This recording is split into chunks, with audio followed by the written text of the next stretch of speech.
Chapter 80, The Man Who Comes to an End with His Third Time. You are listening at novelfull.audio. Chapter 80.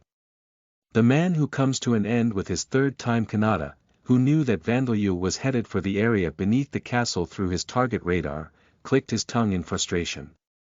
In an underground area with limited space, he couldn't use his abilities to their full potential.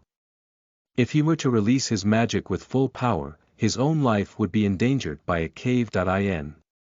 Even if he used Gungnir to pass through the dirt, he wouldn't be able to do anything about the lack of oxygen. And the gun that he was so proficient with, in Lambda, it had become archery, but he could imagine that it would be difficult to fire underground, where there would be many obstacles. He could use Gungnir to make the arrows he fired pass through such obstacles, but his eyes wouldn't be able to see through them. That was why he had used infrared scopes and detection spells to identify his target's locations in Origin, but infrared scopes didn't exist in Lambda, and if he recited an incantation for a detection spell, there was a chance that Vandeleur would sense it and Kanata would be the one being located. Thinking that there was no other choice, Kanata had given up on sniping Vandeleur from afar and started to think about a close-range assassination. He had decided to continue with the plan of attacking Vandeleur here rather than waiting for another opportunity with better conditions for the assassination or creating a better plan to create such conditions. He knew that Vandeleur's mobility was superior to his, so there was a chance that Vandeleur would simply run away, but the bigger reason was that he wanted to get this job over and done with so he could begin his fourth life. And in order to purify the spirits haunting him, although at this point, they had already left him to go to Vandeleur, he had poured holy water, which he had obtained from one of the female adventurers he had raped, over himself. The moment he had on target radar and used Gungnir to pass through the walls and floor to get underground, he had realized that Vandeleur had noticed him. It wasn't a skill that told him this. Despite being a degenerate individual, he was an experienced combatant who had been through countless battles to the death. It was his instincts that told him that he had been noticed. Wait. Listen to what I have to say. I'm sorry for what I did back then, please forgive me. Having revealed himself faster than he had planned, Kanata kneeled on the ground. He's bigger than the information that the god gave me would suggest. And he's got so many monsters with him that I have no information about. What are those things that look like flaming people? Kanata performed a desperate-looking apology.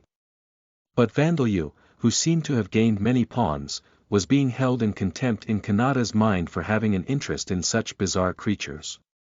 What are you playing at? Vandeleur asked. Kanata could feel his heart applauding the fact that Vandeleur had chosen to engage in conversation rather than attacking. He's NA.VE after all, Kanata thought. Don't you remember what happened in Origin? I'm Kato Kanata, I was one of the students from the same high school as you, said Kanata. Of course, Vandeleur, who had already heard Kato Kanata's name from the spirits, had a good idea of who he was. There wouldn't be anyone in Lambda with the surname Kato, after all. Even if that weren't the case, everything about Kanata's words and actions were too strange, so Vandeleur hadn't been able to imagine that Kanata was anything but someone who had reincarnated from Origin. I'm one of the people who accidentally defeated you at the research laboratory back then, Kanata continued. Ah, come to think of it, I do get the feeling that you were there, said Vandeleur. He was hearing this for the first time. Back then, his eyes had only been looking at Narumi and the more familiar-looking among his former classmates, those whose names he hadn't even remembered, like Kanata, hadn't lingered in his memories. Kanata was a little bewildered at Vandeleur's reaction, which had been weaker than he had expected, but he began speaking more smoothly now. We didn't know that you were one of us back then. I'm really sorry, so please forgive me, he said. If you can't forgive me, then I don't mind being killed by you. But won't you at least spare the others? Sure, said Vandeleur. I'm begging. I mean that I'm accepting your apology for killing me in Origin. Kanata raised his head without thinking and saw Vandeleur's emotionless eyes. The one at fault is Rodcourt, and as long as they apologize like you're doing now, then I'm all right with that, said Vandeleur. As long as they don't interfere with me or my companions, I won't get involved with them. I have a mountain of things that I want to do and things that I need to do, so I don't have time for that. Even now, he had to go and save the titans that were being made to work in the slave-run mines. He didn't care about the others who would reincarnate from origin as long as they didn't harm them, apart from Kanata. These were Vandalyu's true thoughts. In fact, being invited to be their companion or them becoming his allies would be more troublesome. No matter how Vandalyu thought about it, their senses of values wouldn't match. He would consider it if they were willing to acknowledge each zombie and skeleton as an individual and respect them as such, however. It was probably impossible, though. On Earth and in Origin, raising the dead as undead was generally considered to be desecration of the dead. In many stories, including the stories told by every religion, there were only tragic endings unless the undying were buried immediately. Situations were frequently seen in the movies and games of Earth where characters would say, "That's not the real him anymore," as they fired a bullet into the zombie's head. Such situations would likely become reality if the others were to try to join Vandalyu. Wouldn't they only accept the use of undead as weapons at best? Such people would be too dangerous to allow near Talashim. "Is that, right?" said Kanata. "All right. I'll make sure to tell everyone else, too. Anyone who interferes with you is barrier." Kanata quickly pulled the trigger of the crossbow that he had been keeping hidden inside the floor with Gungnir. No matter how Vandalyu answered, Kanata had been planning to find an opening and shoot him to death anyway. The bolt fired from the crossbow passed straight through the barrier that Vandalyu had put up instinctively, grazed his ear and bounced loudly off the wall behind him. The bolt hadn't missed. Vandalyu had dodged it. "I see," he said. "Your cheat-like ability is penetration. Not only through physical objects, but it can even penetrate my barrier." Kanata had been certain that his surprise attack would go well, but now his face stiffened at how easily Vandalyu had avoided it. But Vandalyu's danger sense. Death had been reacting long before Kanata had even bowed before him. That was why Vandalyu had been staring intently at Kanata. Kanata had only thought that there was an opening because he had been unable to read Vandalyu's expressionless face. And Vandalyu had actually heard from the spirits that Kanata's cheat-like ability was a penetration ability, so he'd already had a good idea of what was coming. At the very least, he had known that Kanata wasn't an enemy that he could let down his guard against just because there were obstacles and barriers between them. Kanata clicked his tongue again. "Dance, sash of flames." Recovering from his shock, he conjured flames to obstruct the view of Vandalyu and his allies. "Bastard!" Zran shouted. "Zran, Eleonora, just like I said earlier, leave things to me, because I want to know what kind of power I can expect from those who reincarnated from origin like me," said Vandalyu. "Also, I have to test my new skill." Vandalyu instantly extinguished the raging flames with heat leech. He used his tongue and claws to secrete a highly volatile poison that wouldn't work on undead like Zran or those with the status effect resistance skill like Eleonora, and then chased after Kanata. Floor, ground. Kanata used Gungnir to hide inside the floor, realizing that Vandalyu was faster than he had expected. But Vandalyu instantly turned the floor around Kanata as well as the ground beneath into golems. "Move out of the way," he ordered them. Death bullet. He fired death bullets at Kanata's location, which he had determined would detect life. Guah. He's fast. Though Kanata was astonished as the ground surface that he was using as a shield moved, he moved out of the way. The death bullets grazed him, but he managed to avoid a direct hit. Considering that the death bullets contained enough mana to cause instant death even with a graze, Vandalyu felt a little surprised to see Kanata still moving around quickly. And it seemed that his poison was ineffective. Judging by the speed of your movements and the power of your spells, your attribute values seem to be around the same as mine or a little higher. You don't look like someone who would possess an unimaginable amount of vitality, said Vandalyu. Did Rodcourt give you some resistance skills or something? Great burning destruction, mana. Without answering Vandalyu's question, Kanata cast a large scale fire attribute spell. It was a spell that produced high temperatures to incinerate everything within its large area of effect. You'd normally be able to block it with that barrier and his heat. Leeching spell, but I even used Gungnir after casting this spell. You can't block this scorching heat, so stay quiet and turn into ash along with the pieces of trash behind you. Certain of his victory, Kanata held his breath. Once the flames had subsided to some extent, he undid Gungnir and used wind attribute magic to create air to breathe. As long as Vandalyu was dead, his job was complete, so he was intending to commit suicide in order to live the fourth life that he would be rewarded with. But he wasn't thoughtless enough to die without confirming that he had accomplished his mission. To think that you would even get caught up in your own spell. You're making some bold moves. Vandalyu was standing there with a calm expression. Still surrounded in flames. Jesus! Kanata shouted. What kind of sorcery is this? It's just that these ladies protected me, said Vandalyu. These ladies. Kanata didn't understand, but as the flames surrounding Vandalyu died down, he could see the silhouettes of several women. Their faces looked familiar to him. Those be * cheese. Damn it, I poured holy water over myself for nothing. Kanata cursed. The women whose bodies were made of flames, including Hana, were those that Kanata had killed after reincarnating in Lambda. You never made those undead in Origin or this world.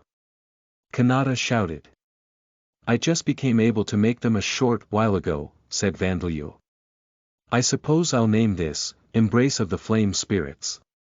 Behind Vandalyu, Sran and Eleonora had also been protected by the fire ghosts. They had expressions of agreement on their faces. Someone like him isn't even a worthy enemy for Vandalyu. Sama, said Eleonora. You're right about that, Sran agreed. I feel foolish for panicking about him. As they said, what was happening between Vandalyu and Kanata could no longer be called a fight to the death. Vandalyu was one-sidedly driving Kanata into a corner. Can you do it like this? Vandalyu asked. Leave it to us. Obeying the will and the mana that Vandalyu transferred to them, the fire ghosts, the dead spirits of flames, attacked Kanata. Some of them became flaming spears, some crawled like snakes and others still transformed into giant skulls, moving to scorch Kanata with their dark red flames. This was the effect of the dead spirit magic skill that Vandalyu acquired a short while ago. One might assume that dead spirit magic would be similar to the skills that allowed him to manipulate dead bodies and turn them into zombies and skeletons. However, it was effectively a skill similar to spiritual magic. Just as spiritual mages would transfer their mana and their will to spirits, allowing them to cast spells more efficiently than simply using magic of one of the attributes, Vandalyu transferred his mana and his will to the dead spirits and had them cast spells on his behalf. The fire ghosts, which had been charmed by his death attribute charm, attacked their enemy, Kanata, with no mercy. Kanata tried to avoid them at first, but the fire ghosts had all changed their shapes to become spears, snakes and skulls made of flames. No matter how much he avoided them, they chased him persistently. Flames, wind. Ga. Kanata's incantation was interrupted by his own scream. Why can't I pass through them? Unable to withstand the persistent chase of the fire ghosts, Kanata had tried to pass through them with Gungnir and attack with wind attribute magic, but against his expectations, the dark red flames had wrapped around his body and begun to burn him rather than passing through. Ground. Kanata tried to escape beneath the ground's surface, but his legs didn't sink at all. What the hell? Why isn't my Gungnir activating? It is, Vandalyu told him. But it's called Gungnir, is it? That penetration ability just can't pass through spirit form. Kanata's Gungnir was an ability that allowed him to penetrate anything he designated as a target. If he designated weapons as a target, not only would his enemy's weapons pass through him, but his own weapons would slip through his fingers and fall to the ground. Vandeleur had more or less figured this out from what the spirits had told him. Kanata had apparently fought bare-handed when he had designated weapons as the ability's target, and there were numerous similar examples in his use of Gungnir as well. That was why Vandeleur used the one thing Kanata couldn't slip through. Spirit form. Spirit form was something that resided within the bodies of all living creatures, including humans. If Kanata were to use Gungnir to pass through it, this would be an act equivalent to his physical body discarding his spirit and soul. It would be no different from committing suicide, it was something that Kanata's instincts prevented him from doing. That was why Kanata couldn't avoid the attacks of the fire ghosts, whose spirit form bodies themselves were burning. And Vandeleur had used spirit form transformation on a part of his physical body, extended it behind the walls, floors and ceiling in used materialization. "Ah, I have some other attacks that you can't pass through, too," said Vandeleur. For example. Vandeleur pursed his lips and released a scream directed in Kanata's direction. Kanata, who was struggling to withstand the fire ghost's attacks with his fire attribute resistance and wind attribute resistance and somehow trying to make a counterattack, took a direct hit and let out a scream as he covered his ears. My ears. His mental corruption mostly blocked Vandeleur's mental encroachment, but scream was a skill rather than a spell. Thus, it was impossible for Kanata to block the direct attack on his sense of hearing, the harsh noise that sounded like fragments of glass being grinded against each other. This was another of Gungnir's weaknesses. If Kanata were to designate sound as a target, he wouldn't be able to recite any incantations himself. He couldn't designate sound as a target for Gungnir if he intended to cast spells. Also, your final weakness is. As Kanata suffered with blood pouring out of his ears, Vandeleur approached him defenselessly. Mana. Kanata drew his knife with his burnt, blistered hand and threw it at Vandeleur as his only way to recover from this hopeless situation. Vandeleur effortlessly deflected it with his claws. No matter what kind of attacks you use, you can't designate your enemy's body as a target for your ability. If you did, you wouldn't be able to harm them, after all, said Vandeleur. That's why I can just use my physical body to protect myself. Of course, my claws. Claws. Kanata shouted, throwing another knife. This time, Vandeleur struck it down with his extended tongue. Even if you designate my claws as a target, I can simply use parts other than my claws to defend, said Vandeleur. Well, I wouldn't die from a knife of that size hitting me, anyway, he added, speaking with his tongue extended out of his mouth and twisting around. As his skill had leveled up, he was now able to extend it even further. This time, Kanata was lost for words. Well, in summary, you showed off your cheat-like ability too much, when you're supposed to use it to kill the enemy the first time he sees it, Vandeleur concluded. Also, why aren't you using martial skills? If you did, you might have been able to put up a better fight. If Kanata hadn't killed anyone or used Gungnir before attempting to kill Vandeleur, he probably wouldn't have suffered such an utter defeat. If he had used martial skills, there might have been a chance for him to kill Vandeleur. At the very least, he wouldn't have had his knife deflected by Vandeleur's tongue. Truly exasperated, Vandeleur transferred his mana to Livia and all of the fire ghosts, including Kanata's victims. I don't mind stabbing him with my tongue to finish him off, but, can you do it? He asked them. Yes, everyone, aid me. Livia cried. With her dress of dark red flames expanding, she closed in on Kanata. Guy. Livia's appearance changed in an instant, she turned into restraints that bound Kanata down in a crucified position. Starting from his legs, the dead began crawling their way up his body. An unsightly scream came from Kanata's mouth. Burning funeral. You seem to possess fire attribute resistance, but it appears that it is working against you now, said Vandeleur. It's extremely painful and agonizing, isn't it? But you won't be able to die so quickly. This isn't what I was told. Kanata screamed in his mind as his entire body burned little by little. Why is this guy stronger than me when I was forced to go through harsh army training in Origin? Why can he dodge my knives so easily? He doesn't even feel any unrest or fear. He's a guy who spent 20 years in Origin as a guinea pig. Weakened, my ass. Isn't he way more troublesome than when he was an undead? I have a body that can't be affected by disease or poison, but I'm still so powerless against him. Kanata had assumed that he had known everything about Vandalyu from using his own common sense to interpret the information that Rodcourt had given him, but this had turned out to be a mistake. The information that Rodcourt had given Kanata was only information that applied at the time he had gathered it. And that information had been gained by looking through the eyes of others. He had essentially watched a documentary with no commentary.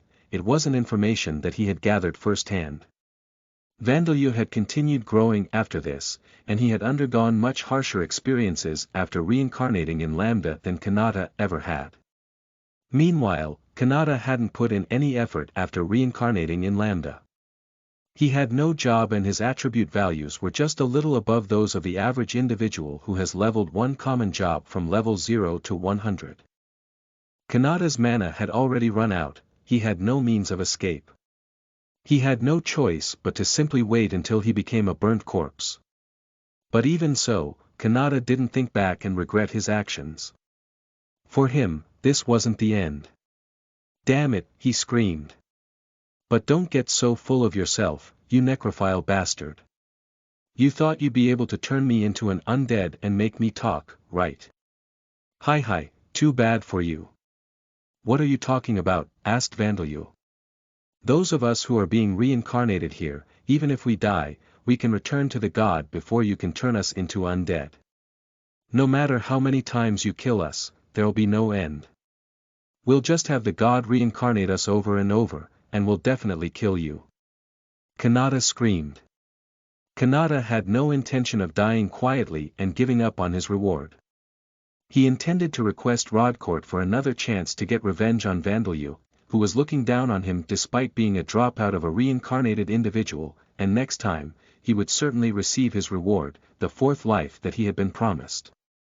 I won't let my guard down next time, he shouted. I won't face you alone, either. I'll cooperate with the others and will torture you before we kill you. The god promised a fourth life full of luxury to anyone who kills you, so everyone will be aiming for you. Even Amamiya, even Naruz. Vandalyu's tongue, which had still been extended outside, loosened and returned to the inside of his mouth. Taking this as a sign that Vandalyu's mind had broken, Kanata felt such joy that he forgot the pain of his body being burned. Prepare yourself. After I kill you, I'll kill those women around you. Kahei. Sharp tongue. There was a wet-sounding noise that was lost in Kanata's scream of resentment, as well as the sound of a crack appearing in a hard object. From Kanata's point of view, it appeared as if Vandalyu's tongue had pierced his chest. But there was no blood. Confused, he wondered whether he had accidentally used Gungnir, but Vandalyu returned his tongue to his mouth and continued speaking. I just used my spirit-formed tongue to break your soul, he said. It's my first time doing it with my tongue, so I couldn't break it into pieces with a single attack. But I put a deep crack in it, so I'm sure it will break soon. Ha! My soul. Kanata repeated blankly. In other words, you are finished here. There won't be anything after your death, no reincarnation, no fourth life. You're lying. There's no way such a thing. Gh. Kanata's face turned pale for the first time as he was consumed by a pain completely different from that of his body being seared by flames. The pain was intense, but he couldn't tell which part of his body was hurting. The god, Gh. didn't mention anything about. Kanata's body was still resisting the flames, but the crack in the important thing that made up the being, Kata Kanata, grew deeper and wider. So, you didn't know about it after all, said Vandalyu. If you did, you wouldn't have said the stupid things you said just a moment ago. Well, even if you didn't say them, I did intend to break your soul anyway. Kanata had been panicked and flustered up to this point, but he hadn't felt the raw despair that his face was filled with now. "No, stop it, how can you do such a horrible thing?" he cried. "To think that there's nothing left in the future for me. I still have a lot of things I want to do. I don't want to die, please spare me." Kanata screamed, feeling the terrifying sensation of his very being collapsing steadily. Vandeleur gave a deep sigh. "Everyone thinks that," he said. "Including the people that you've killed and even the people that I've killed. Life isn't a game that you can reset, you know. You should have faced reality a little more." For Vandeleur, who was doing his utmost to live his third life in Lambda because he didn't want a fourth one, the way Kanata lived was worthy of scorn. Kanata felt anger take over his entire consciousness as he realized that there was contempt for him somewhere in the depths of Vandeleur's expressionlessness. "Damn Theot. I'll take you with me, you sheedy failure of a bastard." Using the assignable active skill asterisk in his status that he had made fun of for being like something out of a game, Kanata acquired the Surpass Limits skill at level 5. Using this to overcome his limits, Kanata tried to deal Vandeleur a blow in return, but Paiu. Letting out a comical noise, his head went limp and fell back against the ground. Though his heart was still beating, he was now completely motionless. "Princess Sama," said Vandeleur. He transferred mana to Levia, who used it to burn Kanata's head clean off. Kanata's decapitated head with a scorched, black neck rolled across the floor. Not only Levia, but Vandeleur, who had been making little progress lately, suddenly leveled up with this influx of experience points. You have acquired the strengthened attack power while unarmed, small, and enhanced physical ability, claws, fangs, tongue, skills. The levels of the enhanced agility, commanding, dead spirit magic and god slayer skills have leveled up. Name: Vandeleur. Race: Damper, Dark Elf. Age: 7 years old. Title: Ghoul King, Eclipse King, Second Coming of the Demon King. Taboo Name: Job. Venom Fist. User level 100. Job history: Death attribute Mage, Golem Transmuter, Undead Tamer, Soul Breaker. Attributes: Vitality 344 mana, 379,120,344 strength, 188 agility, 251 stamina, 159 intelligence, 784 passive skills. Superhuman strength. Level 4, level up. Rapid healing. Level 6, level up. Death attribute magic. Level 7, level up. Status effect resistance. Level 7 magic resistance. Level 4, level up. Dark vision. Death attribute charm. Level 7 chant revocation. Level 4 strengthened followers. Level 8 automatic mana recovery. Level 6, level up. Strengthened subordinates. Level 4 venom secretion, claws, fangs, tongue. Level 4, level up. Enhanced agility. Level 2, level up. Body expansion, tongue. Level 4, level up. Strengthened attack power while unarmed, small, new. Enhanced physical ability, claws, fangs, tongue. Level 1, new. Active skills. Blood work. Level 2, transformed from bloodsucking. Surpass limits. Level 6 golem transmutation. Level 6 no attribute magic. Level 5 mana control. Level 4 spirit form. Level 7 carpentry. Level 4 engineering. Level 3 cooking. Level 4 alchemy. Level 4 unarmed fighting technique. Level 5 soul break. Level 6 multi-cast. Level 5 long distance control. Level 6 surgery. Level 3 parallel thought processing. Level 5 materialization. Level 4 coordination. Level 3 high speed thought processing. Level 3 Commanding. Level 2, Level Up. Farming.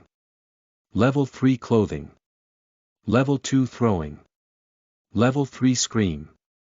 Level 3 Dead Spirit Magic. Level 2, New. Unique Skills. God Slayer.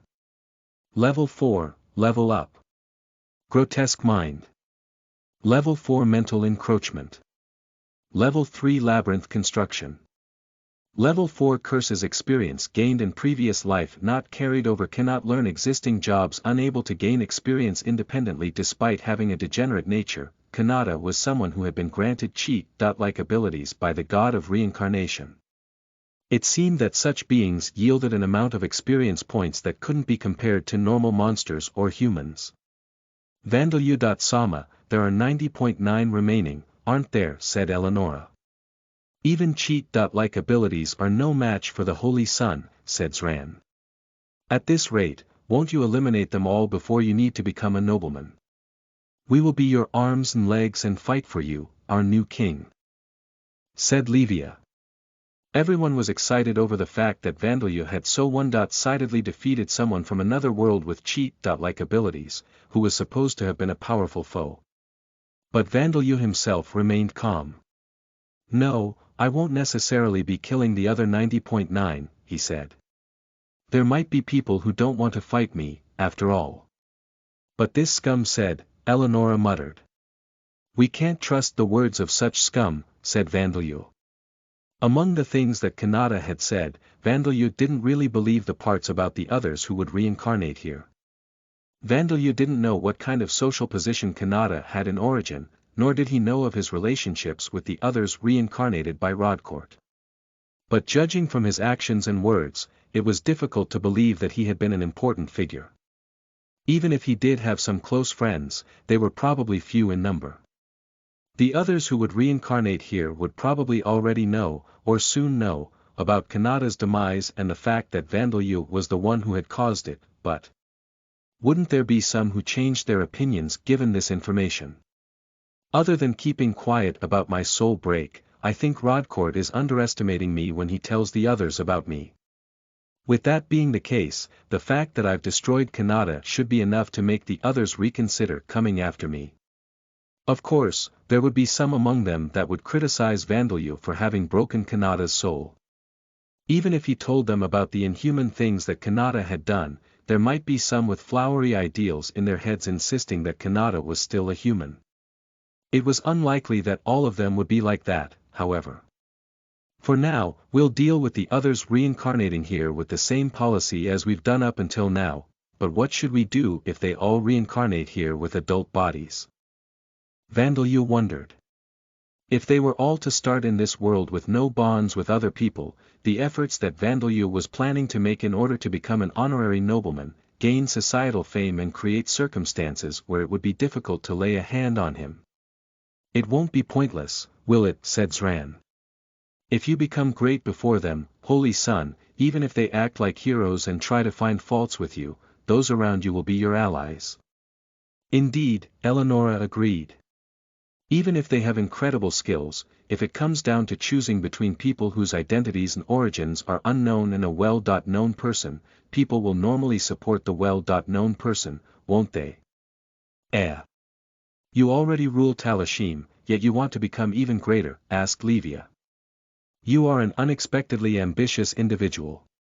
Our new king intends to reign supreme over this world. No wonder there's a god sending assassins after him. We have already perished. If we can become the cornerstones for our king's rule, nothing would make us happier. Princess Livia and the ghosts of her bodyguards were stirring in excitement. It seemed that Vandalu needed to discuss things with them a little more. Wait, I don't have any intentions of reigning supreme or ruling the world, he said.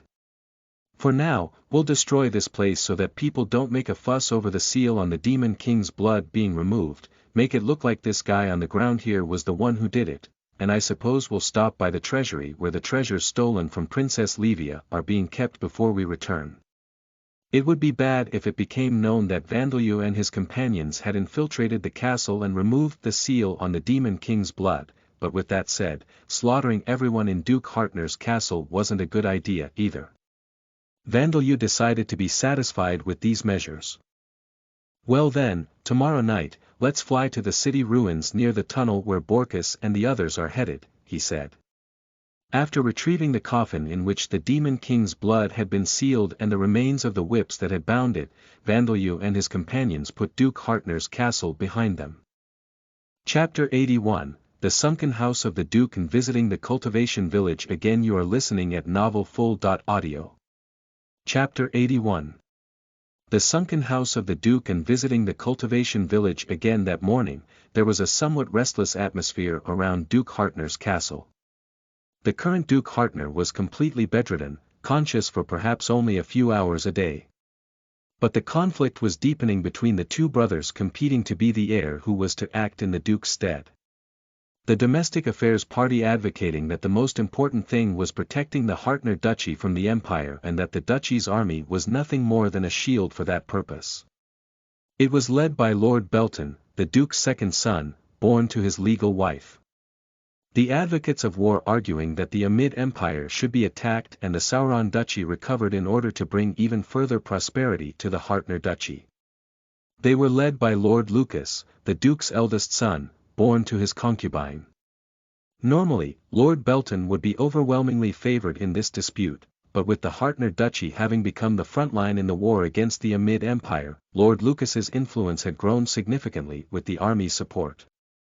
Before, the people had thought it ideal if Belton acted as the head of house and made use of his shrewdness for managing domestic affairs while Lucas used his tactical genius to lead the army. But now, though their numbers were still small, there was a growing number of people saying that Lucas should act as the head of house and take bold actions with the army, with Belton staying in the duchy and supporting him. Normally, it wouldn't matter what the masses said, once the current head of family named his heir, the dispute over who would succeed him would end. But the current Duke Hartner said something different every time he opened his eyes. Despite appearing conscious, it was questionable as to whether he hadn't gone senile, so even his vassals were at the end of their wits. As a result, the duchy was divided into Belton's faction and Lucas's faction, as well as a third faction in the middle comprised of people who simply did their daily work without being concerned, as they didn't stand to gain or lose anything no matter who succeeded the Duke. Of course, this had created a strained atmosphere, but the situation had been ongoing for a long time, so the servants were all completely accustomed to it by now. Belton. Sama, I have a little something I would like to discuss.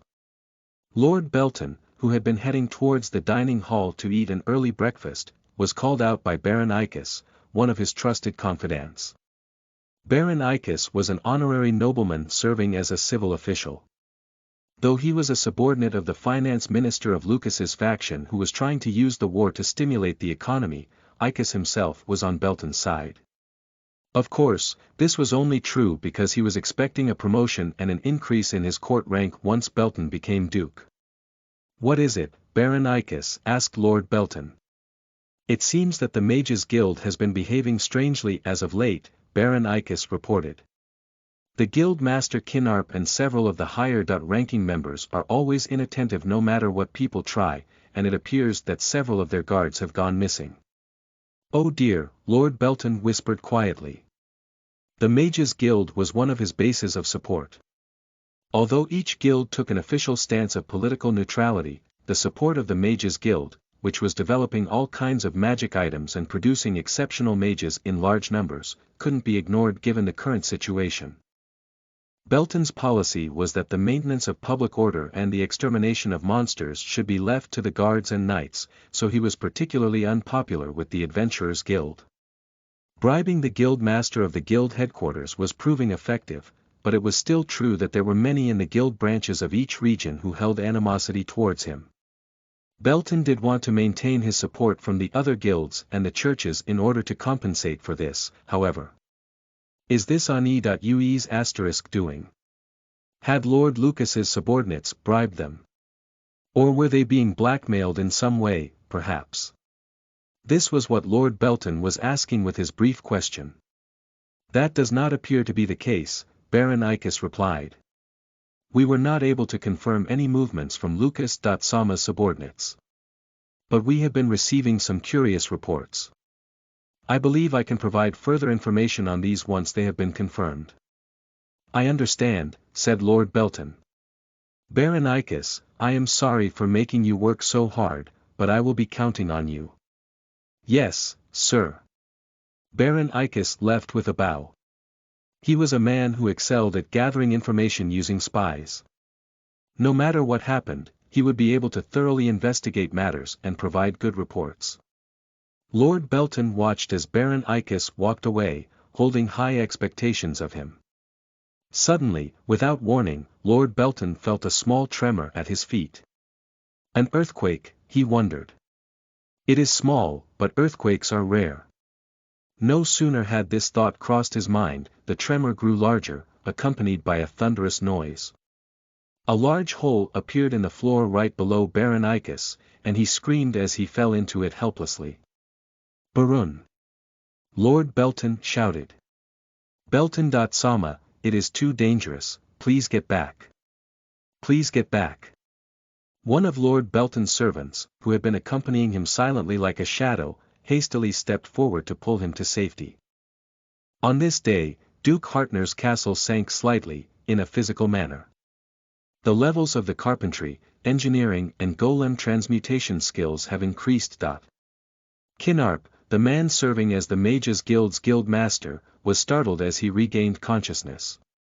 What on earth have I been doing? He looked around him to see the higher-ranking members of the Mage's Guild, wearing similarly astonished expressions. Among them were some of his accomplices who had connections to the subordinates of the pure-breed vampire Trinicia, though he wouldn't call them his comrades. Kinarp. Dono, where is this place? What were we doing? I cannot remember anything. Calm down, everyone, said Kinarp. This is my mansion. Kinarp had almost no memory of the past few days. However, he hadn't lost sight of what he was supposed to do. Remember, everyone. There is something that we must do, he said. Something that we must do. That's right, there is. We cannot stay here, we must hurry. Wait, we must not be hasty. If we are not careful, everything will be put to waste. Now then, everyone, gather all of the necessary evidence and entrust them to those you trust, Kinarp instructed. You must not give them to the subordinates of Belton. Sama or Lucas. Sama, they could hush it all up. Indeed, even if they are in conflict with each other, they would cooperate to conceal anything that would put a stain on the Hartner family's name. Then should we take them to ambassadors of other duchies? There are no other options. Now then, get moving. After that, Kinarp and the others gathered all evidence of their crime and underhanded dealings and hurried to the embassy, where ambassadors from other duchies were working. They were obeying the command that had been burned into their minds. Confess your evil deeds and reveal them to the world. An investigation was carried out to discover the cause of the incident where Duke Hartner's castle sank and caused serious injury to Baron Icus. Some time later, it became clear that it was the collapse of the underground space beneath the castle, commonly known as the underground cemetery. Why had this place, which had existed since over 100,000 years ago, long before the construction of the castle, suddenly collapsed? It was determined to be the work of the man whose corpse was found there, the one known as Kadu Kanata. This man had stolen from merchants and released an advanced fire attribute spell in the Adventurers Guild, causing many casualties. Considering his unusual actions, it was concluded that he must have been a subordinate of an evil god. Plotting to resurrect the Demon King, he had somehow broken the champion's seal. But he had died, probably due to a conflict with his allies or some accident that occurred when the seal was removed. Perhaps due to anxiety, the current Duke Hartner's condition worsened upon learning of this incident. He had been waking up at least once every few days, but now he had been reduced to incoherent muttering. At this rate, it was unlikely that he would live to see next year's spring. In addition to this, some of the high-ranking members of the Mage's Guild that had been supporting Lord Belton, including the Guild Master Kinarp, had run to ambassadors dispatched from other duchies with evidence of the various crimes they had committed and evidence of their collaboration with the pure-breed vampires who worshipped the evil gods. This had caused great shock to the important figures in the Orbaum kingdom. Prominent supporters of Lord Belton, who previously had a 90% chance of being named the successor of the Hartner family, had revealed themselves to be traitors to humanity. And thanks to the evidence that Kinarp and his subordinates had handed to the ambassadors, it had become clear that Baron Icus, who had yet to regain consciousness, had connections to the vampires as well. Lord Belton himself had testified that he hadn't known about this, and there was indeed no evidence proving that he had connections to the vampires, but now, not only the noblemen of the Hartner Duchy, but all of the influential noblemen of the Orbaum kingdom, had begun to doubt Lord Belton's leadership abilities. Also, someone had broken into the Duke's treasure storage room and stolen several treasures, but due to the aforementioned matters being of greater concern, it had been dealt with too late and the investigation wasn't carried out properly. Incidentally, some had testified to seeing an enormous, ominous bird flying through the night sky, but none had taken them seriously, assuming that these people had simply gotten drunk and seen things. Alda, the god of law and fate, was facing multiple difficult problems. The biggest of them was that Vandeleu, whom Alda had thought would spend at least several years hiding in the southern region of the Bon Gaia continent, had crossed the mountain range and appeared on the eastern side. Well, it seemed that he was doing some honest missionary work rather than plotting some large-scale conspiracy, however. Alda Sama, what could this person be thinking? I do not believe it likely that he truly wishes to become an adventurer. I do not know. Is he trying to create a base for his activities in the Orbaum kingdom? The intelligence network for Alda and his subordinate gods were the believers who worshipped them. Thus, it was impossible for Alda and his subordinates to know what these believers did not know. Normally, they would do things such as dispatching familiar spirits to the world's surface more frequently, but many of the gods had lost their power during the battles against the Demon King and Vita and had not recovered. Though they were not short by many, there were not enough gods to maintain the world. The gods' numbers had increased with those of the new generation, such as Mil, the goddess of slumber, but there were still not enough. Also, familiar spirits were spiritual beings. If they were dispatched to monitor Vandeleu, there was the danger that they would be discovered and their souls would be broken. This would be impossible for a normal human, but that damper would do so without hesitation. And though this wasn't necessarily the next largest problem, a strange incident had occurred. The incident itself had been nothing in comparison to the size of Vandeleu's deeds. A merchant and his daughter had been killed along with the adventurers escorting them and their belongings had been stolen. It was pitiful, but also a tragic incident that occurred in great numbers in Lambda. Who is this man? The strange thing was the criminal responsible. According to the information brought to Alda by the other gods, his name was Keita Kanata. He was a man in his 30s with black hair and eyes, which would normally not be seen in that region, and he had possessed a unique skill that had never been confirmed to exist in Lambda, as well as the ability to cast advanced fire attribute magic. And there were no records of him prior to this incident. This lack of records was the strangest thing about him. None of the gods knew of this man called Kanata, nor did they have any records of him. This was strange. In Lambda, the people knew of the god's existence. Thus, every person, no matter how impious, had prayed to someone at least once. Perhaps there are some who have never even made a single prayer in their lives, but it is completely impossible for that to be true of every single person near such people. At the very least, if they have ever stayed in a city or village, they would have exchanged words with someone and been seen by them. Even if that has never occurred, as long as they are humans, they should have definitely have parents who gave birth to them. The man named Kanata didn't even have parents. He had suddenly appeared and, just as suddenly, committed acts of violence. It was a complete mystery as to where he had lived up until that age and where he had trained his skills to such a level. If one were to accept very far-fetched theories, it was possible that there was a community nearby where people worshipped only gods who didn't work for Alda, and Kanata was a member of that community. But there was no sign of such a community existing in the area in which Kanata had appeared. If he had used some lesser-used road to stay hidden while journeying from afar, then the senseless violence that he had committed after that wouldn't make sense. Fitton, it seems that you have an idea as to who this man named Kanata is, said Alda. Yes, Alda. Fitton seemed rather hesitant to offer his report on Kanata. Actually, the man named Keidu Kanata was a man whom I had set my sights on and bestowed my divine protection, he said.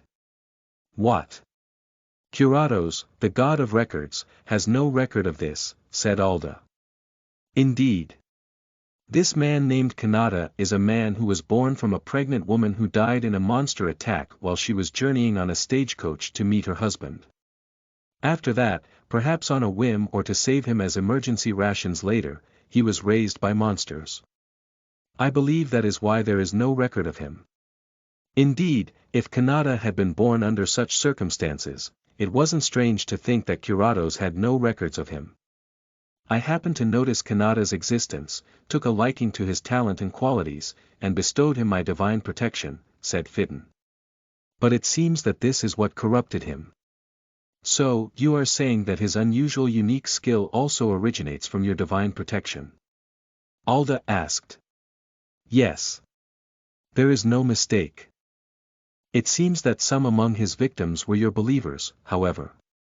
Yes, it seems that my divine protection and the fact that I was safeguarding him twisted this man's nature and led him to depravity. Why did you keep this man a secret even from Curatos? That is. I believe that some would oppose to me granting him my divine protection and safeguarding him. I was imprudent. Alda couldn't erase his suspicion of Fitton's answers, but without concrete evidence, he couldn't press Fitton further. I do not know why his body was discovered in the sacred underground area where a seal of the Demon King was, nor do I know why he left me, but, enough, said Alda. I understand. We must inquire Nine Lord about the broken seal. Nine Lord, the champion chosen by Shazarian, the god who had been destroyed by the Demon King. She had become a goddess, replaced Shazarian and was now managing the gods of the wind attribute. She was even more short of hands than Alda, but as the seal in question had been created by her, it was necessary to request her cooperation. Now then, I will excuse. Fitton bowed and attempted to take his leave, but Alda asked him one final question. Wait. The man named Keidu Kanata has a strange name. He wouldn't be someone who came from another world, would he? Alda was suspicious of the surname Keidu, a name that sounded foreign to him. But Fitton didn't seem to understand why Alda was asking him this question. No, it seems that he was randomly given that name by a monster. Perhaps he was named Keidu because they encountered him on a highway, and Kanata because he came from somewhere else, I see. I am sorry for stopping you, said Alda. Not at all, Fitton took his leave. I suppose I was overthinking things, Alda murmured, shaking his head. Now that I think about it, since Zurawarn has not regained his power, summoning someone from another world to this one would be impossible. There are none among the Demon King's surviving subordinates who possess that much power, either. Only Rodcourt, the god of reincarnation, would be able to do such a thing. He repeatedly advocated the importance of development, but among all of the gods that Alda knew of, he was the one who had stockpiled the most power. With his authority, it wouldn't be difficult for him to reincarnate the inhabitants of other worlds into Lambda. But still, the actions of this man named Kanata are simply too foolish, Alda muttered. He had killed several dozen people, robbed, raped and, though this was still only a suspicion at this stage, removed one of the Demon King's seals. His actions didn't contain a trace of the development that Rodcourt advocated. It is probably my imagination after all. The more important matters at hand were dealing with Vandalyu, who was making mysterious move after mysterious move, and the locations of the sealed fragments of the Demon King. Fitton, who had left Alda's side and returned to his own divine realm, celebrated the fact that he had fooled Alda successfully. Ha ha ha. I did it. Now things will become interesting. It was good fortune that had allowed Fitton to be the first to notice the man who had been reincarnated from another world. One of his weak believers had died, but this didn't matter. In fact, that believer was worthy of being praised for dying in giving Fitton this information. There really was a monster attack on a pregnant woman around 30 years ago. Though I say so myself, I am quite brilliant for thinking of fooling Alda into thinking that a child had survived the attack, Fitton gloated to himself. Now then, Rodcourt. The Vandalyu whom you wish to kill so desperately is still alive and well. When will you send your next assassin? The moment Fitton became aware of Kanata, he had scraped off some of his own flesh to create a spirit clone of himself to monitor Kanata. He also managed to succeed in learning various things about Vandalyu that Alda didn't know about. Fitton also knew that none other than Vandalyu would have been capable of removing the Demon King's seal. That was why he was concealing this information. Fitton had been a god for over 50,000 years. His days of extreme boredom were finally coming to an end. Now then, my beloved enemy who might be capable of killing me. Keep growing just as you are now. Now then, Rodcourt. Reincarnate someone to this world who, unlike that piece of waste matter you sent previously, is worthy of receiving my divine protection in sending my spirit clone to. Kufufu, kihahahahaha. Early in the morning, Kasim, Fester and Zeno were training hard behind the Jack.of.all. Trade store. HNG. Fester, keep your voice down. Ah, sorry. They had been doing this training for a long time. However, it was only recently that they had become so enthusiastic about it, when Vandalyu had stopped by in this village and given them a training session. Vandalyu had accomplished various unbelievable, miraculous things, but the thing that had surprised Kasim and his friends the most was the strength that he possessed despite his appearance. Though it was only in the unarmed fighting technique and throwing, Vandalyu's ability was far greater and more solid than those of Kasim's party. With the unarmed fighting technique in particular, he had properly learned the techniques rather than simply relying on his physical strength. He was like one of the instructors at the adventurer's school. But you know, I couldn't help getting so focused. Stuff like, keep your arms closer to your body, and, pay more attention to your feet. Yeah, I was told to keep my arms closer to my body as well. I was told to improve my stamina. Vandalyu's advice had been accurate. He had engaged in practice battles with each of them, identified their problems and encouraged them in an unforgettable way, telling them, I was advised about things like this before as well, so I think you can learn to do what I do, too. But come to think of it, I wonder what kind of person his mother was. There's no doubt that she was an amazing person. She taught him magic and unarmed fighting, so. Vampires are amazing after all. Kasim and his friends did have some misunderstandings, however. I wonder what Vandalyu is doing now. I suppose it's been around a week since he went to the city. Wouldn't he already be living in a dorm of the adventurer's school by now? But he's a special case, it wouldn't be strange for him to become a D.class adventurer without going to the school. He has a unique skill, but not only that, his magic and martial skills are ridiculous as well, right? Wouldn't the school's instructors have nothing to teach him? In fact, he could probably teach them a lot of things. But he wouldn't become D.class right away. There's an exam, right? In order for one to become promoted to D.class, it is necessary to take an examination to practically determine whether he or she can kill a person. This would probably be criticized as inhumane on Earth, but the adventurers of Lambda have to exterminate bandits and protect clients that they are escorting. If adventurers hesitate to kill in such situations and allowed their enemies to escape, causing further victims or allowing their clients to be killed, there would be no point in hiring them. That is why one cannot become a D.class adventurer without being able to kill people. I wonder if he can do it. We need to catch up to Vandalyu before we can worry about him.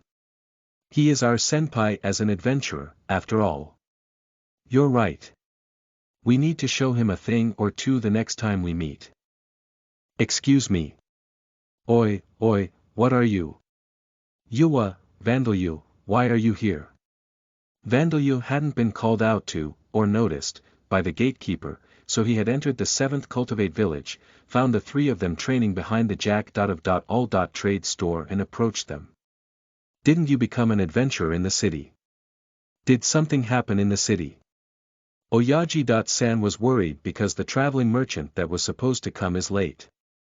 It seemed that news of the monster rampage that had happened in the city of Niarki hadn't reached the cultivation villages yet.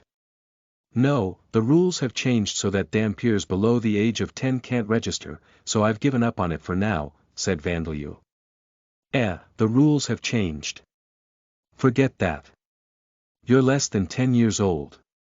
It seemed that Kasim and his friends had indeed mistaken Vandalyu's age. Different races developed differently, so they couldn't really be blamed for that. There is also a rumor that within the year, Dampiers will be disallowed from entering the adventurer's school, so I'm thinking of looking for an opportunity to register as an adventurer in another duchy, said Vandalyu. Some A-class adventurer somewhere would apparently do something about it, but Vandalyu didn't want to get involved with him right now, so he certainly wouldn't rely on that happening. Thinking that he could become an adventurer thanks to that guy was something that he absolutely did not want to do. Look for an opportunity, you say, it takes a month to reach another duchy. Well, you can fly, so it might only take you a few days. Yeah, you can fly, after all. Aware that Vandalyu had used flight to travel between the cultivation villages, Kasim and his friends didn't really try to dissuade him from this idea. Well then, if you don't mind, won't you join our party until then, asked Kasim. Vandalyu blinked. I'm a civilian, though, he said. There's no rule saying that you can't add a civilian to your party, said Kasim. Normally, it wouldn't be something that would need a rule, said Zeno. But you're stronger than us, and, he asked in a self-important kind of way by asking if you'd join us, but it's more like, please make us your disciples. It's just as Zeno says, said Fester. We're weaker than you, but we can at least be a hindrance for you. Fester, that's the worst thing to say, even if it is a joke, and it's true, so it isn't funny. It seemed that Vandalyu had become idolized by his senpais. For a moment, he thought that it would be good to form a party of adventurers and a civilian, but there was something that he needed to do. I don't mind, he said. But I am thinking of making a return to where I was raised. He couldn't tell them that he was planning to attack the nearby slave-run mine and rescue the slaves, so he decided to deceive them using the same story that he had told them before. I see, then next time you have a chance, can you train us again? Vandalyu nodded. Of course. Kasim and his friends didn't look like they were particularly doubtful of his story, and Vandalyu could feel his heart, which had hardened due to the events in the city, softening. It seemed that these three were a source of comfort for him. So, are you going to leave soon? Kasim asked. In autumn, we're going to build the shrine and have a harvest festival, so make sure you come and visit around then. Each time Vandalyu had saved the people of the cultivation villages, he had asked for the construction of a shrine to Vita as his reward. It seemed that they would be complete in autumn. He hadn't requested for one to be built in the 7th cultivation village, however. In this village? Vandalyu asked. Yeah, Oyaji.san of the Jack.of.all.trade store and the village chief are building it. They said it's a good opportunity to do it, and it'll bring good luck, too. Ivan was really excited about it. He was a stonemason before we fled to the Hartner Duchy. He said he'd build a stone statue of you, too. It seemed that Vandalyu had become a figure of power or something without even realizing it. The fact that Vita's religion was becoming more active was something that Vandalyu and his companions should welcome, but was a statue of him being built such a good idea? Rudely hoping that the statue wouldn't resemble him much, Vandalyu asked another question. What are the other cultivation villages doing, then? A statue of him was being built in this village just because he had saved Ivan. How were things in the other cultivation villages? The other villages? Well, at churches, it isn't rare for stone statues of saints and heroes to be built as well as statues of the gods. That's right. And even though we say statues, they're not really that impressive. They'll be just a little bigger than you actually are, won't they? It seemed that Vandalia would go down in the history of these villages. You have acquired the title, Guardian of the Cultivation Villages. This was even reflected in Vandalia's status. He was happy about this one, as it was a title that would be accepted in society without needing him to make an effort to explain it. "Ah, and I want to borrow your job. Changing room today," said Vandalia. "That's in the village chief's house." Job. Changing rooms were facilities that were usually installed in guild buildings, but it wasn't only adventurers, mages, soldiers and knights who needed them. Even farmers and hunters working in farming villages needed the farmer and hunter jobs. As such, job. Changing rooms were often installed in the village chief's house in small villages. Vandalia visited the village chief's house, offered the wine that he had randomly taken from the wine cellar that had been in the mansion of the Mages Guild's guild master as a present and entered the job. Changing room. And then he touched the crystal ball that was far smaller than the one in Talashim. Jobs that can be selected. Insect User Archenemy Zombie Maker Tree Caster Corpse Demon Commander Disease Demon Spirit Warrior Whip Tongue Calamity Vengeful Berserker Dead Spirit Mage Dark Healer Labyrinth Creator Demon King User Medushi *. There's a whole bunch of new ones again. Perhaps Vandalia would never have problems with job. Changing for the rest of his life.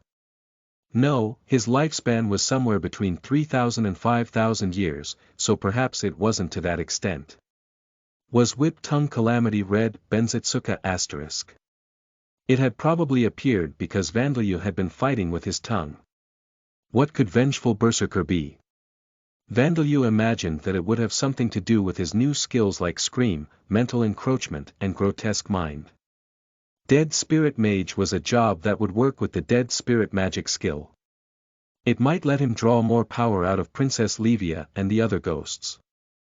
Dark Healer would probably provide bonuses to the surgery and venom secretion skills.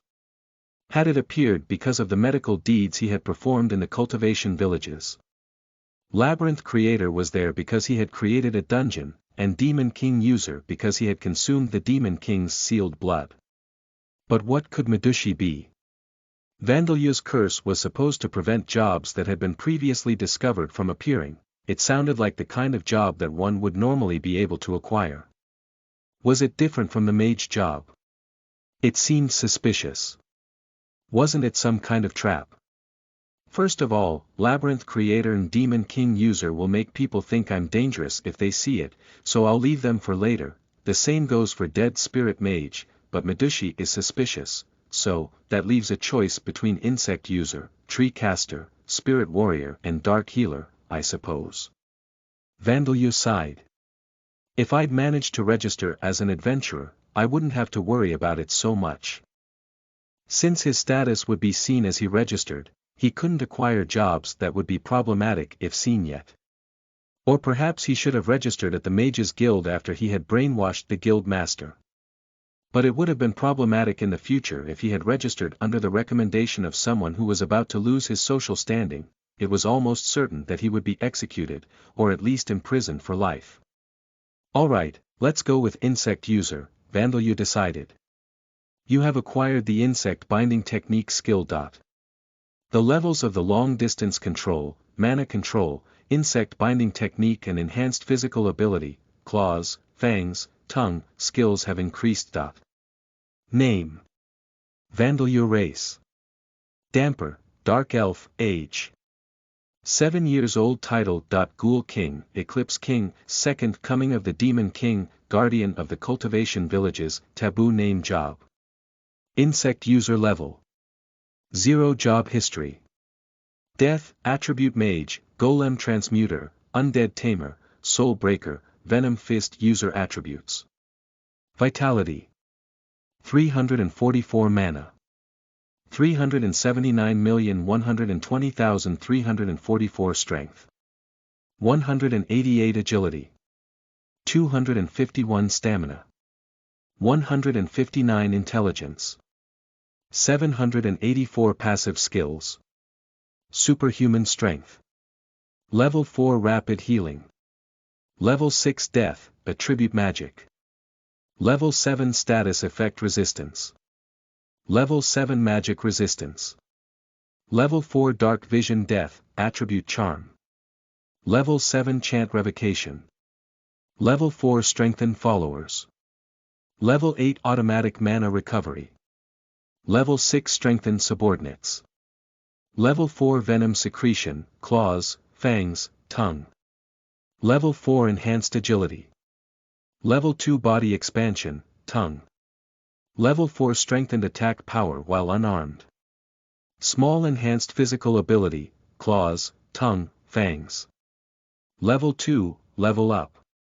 Active Skills. Blood Work. Level 2 Surpass Limits. Level 6 Golem Transmutation. Level 7, Level Up. No Attribute Magic. Level 5 Mana Control. Level 5, Level Up. Spirit Form. Level 7 Carpentry. Level 5, Level Up. Engineering. Level 4, Level Up. Cooking. Level 4 Alchemy. Level 4 Unarmed Fighting Technique. Level 5 Soul Break. Level 6 Multi-Cast. Level 5 Long Distance Control. Level 7, Level Up. Surgery. Level 3 Parallel Thought Processing. Level 5 Materialization. Level 4 Coordination. Level 3 High-Speed Thought Processing. Level 3 Commanding. Level 2 Farming. Level 3 Clothing.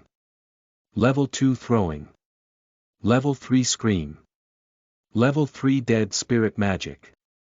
Level 2 Insect Binding Technique. Level 2, New. Unique Skills. God Slayer. Level 4 Grotesque Mind. Level 4 Mental Encroachment. Level 3 Labyrinth Construction.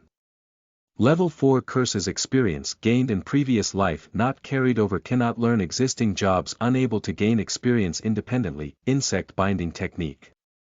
Not manipulating, but binding. Well, I'll examine it later. I suppose I'll go and wait for Borkus and the others at the city where the Goblin King's village was.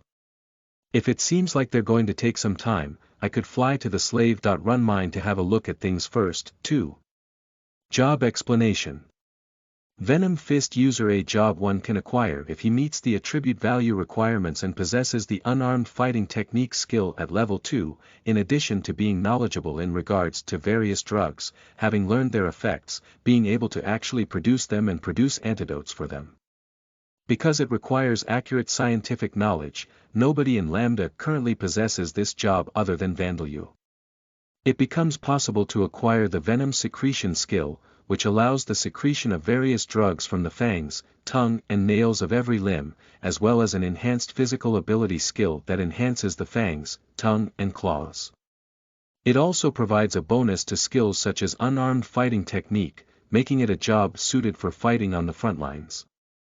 This job makes it easier to increase vitality, stamina and agility, while providing few increases to mana and intelligence. Title Explanation. Guardian of the Cultivation Villages. A title that one can acquire by saving inhabitants of cultivation villages and solving their problems, causing over 90% of the villagers to acknowledge him. Cultivation projects involving someone who possesses this title have a much greater chance of success. Also, when danger approaches the cultivation villages, it becomes likely that the person with this title will happen to be present and deal with it. There are titles with similar effects, such as Goddess of Cultivated Land and Savior of Cultivated Land. Chapter 82, The Shadow Gnawing at the Slave.Run Mine and the Approaching Threat. You are listening at novelfull.audio. Chapter 82. The Shadow Gnawing at the Slave.Run Mine and the Approaching Threat. After completing his job. Change, Vandalu left the 7th cultivation village and used flight to catch up with Eleonora and the others, who had gone ahead of him. But there were a lot of giant ravens around today, and flying over the trees would be troublesome as he would run into them, so he was flying at a height below the tree's branches, weaving in between the trees. Suddenly, there was a plopping sound and Vandalu felt an unpleasant sensation on the back of his head. Thinking that bird excrement or a tree's fruit had fallen onto him, he stopped and ran a hand through his hair, but there was nothing there. But it felt as if there was something crawling around. Even though he tried tracing the sensation with his finger and using out-body experience to look at the back of his own head, there was no sign of the object that had fallen onto him. Well, whatever. Danger sense. Death wasn't responding, and though it was ticklish, it didn't really bother him. He decided to leave it be. Rodcourt became aware of the destruction of Keidu Kanada's soul before the Circle of Transmigration system raised its alarm. Although there was no chance that Kanada would turn into an undead, Rodcourt had already realized that there was a chance that he would have his soul broken by Vandalyu or be turned into a member of one of Vita's races. Of course, this would have been a needless worry if Kanada had been able to dispose of Vandalyu, but in the end, he had been defeated. And it wasn't just a mere defeat. The situation is one step away from being the absolute worst it can be, Rodcourt murmured to himself.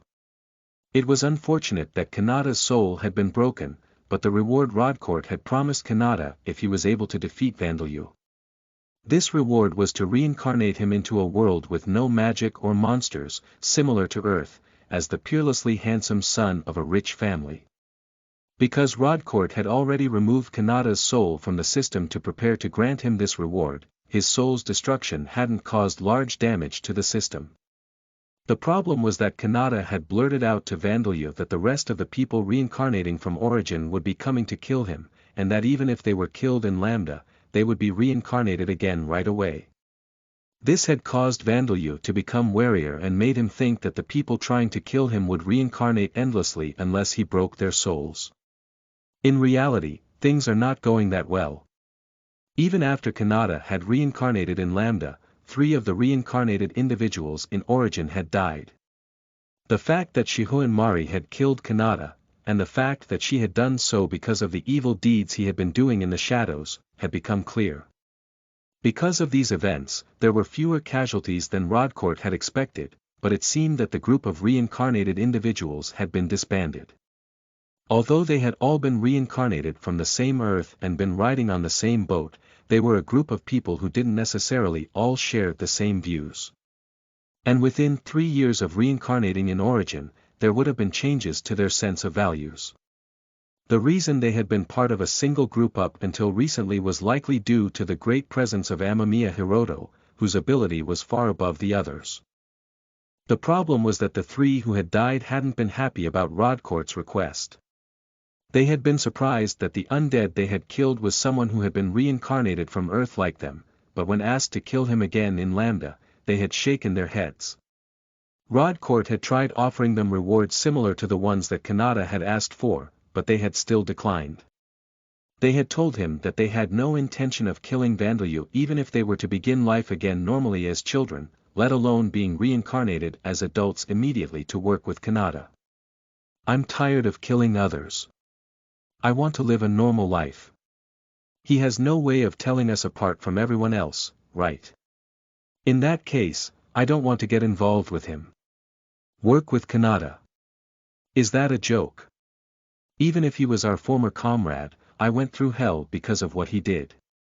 The first refused to engage in any fighting whatsoever, the second refused to get involved with Vandalyu, and the third refused Rodcourt's request because Kanada was more deserving of hate than Vandalyu.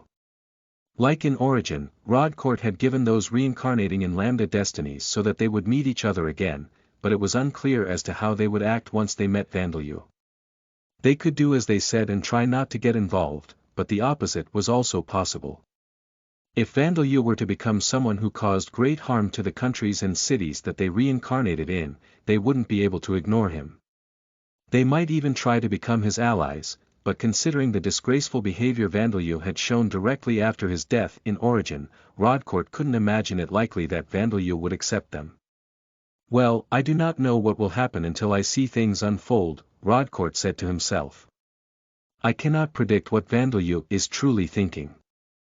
To think that he would remove the seal on a part of the Demon King and even go as far as to absorb it. In Lambda, there were some who were making use of fragments of the Demon King. But no matter how much mana Vandalyu had, he should have been taken over by the part of the Demon King he had absorbed and lost his sanity. Well, it matters not. I can use this as something to convince the others who will reincarnate in Lambda. Rodcourt would tell them that Vandeleur was a dangerous individual who was removing the seals on the Demon King. He could not afford to tell this information to the gods of Lambda, however. If Alda and his subordinates were to learn of this, they would start hunting not only Vandeleur, but the rest of those reincarnated in Lambda as well. Rodcourt had been worried that Kanata's thoughtless behavior had caused Alda to sniff out Rodcourt's actions, but it seemed that Alda and his subordinates were still oblivious to the existence of those reincarnated from origin. Perhaps they had assumed that Kanata was simply a criminal with a unique skill, or perhaps they were busier than Rodcourt had imagined and simply didn't have the time to look through the records from a few of their followers. Either way, I suppose I should tell the next ones to reincarnate there that Vandeleur can break souls, that he has regained the power he had in origin and that he has even surpassed his old power in some aspects. Rodcourt had kept these facts from Kanata, thinking that it would be problematic if he became fearful, but as a result, he had underestimated Vandeleur and attacked him with no sense of apprehension and no plan whatsoever, leading to his defeat. If he told them about the danger of having their souls broken, they would be vigilant. There would probably be many who would decline his request as a result, but this would still be better than losing a great number of them pointlessly. It appears that the discord in origin has settled down. Now then, I shall wait a while, Rodcourt decided. The ruins that had been occupied by the Goblin King were completely different now. The outer walls remained the same, but there were now many buildings built in rows on the inside, and watchtowers had been built as well. It was as if the city had been restored. But if one were to see the individuals gathered in this city, they wouldn't think that it had been restored at all. Ah, everyone, though I am no longer alive, I am able to meet all of you again, a woman murmured in the city's center, her voice full of emotion. She was a beautiful Titan woman with dark skin, abundant curves, and hair and eyes of a color resembling flames, wearing a flame-like leotard. But her legs stopped just above her knees, and she was floating in the air. Her flame-like hair and leotard were actually made of flames. Livia, the former first princess of Talashim, had become a rank 5 blaze ghost after defeating Kadu Kanata. Princess Livia. Sama, we. Curse you, Duke Hartner. Princess Livia was surrounded by hundreds of undead titans. I'm sorry, everyone. We couldn't protect a single thing that you entrusted us with. Don't say that. It's the traitorous Hartner family that's at fault. They're sons of the *cheese who killed you and burned Princess Livia at the stake. Borkus roared in rage. Kid, let's go and raid that slave. Run mine right now, save those guys and then overrun this duchy. There, said Vandeleur, pacifying the enraged Borkus as well as the other titans. Let's calm down. I said it before, but overrunning the duchy is dangerous because Heinz and his party are here. In fact, it was indeed possible to inflict enormous damage to this duchy with the forces that Vandeleur had available to him. Any castle wall would crumble with a single sword swing from Borkus, a powerful rank 10 undead. Soldiers and knights wouldn't even work as meat shields against him. The other undead and Vandeleur himself would be accompanying him as well. They would spread deadly disease and poison around, kill men and women of all ages, turn them into undead and repeat the cycle of slaughter. It would be an army of the dead that increased in numbers for each victim it claimed. But there would be Heinz, an adventurer with ability worthy of S.class, and his party, the 5. Colored Blades. There would be other A.class and B.class adventurers as well. And if things got bad, there would be support from the other duchies of the Orbaum kingdom as well. In that case, Vandeleur's army would lose. So, let's settle for only attacking the slave. Run mine for now, said Vandeleur. That's fine, said Borkus. Let's get going. I'm telling you, you can't, said Vandeleur, stopping him. It wasn't that he was scared of failure. With the combat prowess of Borkus and the other undead titans, they would effortlessly defeat the soldiers guarding the slave-run mine that wasn't even on the front line of the war, and easily reduce their watchtower to rubble. It would be terrible if all of the slaves got caught up in it and died, wouldn't it? Vandeleur pointed out. If the titans attacked forcefully, there was no telling what circumstances would arise from the panic they would cause. The disordered soldiers might try to use the slaves as shields or decide to rape female slaves before their impending deaths. And there was also a chance that the slaves would think that Borkus and the rest were simply monsters who had come to kill them rather than those who had come to rescue them.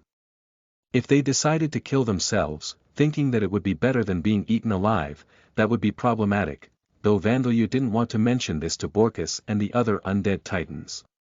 With that being the case, we'll infiltrate first and make them understand that we're there to save them, said Vandeleur. Borkus made a dissatisfied noise. There's no other choice. But what are we going to do about the Duke's family, he asked. I've made a scandal go public, sunk their castle and taken back some of the treasures they stole, so let's leave it at that for now, Vandeleur replied. He had destroyed the underground graveyard and sunk the castle in order to conceal the fact that he had removed a seal of the Demon King.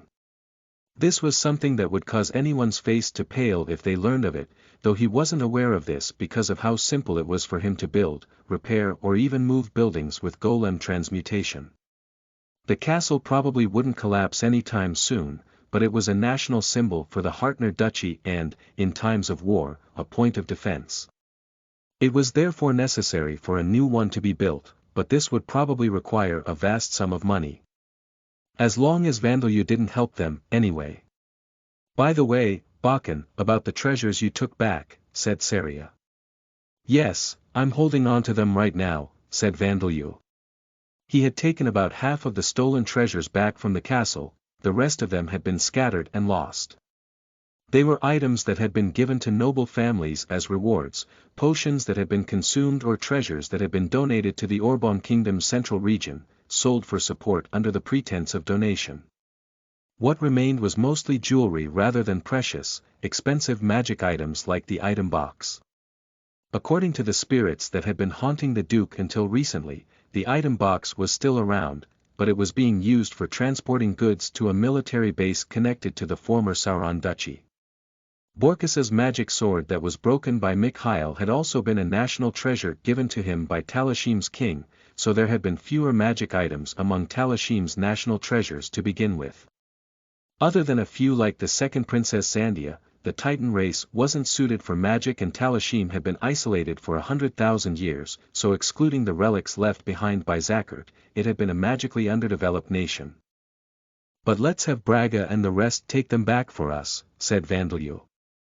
Braga and the rest of the Black Goblin unit were planning to return to Talashim with Marie and the other girls who were their lovers. Vandeleur had asked one last time to make sure that the girls really wanted to do this, but their decision hadn't changed. I think it will be hard, but I will consider myself reborn and live with this person. I'm sure it will be fine. This person isn't a human, and yet, he is far kinder to me than any man has ever been. I'll treasure these two. Braga had become the husband of two of them and suddenly appeared mature. This must be the presence of a popular man, Vandeleur thought, but Braga turned on him and glared at him with half-closed eyes. King. I don't know what you're thinking, but you're way more popular with the women than I am, said Braga. It's not like I'm not aware of that, said Vandeleur, who was currently being embraced from both sides, buried in abundant valleys. Phew, seeing Bakken for the first time in a while feels really good, said Rita, a look of ecstasy on her face. You're right, said Saria, looking shy and yet unable to disobey her desires. I know it's wrong, but I really can't be separated from him. Both of them were embracing Vandeleur. He was now at the age where he was starting to become conscious of the opposite sex, so he wished that they would stop doing this in front of others, though. You two, stop clinging to Vandeleur. Sama already, Eleonora said to them. You're fine because you've been with him this whole time, Eleonora. San. We've been staying in Talashim. Rita protested.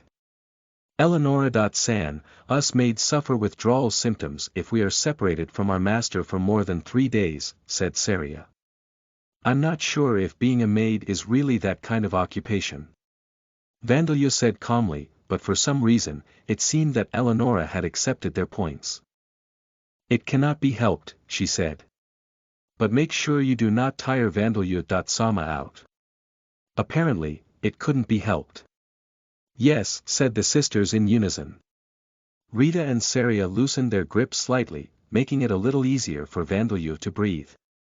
Since their bodies were made of spirit form other than their armor, they provided a coolness that was perfect for the summer heat, so being embraced by them was actually comfortable as long as they let him breathe. Bakan, all of the ghouls, Rapi.Age, Pauvina.Chan and, most importantly, Darshia.Sama waiting for you in Talashim, so, you should prepare yourself while you still can. Wow, I'm super popular, aren't I? It seemed that Vandeleur would be embraced passionately once he returned to Talashim. His heart, which had splintered from the events in the Hartner Duchy, would be repaired. Am I secreting something from my body? Vandeleur wondered. Something like Vandanium, vitamin V, or Van acid. There were no scanning devices in Lambda so he couldn't be sure, but it was possible that some unknown nutrients and minerals existed.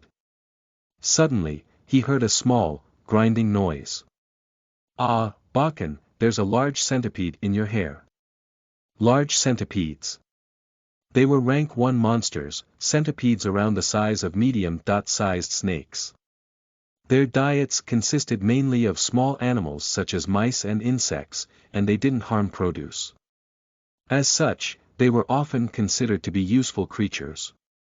However, sometimes they climbed into trees and grabbed onto animals that passed beneath them in order to transport themselves around. Come to think of it, you said you underwent a job change to insect user, didn't you? Have you already tamed this one? Saria asked. Looks like I did, without even knowing about it, said Vandeleur. After crawling around the surprised Vandeleur's head, the giant centipede disappeared beneath his hair again. I wonder just what it's like in my hair. Well, it seems to be harmless so I don't really mind, he said. Is it really harmless? Eleonora was frantically searching for the centipede inside Vandeleur's hair, but she seemed to be unable to find it. It's fine, Vandeleur told her. It doesn't hurt, anyway. He did feel a ticklish sensation that felt like an insect was crawling beneath his skin, however. I'll call him Pete, he decided. Now that he thought about it, he had the feeling that there was a Japanese god who had concealed centipedes in his hair. Which god was that, again? As Vandeleur suddenly tried to dig up his past memories, Princess Livia approached him smoothly and called out to him in a shy-sounding voice. Is it alright if I? But the one who responded wasn't Vandeleur, but Rita. You too, Princess. Yes.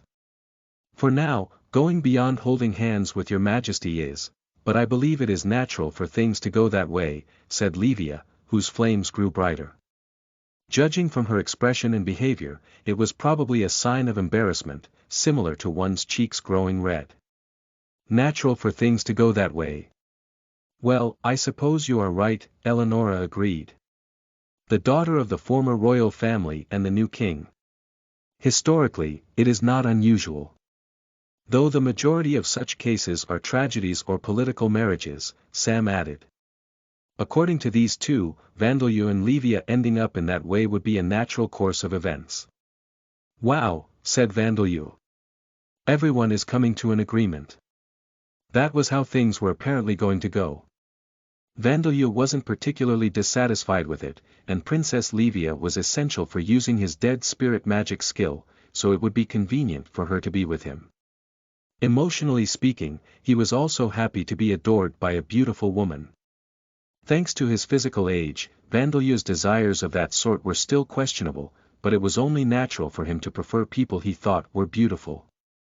He had already been entrusted with the left hand of Princess Livia's younger sister, Princess Zandia, as well. Alright, go ahead and marry her, kid.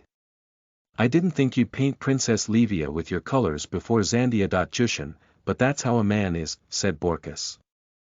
Borkus, where did your anger and hatred from earlier go? Vandalyu asked. That's that, this is this, he replied. I understand. Let us support Bakken together, said Rita. Thank you very much, said Livia. We were born and died in different places, but we stand together after death, said Saria. I have not died yet, but if you are devoted to Vandalyu. Sama, then we are companions, said Eleonora. By the way, that item of clothing you are wearing, is that supposed to be competing with us? Asked Rita. No, this is made of my flames, Livia explained. I can make them more like a dress, but making its surface area greater requires more mana, so I am being more efficient. It seemed that the women had reached a conclusion. Please take care of me for the many years to come, Livia said to Vandalyu.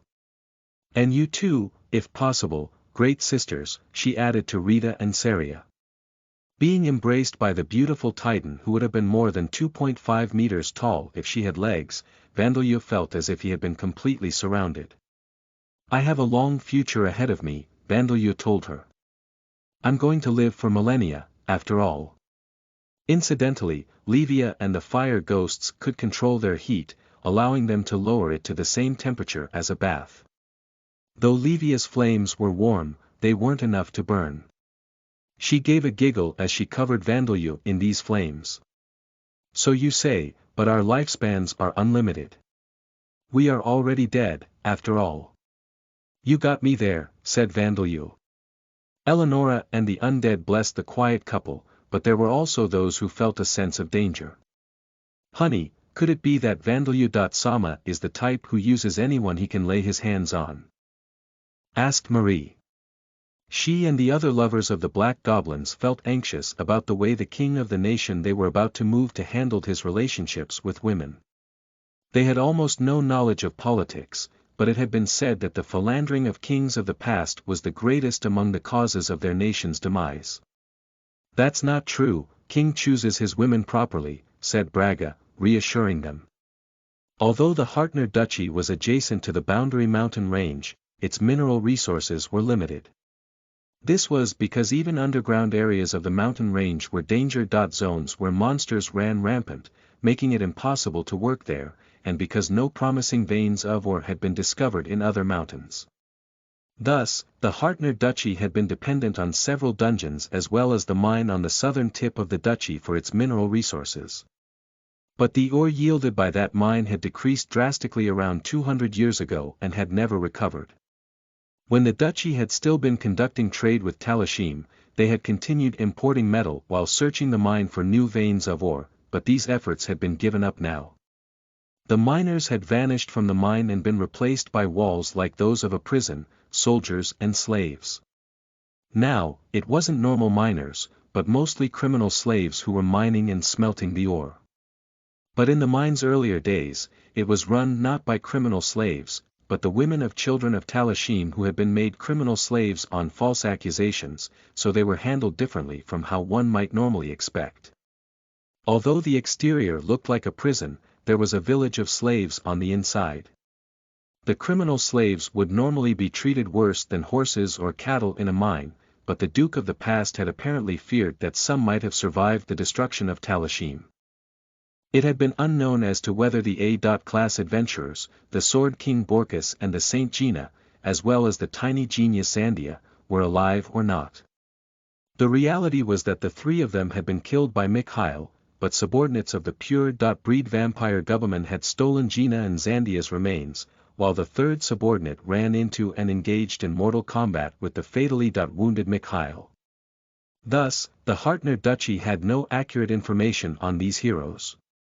That was why the Duke had needed hostages, just in case they had survived against all odds.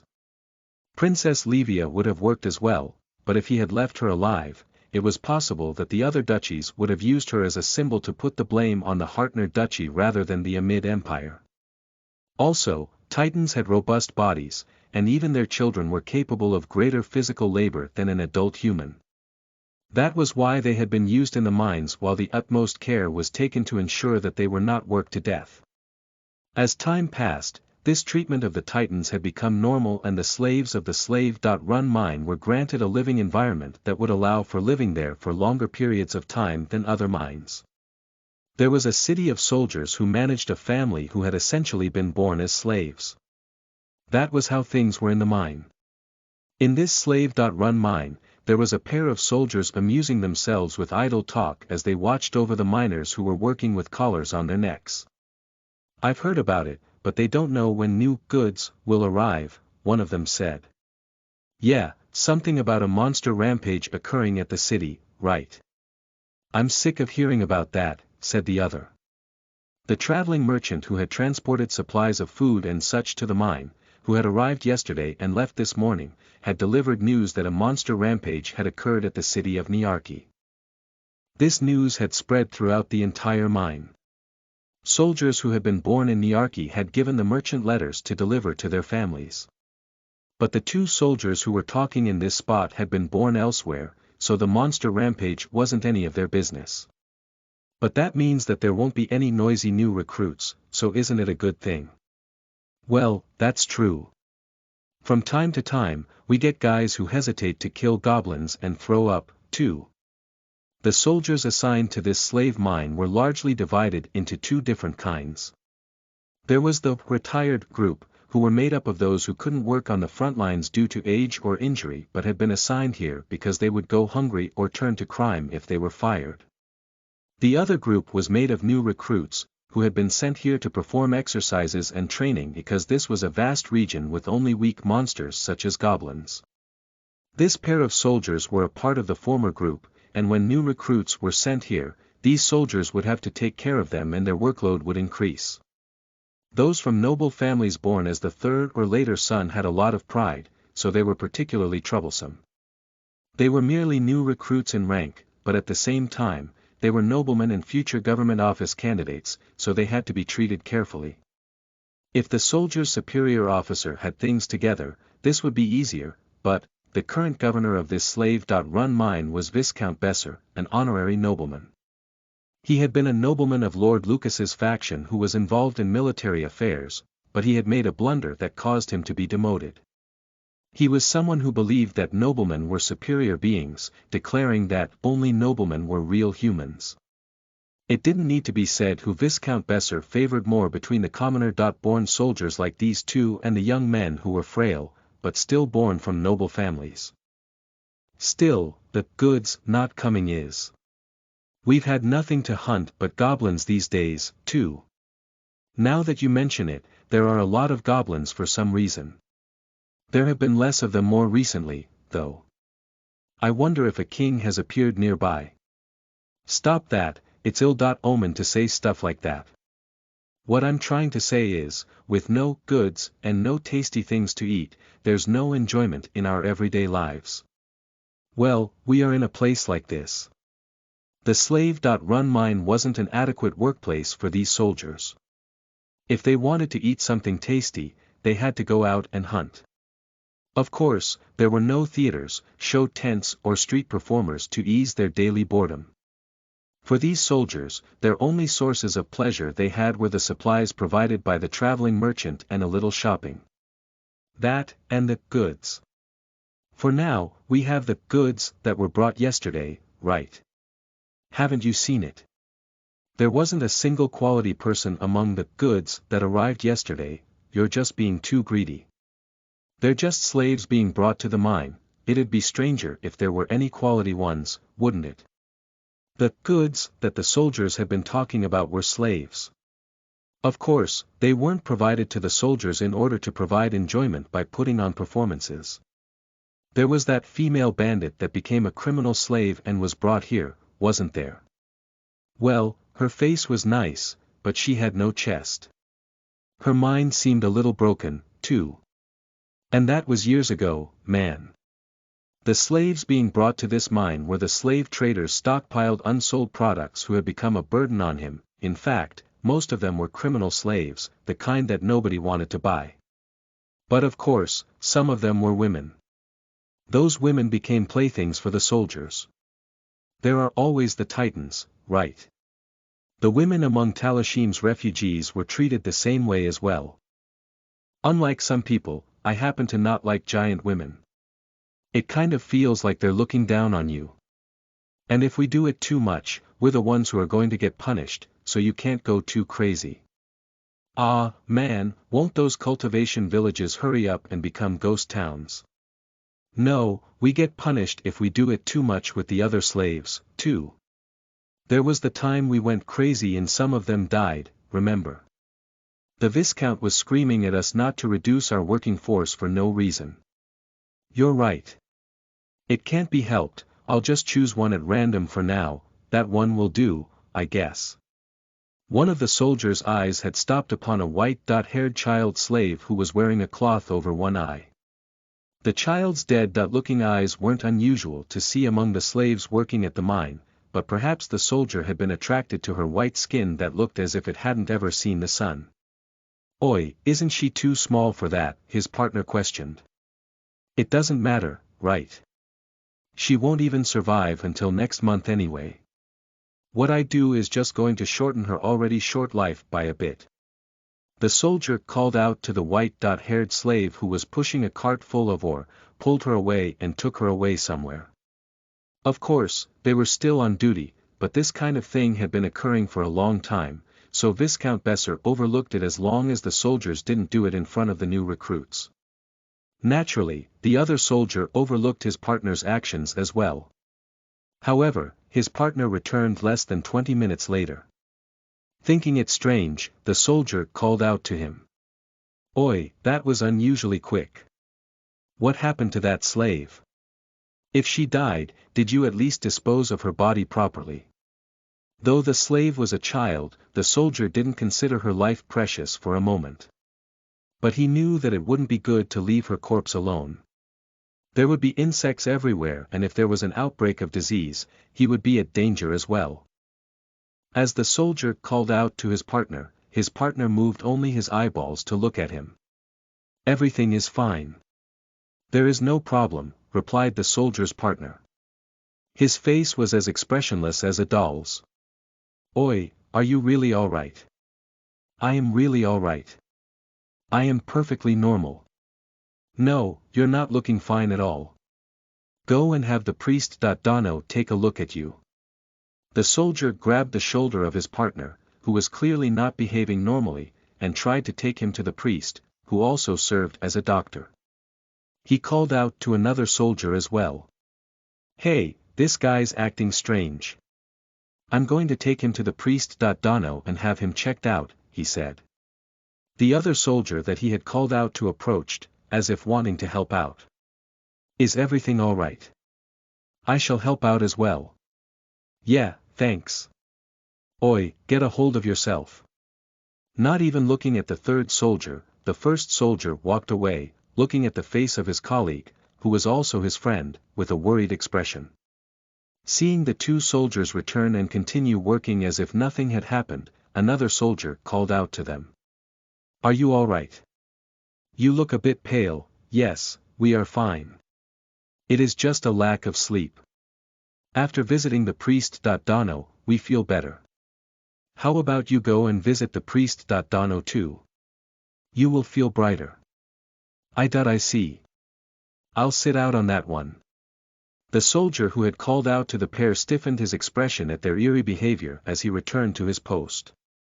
A child slave with white hair and skin pushed a cart past him, but it seemed that the soldier was more concerned about the strange behavior of his colleagues. The empty eyes of several soldiers stared at his back. The level of the mental encroachment skill has increased. Name. Levia rank. 5 race. Blaze ghost level. 0 passive skills. Spirit form. Level 5 mental corruption. Level 5 heat manipulation. Level 6 flame nullification materialization. Level 5 augmented mana. Level 3 active skills. Housework.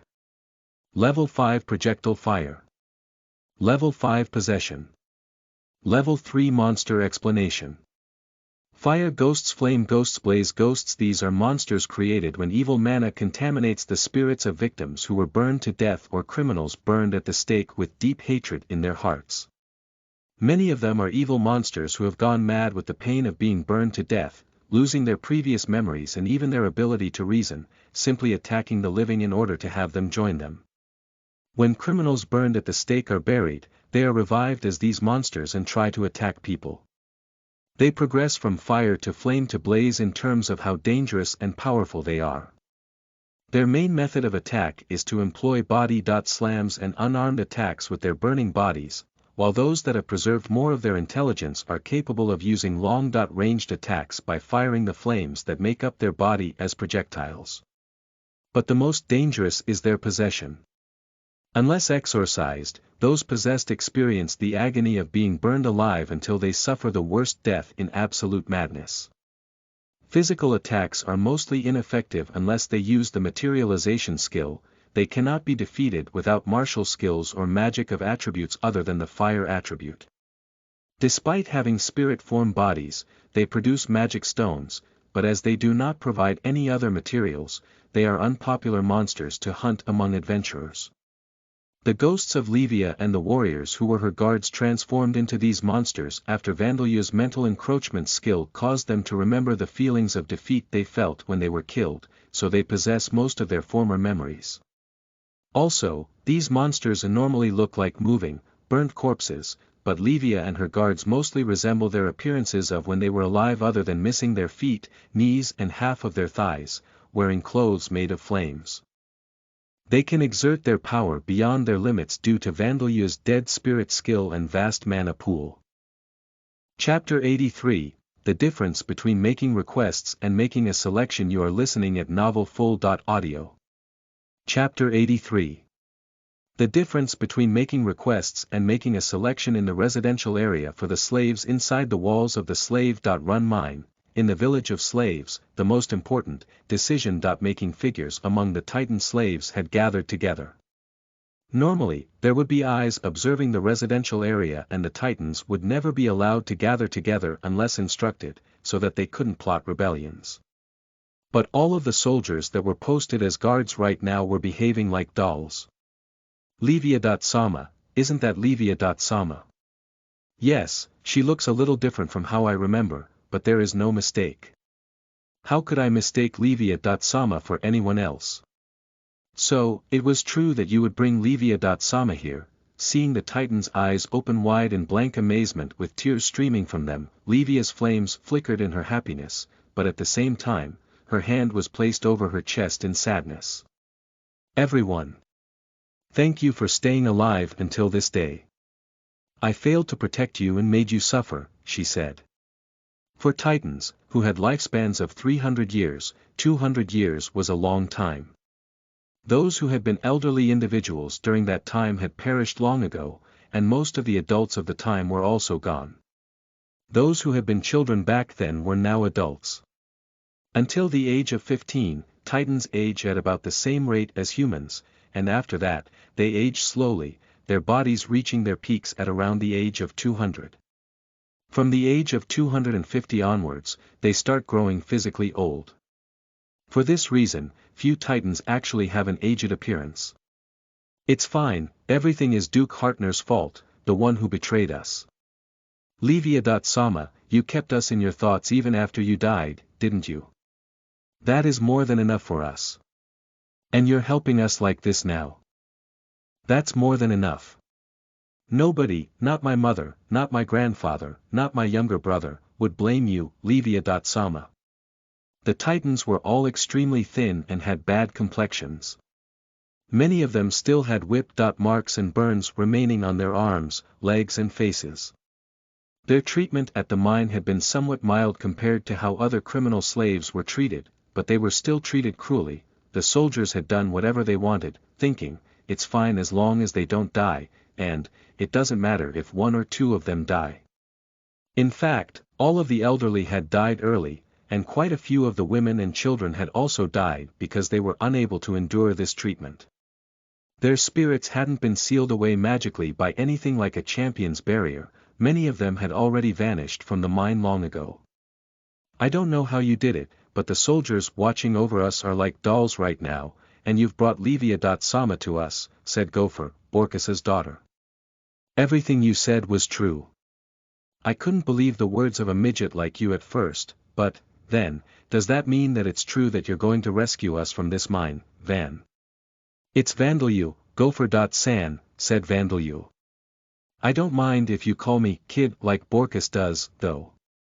He had blended in among the slaves and used the mental encroachment skill to reduce all of the soldiers into vegetative states, one by one. But please don't call me midget, he added. I'm overly conscious about that. Races like Titans and Beast. People had a sense of values where they believed that size was equivalent to strength and being small meant being weak. Even if this weren't the case, Vandalyu, who was small even compared to other children of the same age, probably looked unreliable to the Titans whose women could reach heights of 2.5 m. Death, a tribute charm wasn't working after all, communication with living people was difficult. I'm really glad I brought Princess Livia here, Vandalyu thought. Gopher gave him a wry smile. It's just like that Oyaji to be so energetic even when he's dead, she laughed. I won't be calling you, kid. Livia.Sama is calling you, Your Majesty, so isn't it strange for me to call you that? You don't have to worry about that, said Vandalyu. Anyway, at this point, I'm thinking about freeing everyone from this mine. But that's not as simple as it sounds, is it? Asked Gopher. We have slave collars on our necks. Slave collars, collars of servitude. They have various different names, but they are magic items that ensure that slaves do not disobey the wills of their masters. If slaves try to cause harm to their masters or make an escape, the collars cause them suffering by suffocating them or releasing an electrical shock. There are numerous ways of removing them, but the master's approval isn't the only thing that is needed. In addition, normal curse-breaking spells cannot undo them, special spells are required, but they are kept secret. You won't be able to remove them even if you defeat the governor of this mine, said Gopher. Even you couldn't simply. I can remove them, said Vandalyu. Before he could even hear the Titan's surprised cries, he released Black Death. A tribute mana that surrounded Gopher's collar, which unfastened with a click. No way, Gopher and the other Titans were dumbfounded as the heavy collar hit the floor loudly, but Vandalyu had previously used his mana to brute force his way through a seal left by a champion. Something like this was simple for him. How many times can you do that in one day? Gopher asked. There are over 500 of us in total. It costs about 1,000 mana for each person, so I can handle 300,000 people's worth and still have some left over, said Vandalyu. You can really do it.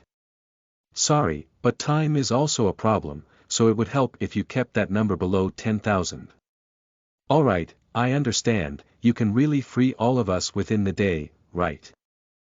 With this, we can fight, shouted another Titan. Everyone, His Majesty is a little shy, said Livia. And the soldiers standing guard are all allies, but if your voices are too loud, I know, Livia.Sama. So, what should we do? When are we going to rise to action? For weapons, just pick up the pickaxes and shovels we normally use, hell, even grab a rock. I'm sure those tools and rocks will feel lighter than they've ever felt before. Those bastards, I'll teach them a lesson. The Titans were excited about being freed from their unjust imprisonment and finally having a chance to retaliate. Although Vandalyu looked expressionless, he was actually flustered, unable to find a good time to chime in. But he managed to open his mouth now. Tonight, in the middle of the night, he said. I see, tonight, wait, hang on a second. That's too early. Although it was too early to be called the middle of the night, the sun had already set completely. There wasn't enough time to free all the slaves and begin an uprising. If they went on a rampage with no plan, the soldiers would cause severe casualties among the slaves, who were significantly inferior to them when it came to combat. And it wasn't as if all of the slaves would join the uprising immediately. There are slaves who have already given up on everything, unlike us, said Gopher. We need time to convince them. Even if they don't need to join us, we need to ask them to stay hidden. You're not planning to use the same method on them as you did on those soldiers to turn them into dolls, are you? The moment Gopher raised this question, suspicion appeared on the faces of the other Titans. It couldn't be helped, it would be stranger if they didn't feel fear for Vandalyu, who had shown himself capable of reducing people into vegetative states in less than an hour. This was a very healthy reaction, so Vandalyu didn't pay any attention to it. No, I won't be doing anything like that, he told them. But we'll be carrying out this plan in the middle of the night. There won't be any problems. Like I said, there's not enough time if we do that, said Gopher.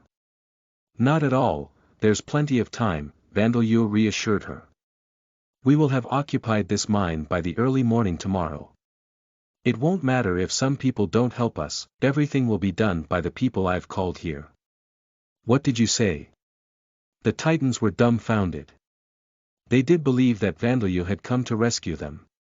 But they had been under the assumption that he would require their cooperation as well. However, Vandalyu didn't need their cooperation at all. He had declared that no matter what the Titans thought of him, he had decided on a time and would occupy the mine with his own strength.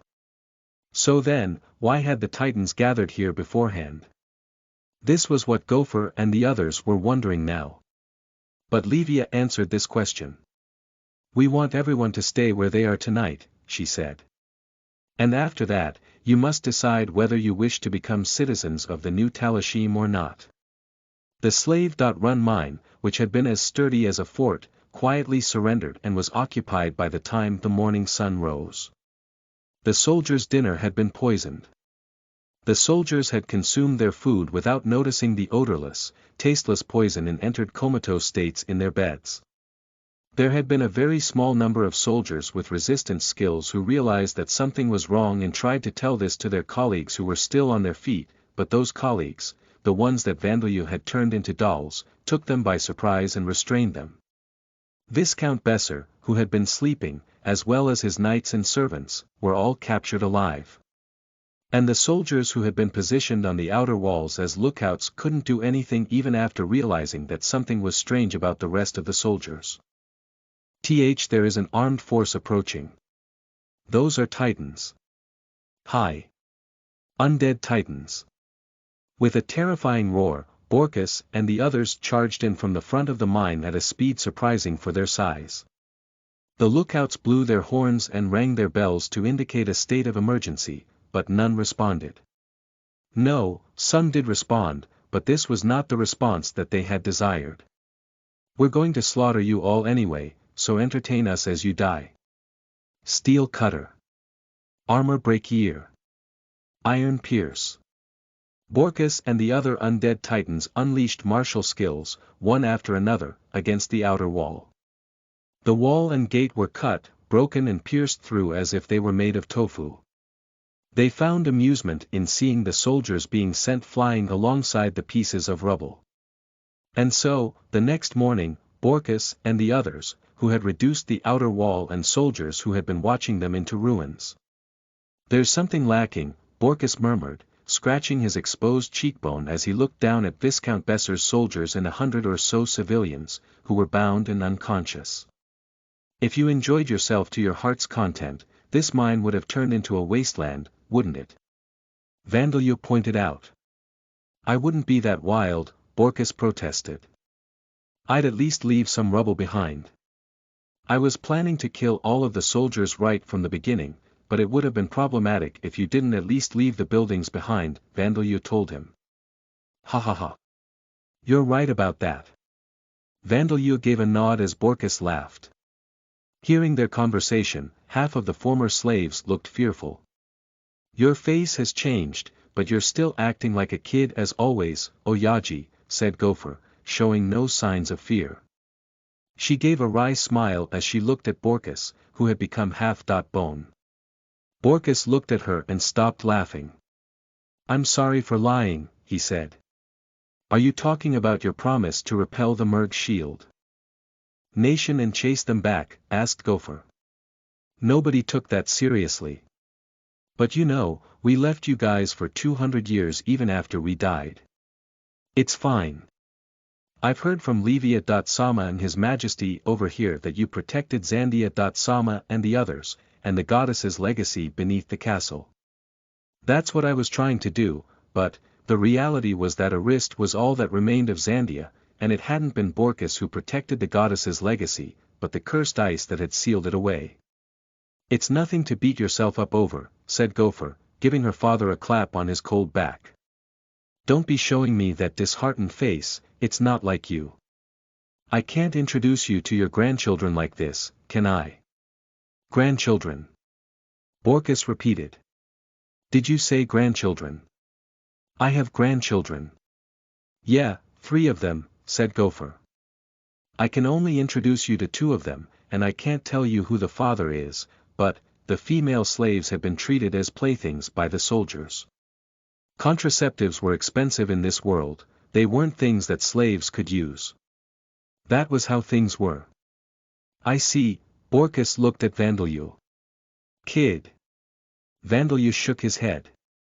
Almost none of the spirits of those who had died in the mine were still around. In the world of Lambda, undead could appear. In a mine where slaves were worked to death one after another, a priest was present, and not only for treating the soldiers and regular workers. The priest would also purify the spirits of the dead. There were none among the spirits who called themselves Gopher's child. I see. No, it's fine, said Borkus. I'm sure they went to where the goddess is, rather than to that good.4.nothing asterisk god. I did pray a lot, after all, you're right, said Vandalyu.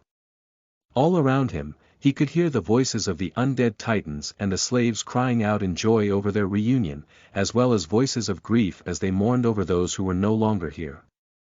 I can't kill Heinz, and I can't revive or make undead out of those who have already returned to the circle of transmigration. I'm still powerless after all, thought Vandalyu. Of course, Vandalyu wanted to change the former, but he wanted to do something about the latter as well. As these thoughts ran through his mind, he thought it was about time and gave Levia a signal. Everyone, she said, addressing the Titans. We will return to Talashim alongside His Majesty. Please decide whether you will come with us or go on a separate path. Gopher and the other refugees from Talashim were relatives of Borkus, Zran and everyone else, so of course, the undead Titans wanted to take them back to Talashim. However, that would mean coming to a nation where Vandalyu ruled as king. As such, their desires had to be confirmed as well.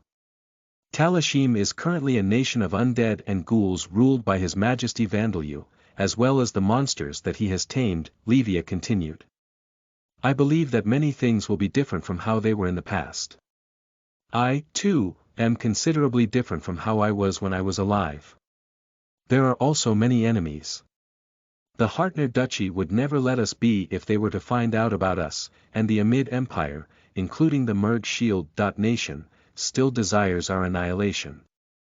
There are also pure.breed vampires who worship an evil god, targeting His Majesty. And there will only be more enemies in the future. Of course, we will fight the enemies, Vandalyu added. Last year, we repelled the Merg Shield. Nation's expedition army of 6,000. If you have any requests, I will listen to them. But that does not mean that I am capable of doing anything. Everything has its limits. If you can accept this, then please come to my nation.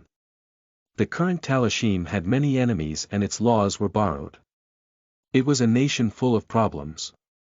It wasn't a place that Vandalyu could proudly declare to be an ideal land or paradise. Things would probably be fine for a while. But one day, Talashim could be attacked by those reincarnating in Lambda with full knowledge of Vandalyu's death. Attribute magic or Heinz's party who would be far stronger than they were now.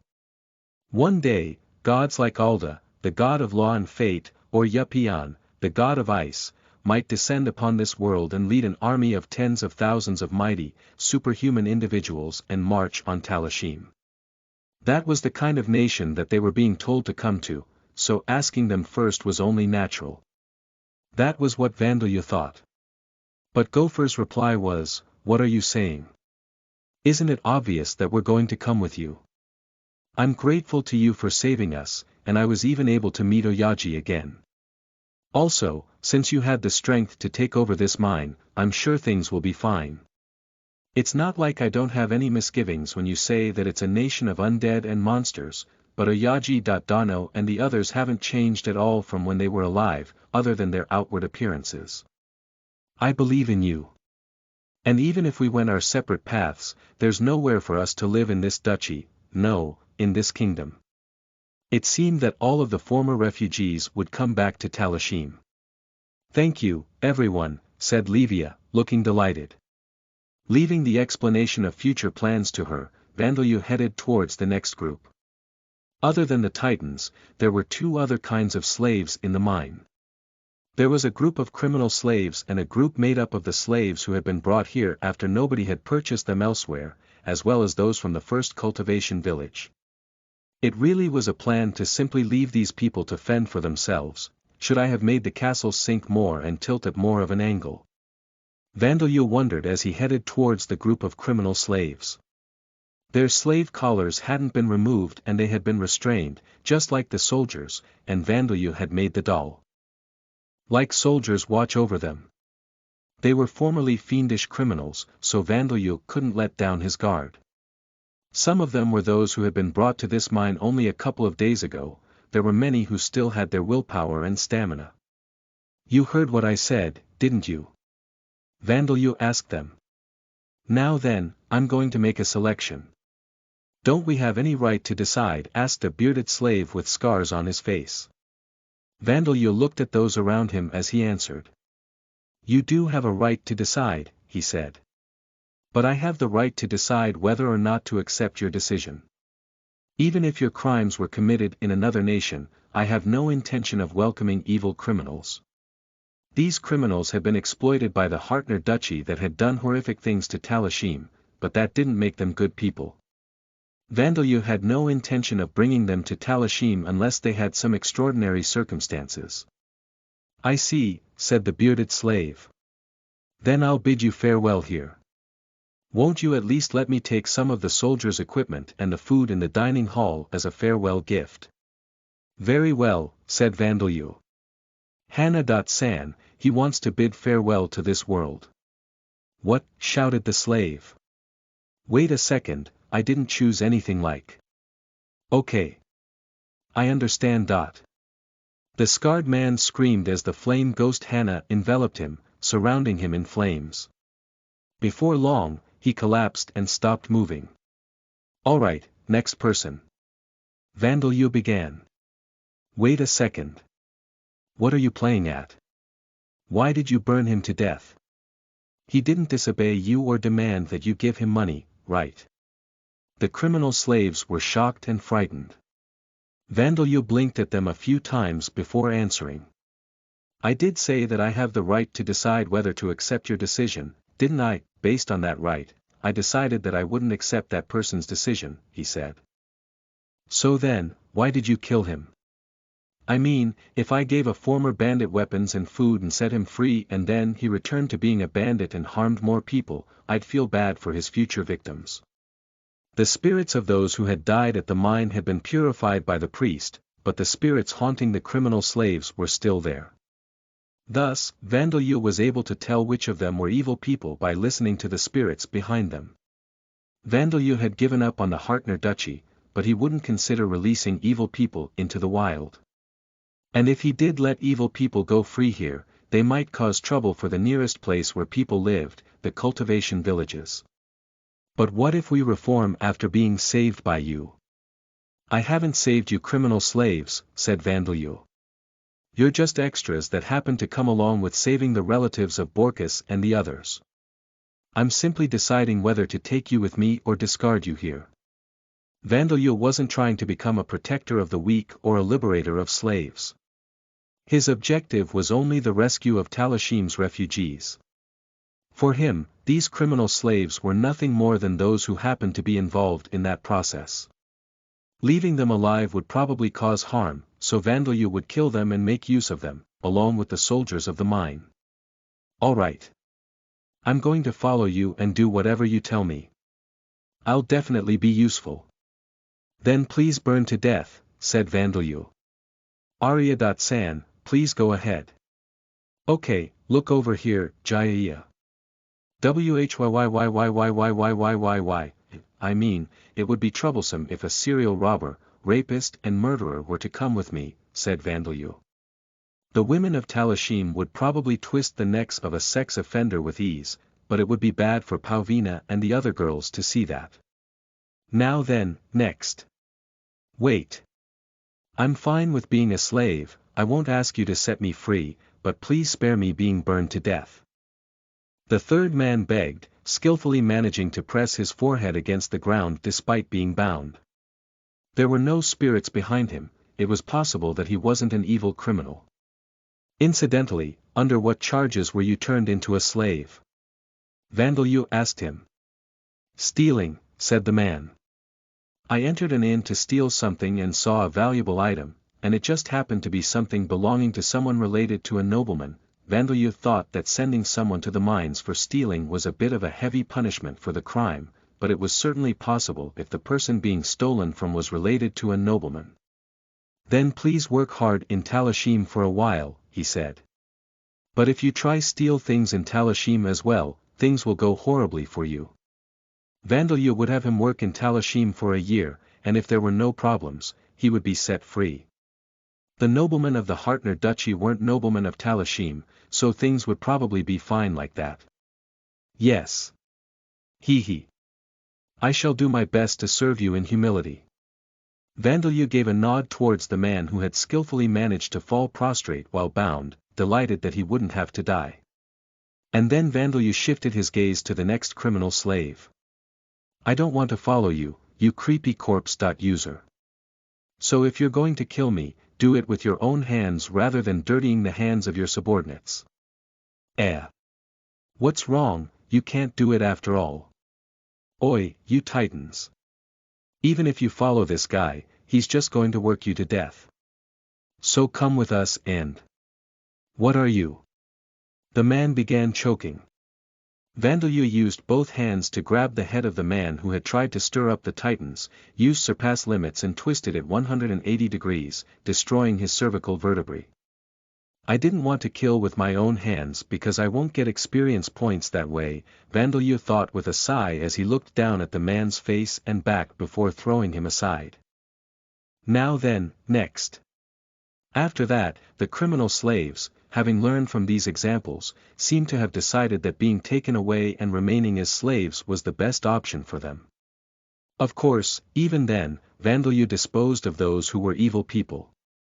The former slave titans watched with stiff expressions as Vandalyu, having finished making a selection of the criminal slaves, headed towards the former inhabitants of the first cultivation village.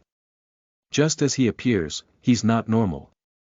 Seeing Vandalyu burn people alive and twist someone's neck with his own hands without a single change in his facial expression, they made changes to their impressions of him. I didn't really think of him as a liberator of slaves or anything like that, but, Gopher murmured. Really? He was actually considerate enough to make it less frightening for us, said Borkus. He was.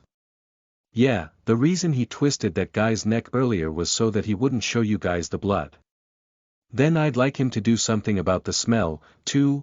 Of course, the smell of the burnt flesh of the criminal slaves was floating about. The titans were quite far away, so it was bearable, however.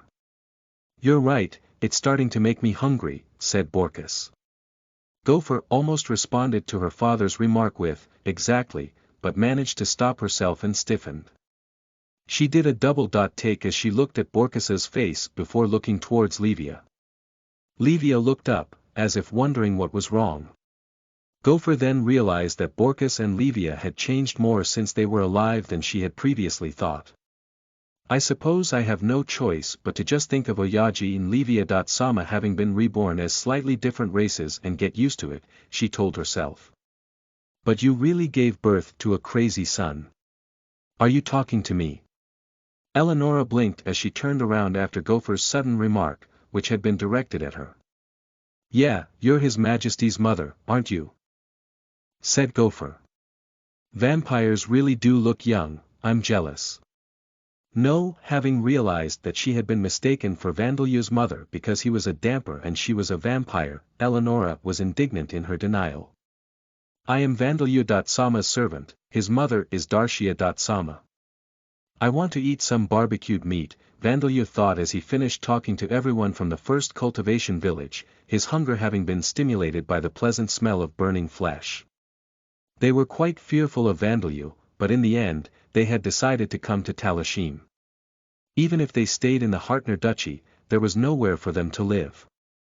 If they were caught, they would be executed at worst or become slaves again at best. It would be a long journey if they wanted to escape to another duchy. Thus, following Vandelu would give them the greatest chances of survival. I don't mind remaining as a slave, but if you could treat us a little better than we have been treated up until now, oh no, we will welcome you as normal people, as free citizens, Vandelu promised. Since you're not criminals, I have no reason to turn you into slaves. The young man who called himself the village chief's son had become completely used to serving others after living as a slave, but Vandelu stopped him from lowering his head. Eleonora, having cleared up the misunderstanding about the matter of Vandelu's mother, whispered in Vandelu's ear. Are you sure you wish to bring them with us just as they are? She asked. They may betray you in the future, Vandelu.Sama. There was no way for Vandelu to restrain the actions of those from the first cultivation village. Although Vandelu had the ability to remove slave collars, he had no way to create new ones. Even if they were former inhabitants of the Sauron Duchy and followers of Veda's religion, there was no guarantee that they would remain loyal to Vandelu. Death. A tribute charm didn't work on them, after all. Perhaps you should use mental encroachment to restrain them a little, Eleonora suggested. No, I don't have to go that far, said Vandelu. Talashim is a nation, not a secret society. He had no intention of demanding such loyalty from them. But, if they betrayed you in the future, they might betray me in the future. That's how people are, said Vandelu. I am the king, and they are merely citizens. With that being the case, that's how things are. Vandelu felt that it would be abnormal to use brainwashing to restrain the wills of ordinary people who weren't criminals. And if their families were taken hostage or they were promised great rewards, they could waver and betray him. That was how normal people were. Leaving aside whether these people would really betray him, if they really did, Vandelu would deal with it when the time came on a case-by-case basis. But Eleonora didn't seem satisfied, so he continued. And you know, you haven't betrayed me, have you, Eleonora? So it's fine, he said. Eleonora's face lit up, almost audibly. And then she embraced Vandelu in her arms. Vandelu.Sama, I will never let you go, she declared.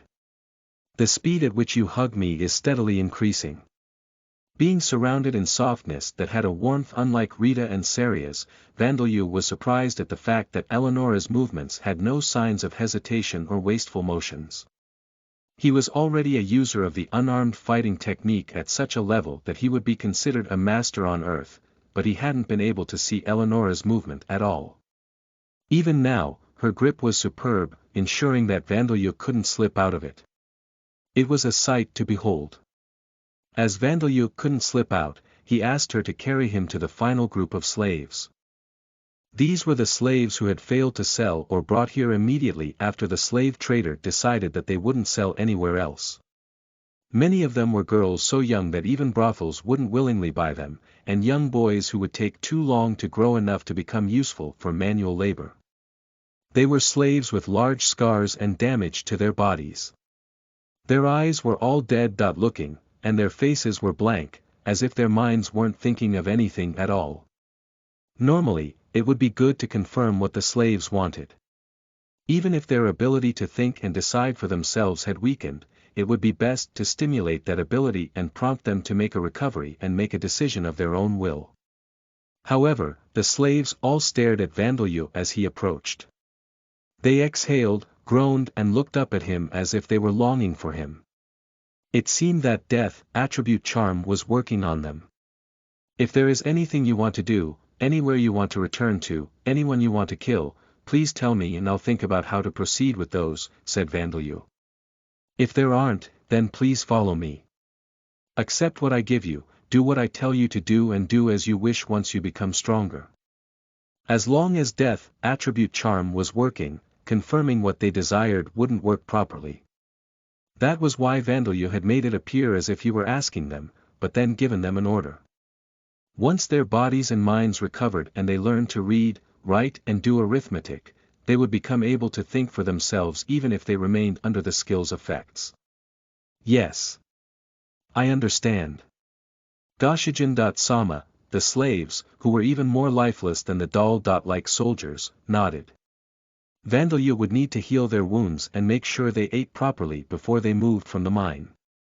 Before that, the problem was dealing with one final person. So, why are you here?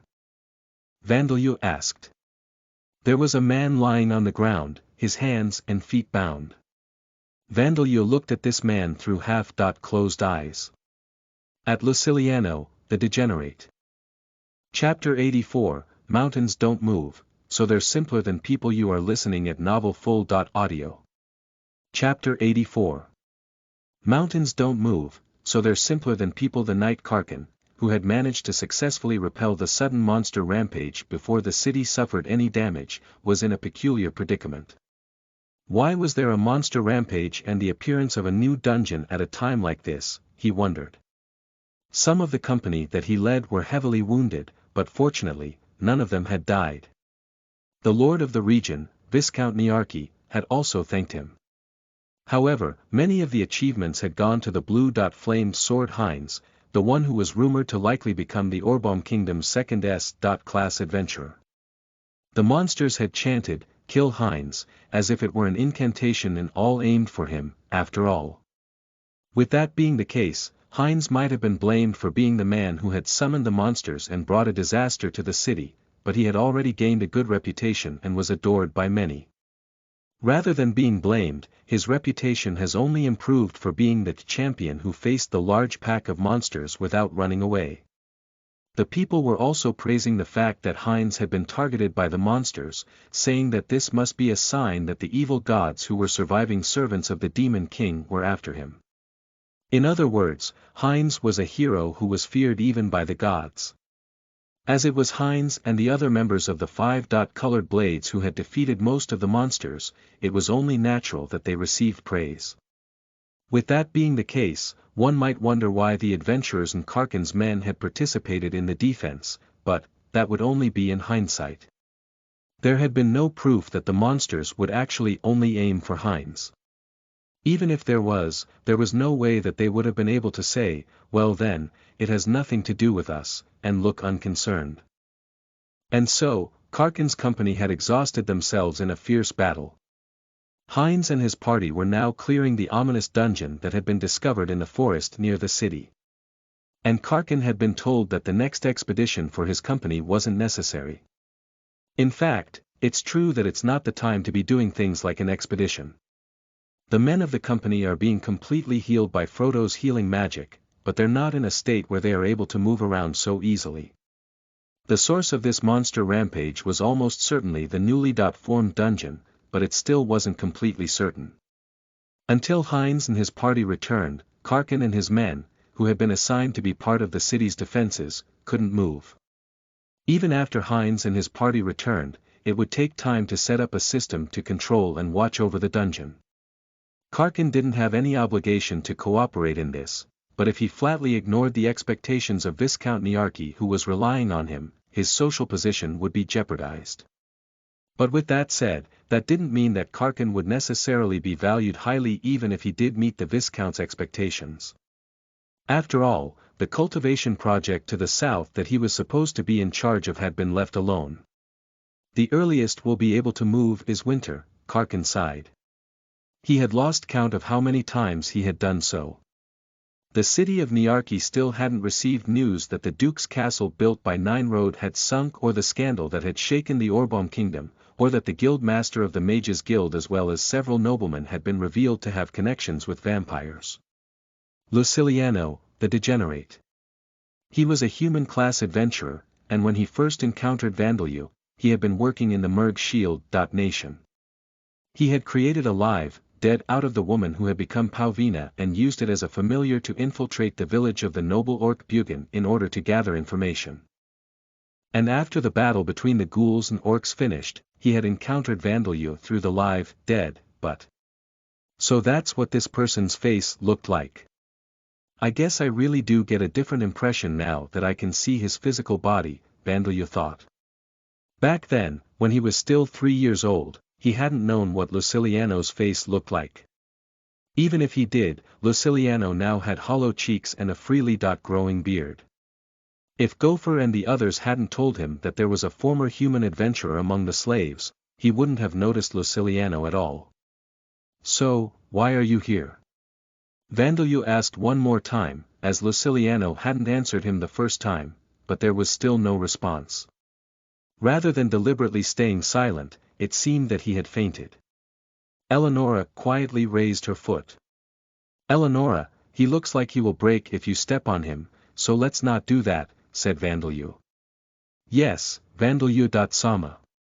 Still being held in Eleonora's arms, Vandalyu secreted some restorative medicine from his claws and used telekinesis to apply it to Luciliano's face. The moment he did so, Luciliano sprang up like a spring-loaded toy, but he was still bound, so he lost his balance and fell to the ground once more. Kaha. Ha. Wait, please don't kill me. Even if you do kill me, please let me die in comfort. Also, let me have one final meal. You're looking unexpectedly lively, said Vandalyu. To start off with, judging from your behavior, it seems that you remember who I am. There's no way I could forget someone of a rare race like a damper. But wait, it wasn't my intention to encounter you here. Luciliano begged. No, I'd be pretty surprised if it was, said Vandalyu. It seemed that Luciliano remembered exactly who Vandalyu was. Including the fact that Vandalyu had threatened him with, the next time I see you, I will kill you. Vandalyu-sama is asking what you are doing in a place like this. Answer him, Eleonora said, prompting Luciliano to provide a response. Also, I am not Vandalyu-sama's mother, but his servant, she added, as multiple people had now made the same misunderstanding. Alright, I'll answer, said Luciliano. After that incident, I took my money, left Balchaberg and migrated to the Orbaum Kingdom. I continued my research into undead while working as an adventurer. But one day, unfortunately. According to Luciliano's story, he had gotten caught up in the dispute between Lord Belton and Lord Lucas. The third son of a certain nobleman in Belton's faction plotted to have his father change sides to Lucas's faction and name the third son as his successor. By having his father assassinated and turning him into a live, dead puppet. He set his eyes on Luciliano, an adventurer working solo without forming a party or finding companions, to create the live, dead.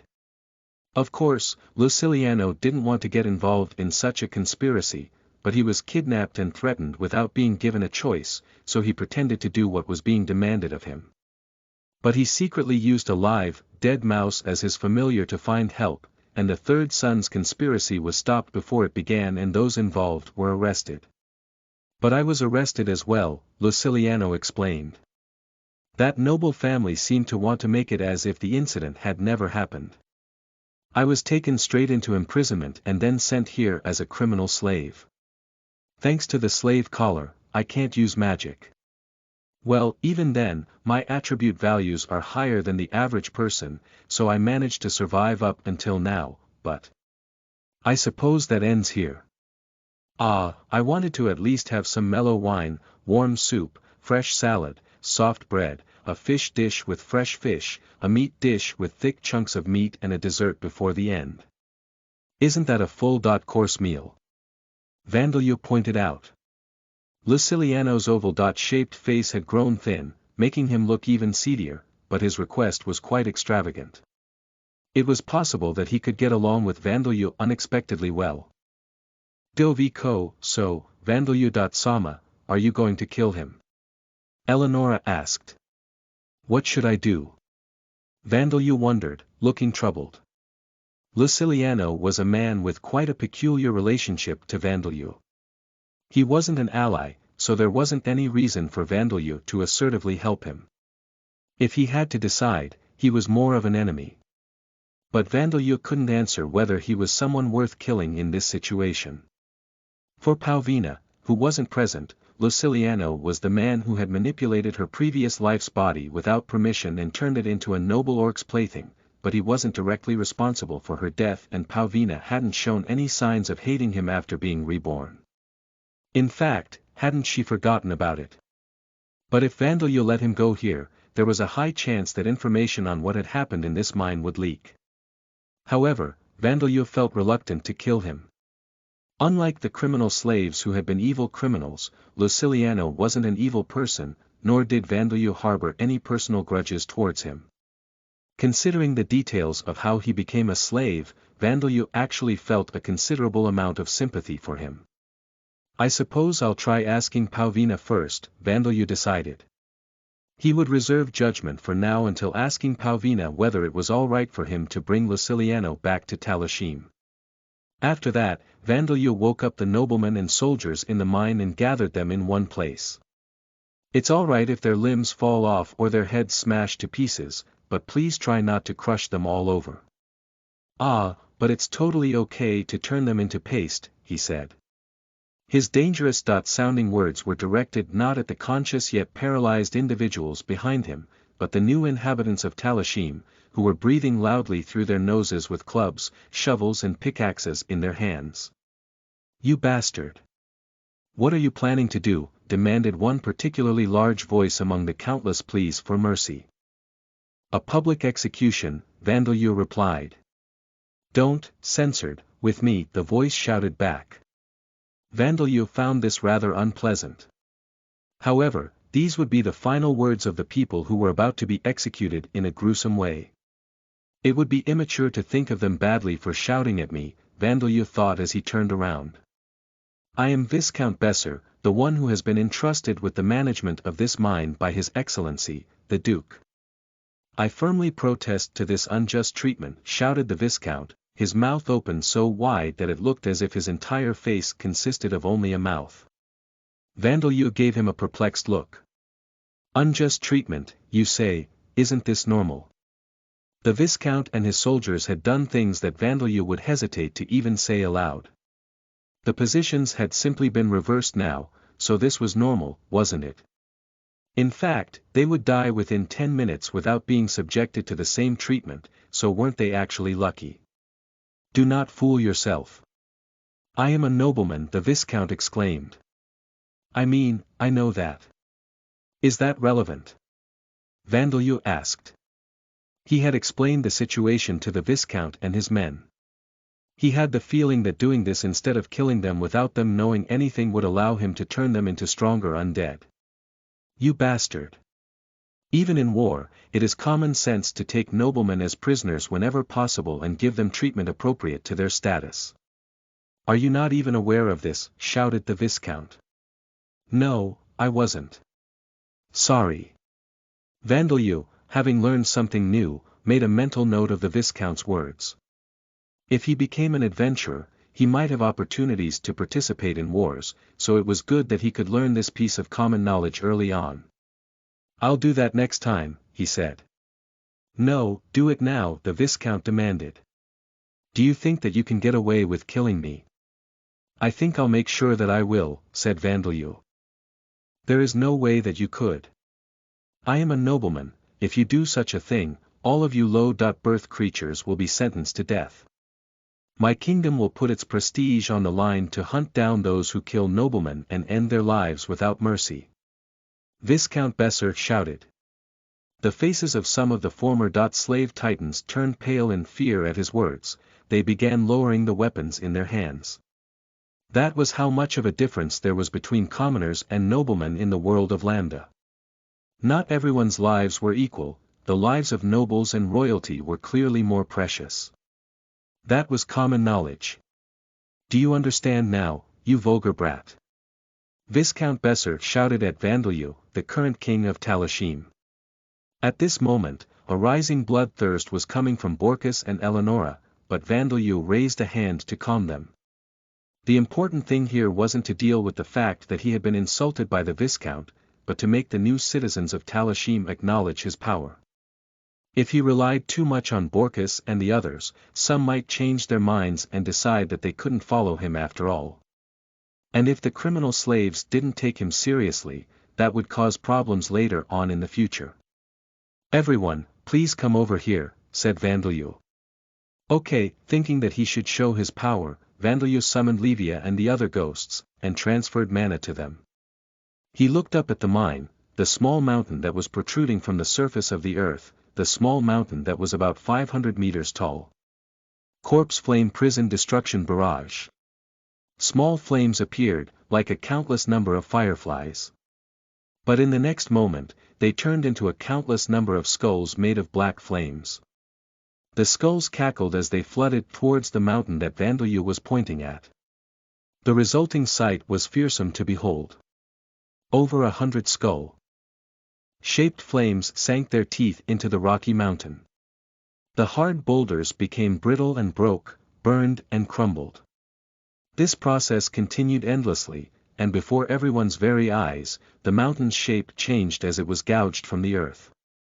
There was a thunderous noise as rocks fell from the mountain, but even that was erased by Vandeleur's magic. "Kid, the mountain's going to disappear," said Borkus. "Ah, you're right." By the time Borkus stopped him, the mountain had been reduced to 2/3 of its size. It wasn't that large a mountain to begin with, but this display of power made not only the previously spirited Viscount and his soldiers, but even the former slaves stare with open mouths. Eleonora and the others were dumbfounded as well. Even Pete, whose head was protruding from Vandeleur's hair, had frozen stiff. Up until now, none of the spells of the death attribute had possessed the ability to physically destroy their targets. However, by acquiring the dead spirit magic skill and having Levia and the others available to use, Vandeleur could now accomplish the same things as fire attribute magic. Eleonora and everyone else was seeing Vandeleur's mana exhibit its true potential for the first time. "Bakken, would it not be quicker to simply invade the Hartner Duchy?" Sam suggested. "Sam, it's impossible because Heinz is here," said Vandeleur. "Also, if I do that, that would mean fighting the other duchies and even the Amid Empire, wouldn't it?" "Well, I suppose so," said Borkus. "No matter how strong the kid is, he's just one person. If A-class adventurers and elite forces from every nation attacked multiple places at once, holding out would be impossible." As he said, there were plenty of people in this world who were capable of doing what Vandeleur had just accomplished. "And in the end, a mountain is just a mountain," said Vandeleur. "It doesn't move. A B-class or A-class adventurer would be able to avoid this attack. Unlike mountains, people could be equipped with all kinds of magic items and possessed skills. Corpse Flame Prison Destruction Barrage wasn't accurate in its targeting, so it wouldn't be difficult for a superhuman to survive it, though ordinary people would simply turn into ash. It's true that things would probably work out with me, Vigoro, Eleonora, Jushin and the others, but," Borkus looked up at the collapsed mountain. "Normally, they might have had to run away from the falling debris, but Vandeleur had even destroyed the debris. He had even erased the noise, which made it feel less real, but if he hadn't done that, then many people probably would have lost consciousness." "By the way, was it really alright to destroy the mine?" asked Borkus. "It's not a problem," Vandeleur replied. "I intended to destroy the mine right from the beginning to eradicate the Hartner Duchy's supply of mineral resources." He turned around to face the former slaves. "What I want to say is, I have power, so the nobleman's retaliation isn't something to be feared. Don't you agree?" he asked them. The former slaves remained dumbfounded for a moment before regaining their senses. "I've never seen such a great spell. This is the one who's going to be our king. If our king is this strong, then isn't it true that we don't need to fear the noblemen of this nation?" "That's right, even if the Hartner Duchy and other duchies, even if the king sends an army, they'll be eaten up like that mountain and not even leave ashes behind." If that person is our king, then we won't even lose to the Amid Empire, we won't be chased out of our homeland anymore. Strength returned to their eyes, and the weapons that had been lowered earlier were raised once more. In fact, it was the Viscount and his men who were now deathly pale. After seeing Vandelu's dead spirit magic, they were now perfectly aware as to whether the Hartner family they knew would be able to do something about the half-vampire before them who called himself a king. Wait. If you spare us. No, at least me, I'll pay you any amount you want, said the Viscount. His plea for mercy triggered the soldiers to beg for mercy as well. Viscount Sama, I have a wife and children, please spare my life. I haven't killed or raped anyone. It's true, please believe me. I can earn money in other ways, so I don't really care about that, said Vandelu. Raping others when you have a wife and child isn't good now, is it? And you, the last one, you shouldn't tell lies that are so easy to see through. All of the soldiers' attempts were futile. I've already left out those of you who were simply working normally without unnecessarily harming, killing or raping the slaves, Vandelu told them. Those whom he had deemed to be not bad enough to deserve death had been gathered in a separate place. There was an old soldier who had remained faithful to his wife and employees brought here by the Viscount such as maids and chefs. Around 10 people in total. They weren't particularly virtuous people, nor had they harbored deep compassion for the slaves, but they had hesitated to kill. Vandelu was planning to bring them back to Talashim as slaves, watch them for a while and then, if they seemed alright, he would release them to become free citizens. He loathed meaningless killing, he wouldn't think of killing them unless it was necessary. The incident where he had a single silver coin stolen from him in the marketplace hadn't even stayed in his memories. But when there was a reason to kill someone, he believed that they should always be killed. The Viscount and his men were those who deserved to die.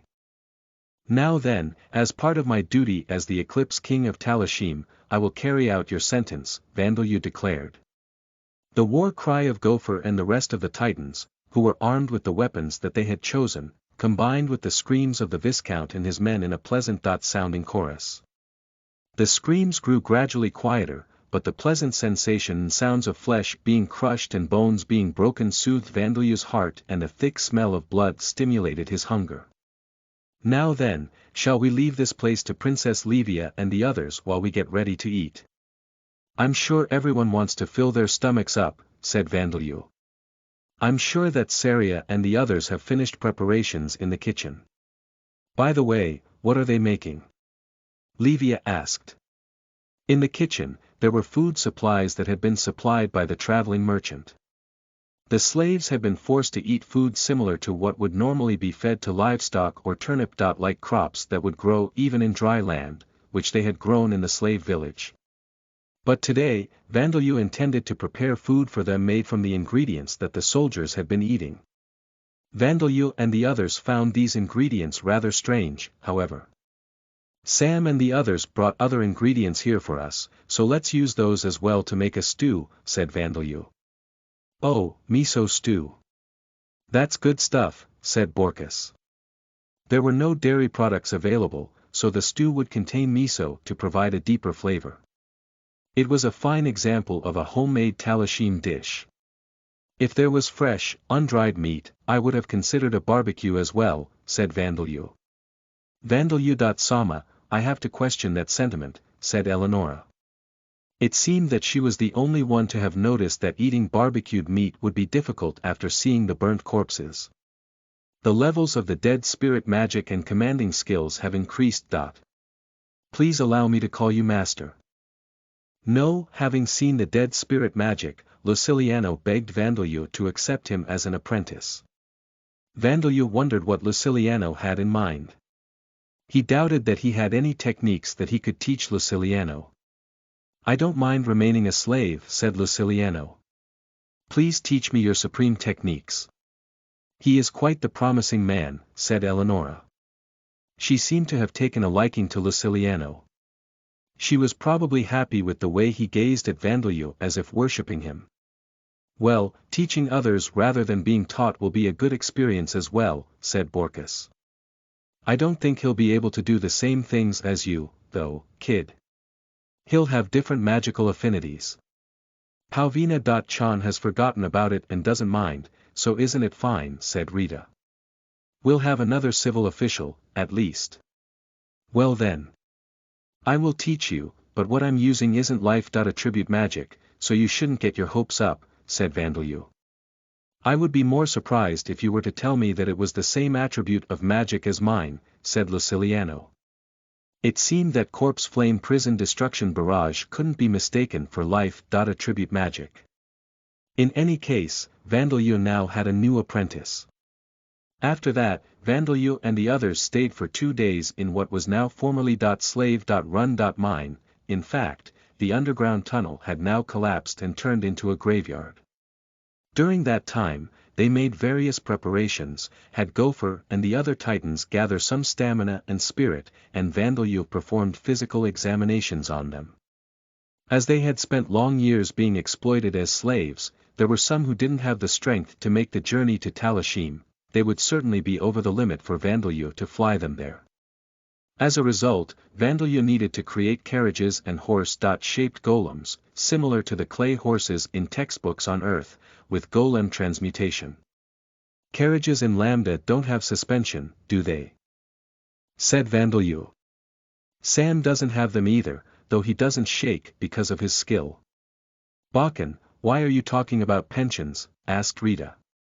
Naturally, springs and coils hadn't been invented in Lambda. Boards and poles were put together in a structure to reduce shock, but metal springs didn't exist. So Vandalyu created them and added them to his carriages. He would be able to test the idea that he had thought of right away, so his golem transmutation and carpentry skills were celebrating. You possess the technique of a carriage craftsman, Your Majesty.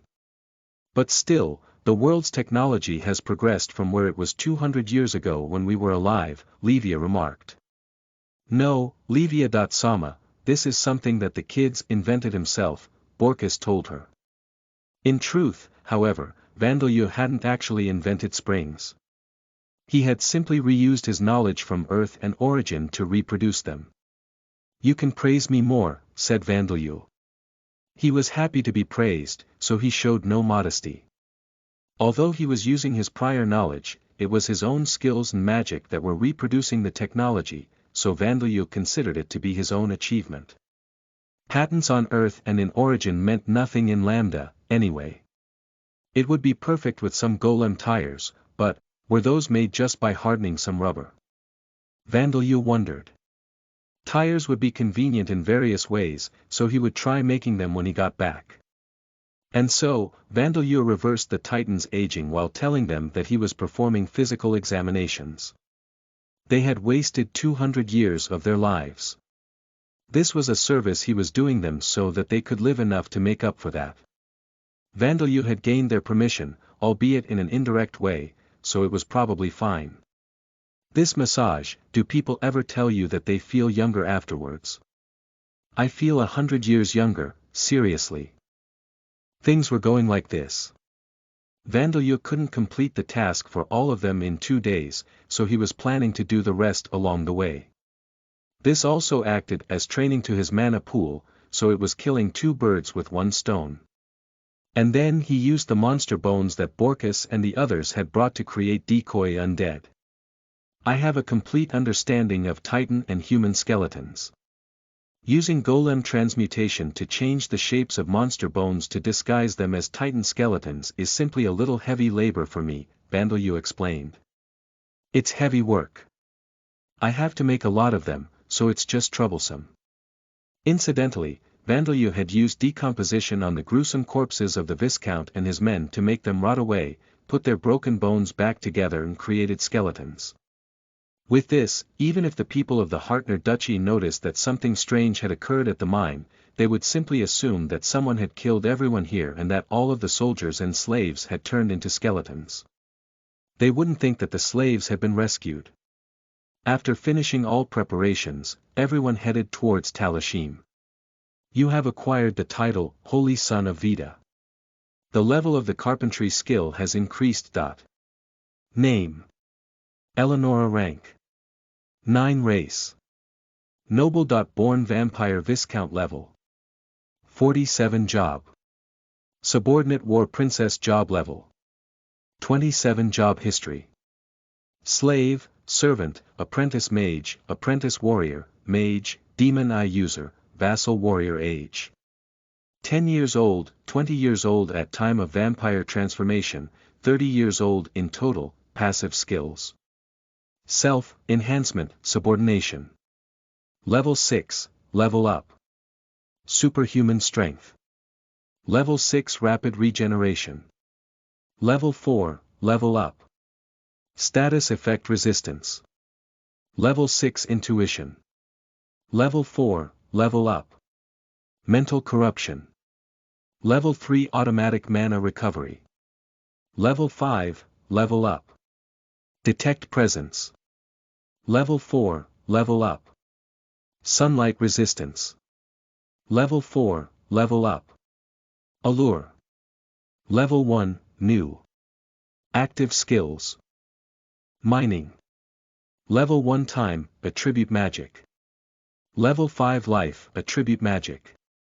Level 5 no attribute magic. Level 2 mana control. Level 3 bloodsucking. Level 4, new. Swordsmanship. Level 4, level up. Unarmed fighting technique. Level 3, level up. Silent steps. Level 4 steel. Level 1 housework. Level 3, level up. Shield technique. Level 3, level up. Armor technique. Level 3, level up. Surpass limits. Level 3, level up. Chant revocation. Level 2, level up. Unique skills. Charming demon eyes. Level 7 job explanation. Subordinate war princess, a job that can be acquired by a woman who has been born into nobility or previously held a certain social status, but is currently a subordinate to another person. Depending on the nation, owning female warriors with this job is a large symbol of status. It is not uncommon for nobles and royalty to trade them at high prices. Many harems contain multiple female slaves who possess, or are forced to possess, this job and act as guards. This job does provide bonuses to combat-related skills, but it also provides bonuses to the allure, seduction and love-making skills. In Eleonora's case, the prerequisite of being born into nobility is fulfilled by the fact that she is a noble-born vampire. Chapter 85, A King Who Visits the People. You are listening at novelfull.audio. Chapter 85. A king who visits the people. Korf, who managed the caravan of merchants who delivered materials to the slave-run mine, felt a strange uneasiness. There had been all kinds of things happening in the Hartner Duchy recently. First, a dungeon had appeared at the city of Niarchy and a monster rampage had occurred, causing a great deal of panic. The monster rampage and the dungeon, named Heinz's Skeleton Cavern, had been dealt with by the A-class adventurer party, the 5-colored blades. After the dungeon was explored, it was declared to be a class dungeon with 30 floors and that monsters shouldn't emerge from within as long as the monster population inside was periodically kept in check. Apparently, there were many undead, venomous insectoid monsters and poisonous plant-type monsters. Most of the floors were caves, swamps or forests. During the monster rampage, all of the monsters had been more powerful than their ranks, but the monsters had now returned to normal strength. But it seemed that when the blue-flamed sword Heinz entered the dungeon, the monsters would flood towards him. This was a chance for the city of Niarchy, especially the Adventurers Guild, as only small to medium-sized devil's nests and D-class dungeons had existed nearby until now. The monsters that appeared in the new dungeon were unique, so the dungeon wouldn't be very popular, however. The merchants of the caravan anticipated that new, rare drugs could be created from the monster's venom. They didn't care about the rumors that the remnants of the Demon King had created a dungeon in order to kill the heroes of the 5-colored blades, particularly targeting its leader Heinz. It was nothing more than a topic of idle conversation. After that, the castle in Nineland, the Hartner Duchy's capital, had sunk. Not in the metaphorical, economic sense, but physically. The merchants hadn't seen it for themselves, so they found it difficult to believe, but it was certain that the castle had suffered large damage. An outlaw who had gone on a violent rampage in the north was apparently involved in the incident, but the smaller details hadn't been released yet. Either way, the merchants had thought that this event had no direct effect on them, as they operated in remote regions. They only hoped that taxes wouldn't increase to fund the castle's repair. But after leaving the city of Niarki, staying a night in a cultivation village and then heading further south to the slave.run mine, they realized that this wasn't the case. "Boss, no matter how many times I count, there's a mountain missing." "I see, so you thought so as well." After they left the cultivation village, they drew closer to the slave.run mountain that was their destination over the first and second day, giving them a view of the Rocky Mountains lined up against each other, but, the scenery that they had seen countless times was now different. There was one less mountain than there should have been. What is the meaning of this? Was there a great earthquake or something? If there was an earthquake large enough to collapse a mountain, even the city of Niarki wouldn't be unharmed. The people at the cultivation villages would have known something, too. And if that really were the case, the other mountains would have crumbled as well. So, are you saying that the tunnels collapsed, causing the whole mountain to collapse? There's no doubt that some fearsome monster has appeared. I'm sure it was the same demon that sank the castle. We agreed that that was a false rumor, right? Calm down. Stay calm. We always say that if you panic, you'll only cause yourself harm, don't we? Shouted the caravan leader Korf, reprimanding his subordinate merchants. But he was aware that this was a state of emergency. With that said, that didn't mean that they could simply turn around and return to the city. "Everyone, keep your weapons in hand," Korf ordered. "Escorts, please be ready to fight at any time. We're going to keep going." "Of course," said Korf. "How can we run away without knowing what happened? We're merchants." It was certainly an emergency situation, but there wasn't any threat or danger that they could see yet. They couldn't hear any volcanoes erupting or fearsome monsters howling. If the caravan turned back now, they would be breaching their contract. Their carriages contained the food supplies and other necessities, as well as luxury items, for the slave.run mine. If some kind of disaster had occurred at the slave.run mountain and the survivors were waiting for rescue, they might all die if the caravan fled without even investigating the scene. Never mind being charged a fine, in the worst-case scenario, Korf's head could be sent flying, physically. Even if that didn't happen, cowards who would say, "Something appeared to be happening, so we got scared and turned back," didn't have the right to form a caravan operating in remote regions. That was why Korf's caravan needed to confirm what had happened at the slave.run mine. In this world, merchants couldn't survive just by counting revenues and expenditures. They needed to risk their lives to gain the trust of others. On the third day, they saw that the outer wall and gate of the slave.run mine had collapsed and been destroyed. However, there wasn't any sign of vicious monsters or armed forces occupying the mine. With that being the case, it was unlikely that the caravan would suddenly be wiped out. Believing this, they cautiously drew closer, and the men of Korf's caravan saw something terrifying. Skeletons. The soldiers, no, the slaves have all turned into skeletons. Monsters made only of white bones, their bones rattling with each movement and their jaws clattering in place of laughter. There were skeletons equipped with the armor and weapons of the soldiers, as well as Titan skeletons over 2 meters tall wearing worn-out pieces of cloth instead of clothes with pickaxes and shovels in their hands. It looked like there were hundreds of them.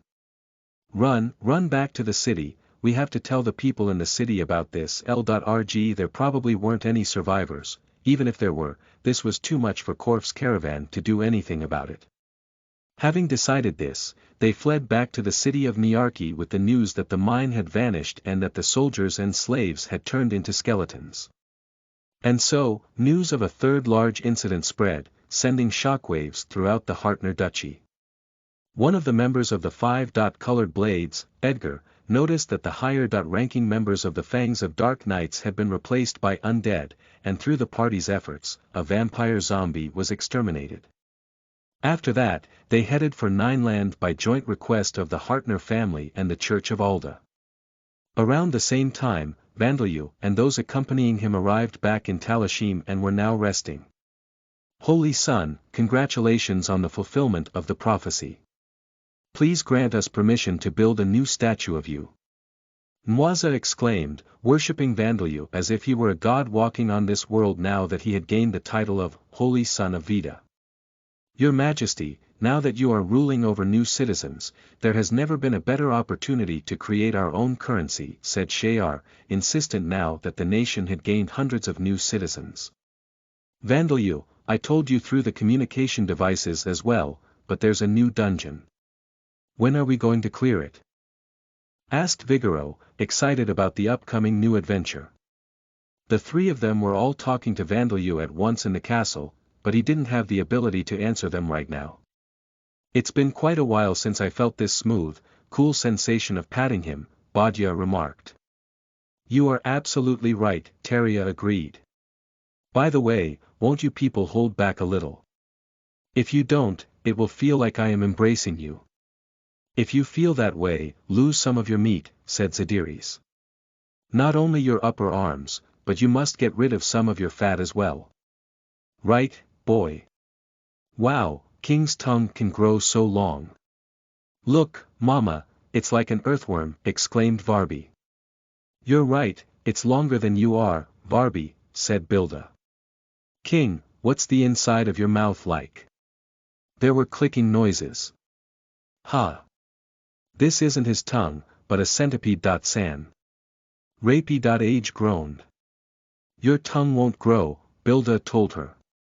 It won't grow, will it? All of the women had flooded towards Vandalyu.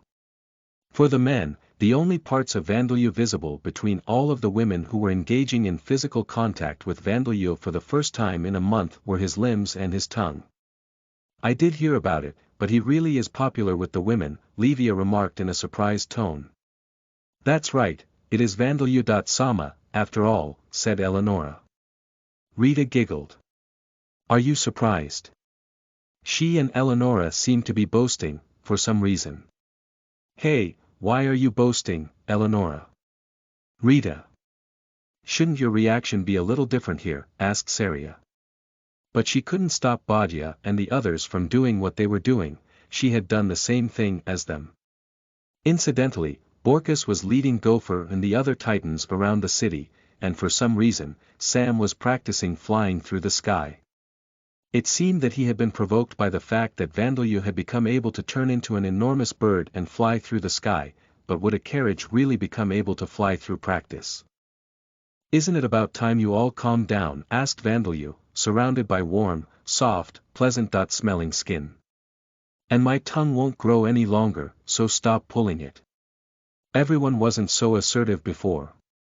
And there were times where you wouldn't see me for days at a time, weren't there? He pointed out. Nobody would see him for days while he was clearing dungeons other than those in his party. But nobody had embraced him so passionately when he returned to Talashim on those occasions. It is as you say, boy. But things have been difficult for the past little while, said Zadiris. Well, we didn't really mind half of the undead titans all leaving Talashim at once, however, she added. Yeah, the walls you built are solid, Van, and normally, we would be clearing the dungeons and hunting monsters in the nearby devil's nests, so the monsters were being kept in check sufficiently, said Badia. But making preparations to accommodate the new citizens and welcome everyone coming back has been difficult, said Teria. In particular, teaching the other ghouls about the marriage system and making them understand it. Yes, it's been truly difficult, said Kachia. All of us former humans were lecturing them for a whole day. They didn't object to what we were saying, it simply took a long time to make them understand. The biggest concern that they had about welcoming Gopher and the other new inhabitants was the way ghouls conducted their sexual relationships. Ghouls had no culture regarding marriage, so it was possible that they would cause trouble by calling out to others who already had children and spouses. The magic items that Vandalyu had distributed had improved the ghouls' fertility, and their everyday lives had become more stable recently, so their nights were less wild than before. They weren't simply looking for whichever partners might be available. Ghouls had their preferences, too. Also, Vandalyu as well as Nwaza and the other titans had long since explained to the ghouls how relationships between men and women worked in the societies of other races. Because of this, the ghouls had acknowledged marriage as a situation where one worked intimately with their partner in order to bear and raise their children. But there were still occasions where they would call out to each other and say, "I don't have a partner right now, so do you want to?" If a child was born, they would say things like, "All right, I'll help you until they become adults," so the men weren't completely irresponsible, but only if this happened between individuals who both had long lifespans. If their partners had a proper view on marriage, there could be complications with jealousy and even bloodshed could occur. That was why the ghoul chief Zadiris and Badya, her daughter who would one day become Vandalyu's partner, as well as the ghouls who had once been humans, had educated the other ghouls regarding this matter. Incidentally, the marriage system wasn't as proper as that of Earth. People wouldn't submit documents to the government. They would simply tell their parents, relatives, neighbors and co-workers that they had gotten married. The only documents involved were the family trees of nobles and royalty. But in the reborn Talashim, everyone would leave behind documented records. "Thank you, everyone," said Vandalyu. "You've saved me a lot of trouble."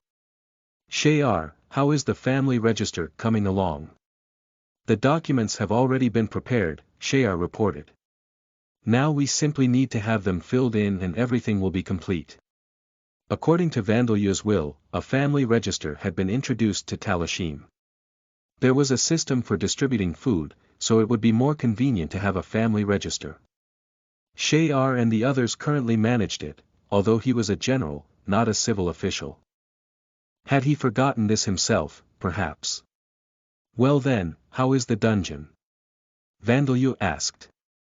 "We've kept an eye on it and the areas around it, but monsters aren't coming out." "We're going to go and clear them now," said Badya. "Thank you," said Vandalyu. "That dungeon was probably something I created, so it might be different from other dungeons." Considering the timing of the appearance of the new dungeon that had appeared in Talashim's forest of immortal ants, the labyrinth construction skill was clearly involved. That would normally be something to be surprised about, but... "So that's it after all." "We thought so," said Badya.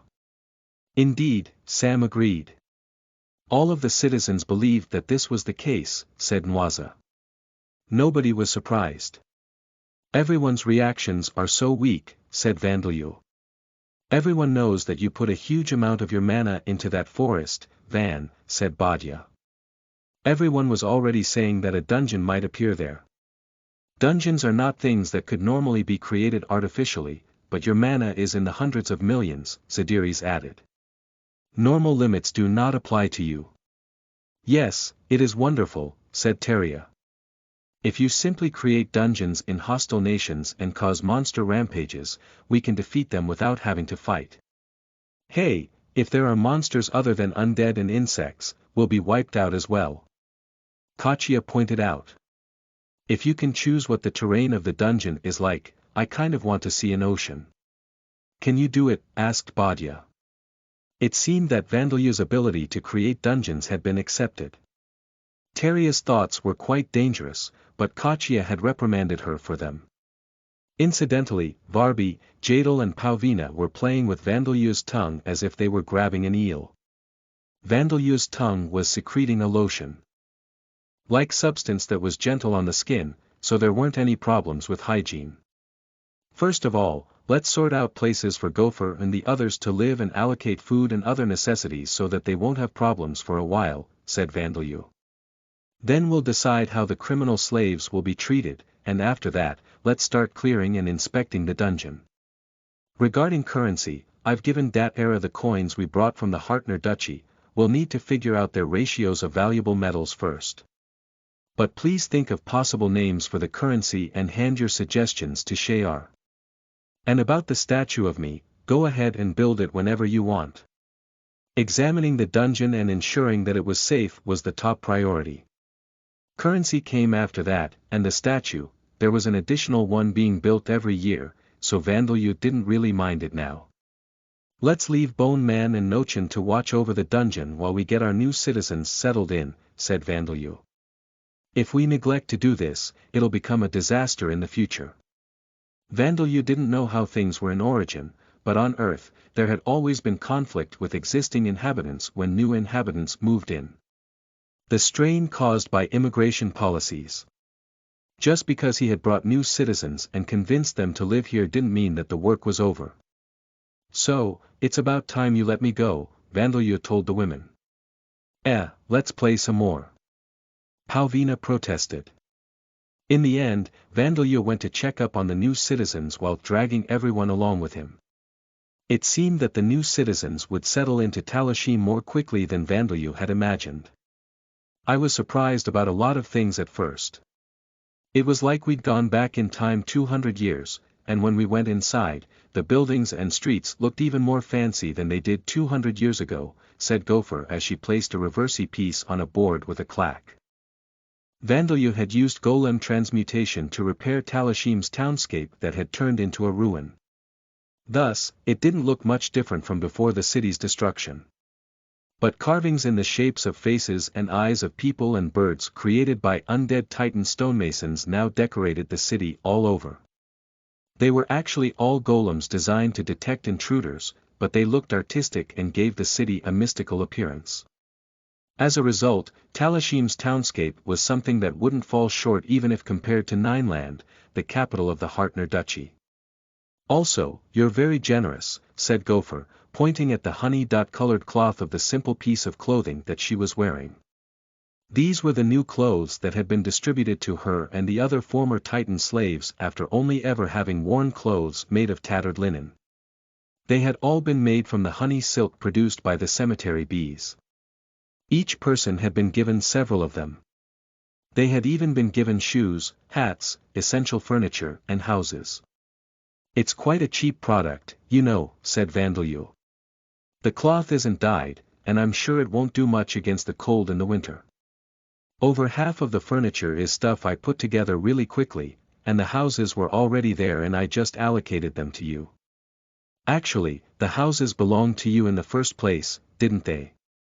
That's true, but you're the one who repaired those houses out of the rubble, aren't you? Gopher pointed out. Your Majesty, are you aware? There's a big fuss among the ones from the cultivation village. In Lambda, no matter how great a cultivation project, the people of the cultivation villages wouldn't be provided with living necessities, houses and everything else that they needed. Even those sponsored by the king of a great nation wouldn't be provided with clothes of fine material that only noblemen would wear and fully furnished, properly built stone houses. There had been quite a bit of chaos as those from the first cultivation village wondered if they were dreaming and bowed before the ghouls who distributed the supplies. Perhaps this was only natural, as they had gone from being people of the lowest class in a slave-run mine and suddenly gained a quality of life that exceeded their previous social positions. A little, said Vandeleur. But there is a reason for this. You were all slaves and didn't have any living necessities other than the ones you stole at the mine, so you wouldn't be able to live unless I provided them to you. Also, the houses are actually vacant, so it would be more troublesome to not have you live in them. The former slaves didn't have anything that could be called assets, so there was no choice but to provide them with assets. And since Vandeleur was supplying them, he couldn't deliberately give them poor products. In fact, there were no poor products to give them. The honey silk was the cloth that he was producing most stably. It would have actually been more problematic to give them linen or cotton clothes. Vandeleur had created over half of the furniture, but he hadn't used any particularly special materials. He had simply used golem transmutation to change the shapes of some pieces of wood. As for the houses, he hadn't done anything other than allocate them to people. He had shuffled people around so that they weren't all living in one place, however. Wouldn't it be horrible of me to not provide you with anything and tell you to live however you can? I don't have a hobby of collecting empty houses, said Vandalyu as he clacked his own piece onto the board. Ah, but I'm happy that you feel grateful towards me, he added. Yes, we are very grateful, said Gopher. More importantly, what about the stuff other than the practical side of living here? Vandalyu asked. The religion or the undead, for example. Ah, that. Everyone is calmer about it than you expected, Gopher replied. Nobody is rejecting anything. Vandalyu's greatest fear initially was that the former slaves would reject the undead, ghouls and the races that he had created such as the black goblins. But according to Gopher, there was no need to worry about that for now. Everyone prepared themselves to some extent after seeing Levi at Sama and Oyaji, Gopher explained. And the ghouls turned out to be pretty nice after actually meeting them, didn't they? I was a little surprised at the black goblins, orcs and kobolds, and we were pretty dumbfounded to see plants moving around in the fields and forest, but... Well, I suppose it's nothing to worry about. It seemed that the former slaves were more tolerant than Vandalyu had expected. Perhaps it was because they were inhabitants of a world where there were different races with different appearances and ways of living. Also, the fact that many of them were believers of Veda was perhaps one reason they were so tolerant towards undead. As for religion, it doesn't even need to be said, said Gopher. It's not like we bowed before Alda because we wanted to. We have the Holy Son of Veda here, too. Ha! I suppose that's true, said Vandalyu. His new Holy Son of Veda title was the biggest reason for that tolerance. The fact that Vandalyu possessed this title was essentially equivalent to the goddess Veda's personal authorization of his actions. The truth was that the goddess didn't necessarily see everything, but this was how it was being interpreted. Because of this, Gopher and the other former slaves from Talashim, who had believed in Veda from the very beginning as well as those from the cultivation village, who were originally from the Sauron Duchy where Veda's religion had prospered, treated Vandalyu as a saint or prophet. From Vandalyu's point of view, things had just turned out this way as a result of him doing whatever he could and whatever he had wanted to do. But Veda was the one god in this world who was friendly towards him, so he was happy to have been acknowledged by her. Actually, you're similar to the champion Zakhard, aren't you? I'm sure he used some crazy magic, said Gopher. She and the other former slaves already knew of Vandalyu's past, which had been announced when he was crowned king of Talashim. It's a little different, though.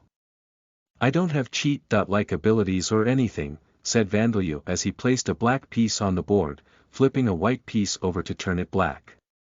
From now on, when people came to Talashim, they would find out about Vandalyu's past. Leaving aside whether it would actually be believed, the entire continent would know about it once Talashim began trading with foreign countries. Vandalyu didn't feel any risk in this, however. Being found out by the others reincarnating here or being found out by the Empire or the believers of Alda were meaningless worries. There were so many things in the city that Vandalyu had reproduced from another world, like miso, soy sauce, mayonnaise and ketchup. It would be stranger to think that he would be able to keep it hidden.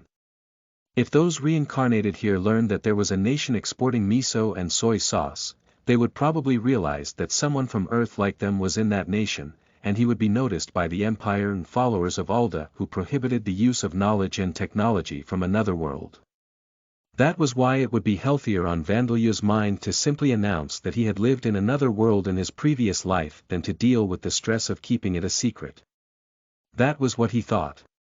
More importantly, Gopher began. Ah, the criminal slaves, said Vandalyu. I've assigned them work based on what they're suited to, and I'm planning to release them depending on how they work. Most of the criminal slaves he had brought back to Talashim wouldn't be considered evil people by a Japanese person's values, but that didn't mean that he could simply acquit them.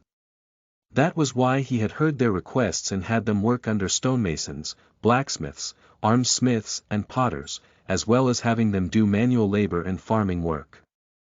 This also served as training for them to find work in the future, so they would likely be useful after they were released, too. Incidentally, they were being treated worse than people in Japanese prisons. If they lived like Japanese prisoners, other than a lack of freedom, they would be living more luxurious lifestyles than even middle-class workers in Lambda.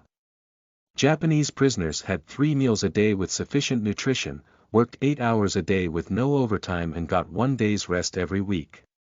In Lambda, which had no Labor Standards Act, this would be incredibly good treatment. Thus, in Talashim, the slaves were given 2 meals a day and 1 day's rest every 10 days.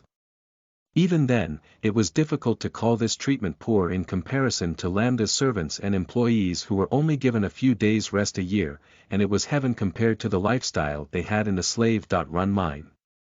No, not them. The children. I'll have them learn reading, writing and arithmetic before listening to what they want and having them work in the supply distribution center and the church. Some of them are wondering if I'll make them attend me at night in the future, but I have no plans to do that, said Vandalyu. I know, said Gopher. Anyone would know that you have no time for that with one look at that you. What I want to ask is, between that one and this one, which one is the real you? There was one spirit. Form Vandalyu in front of Gopher, materializing only his fingertips to move the pieces. There were other Vandalias all over the place, talking to the people while performing physical examinations on them and cooking things on iron plates. And a little further away, there was another Vandalyu, surrounded by beautiful ghoul women, Princess Levia and a young girl who was even larger than Titan children, which was the Vandalyu that Gopher was talking about. Both are the real me, Vandalyu replied.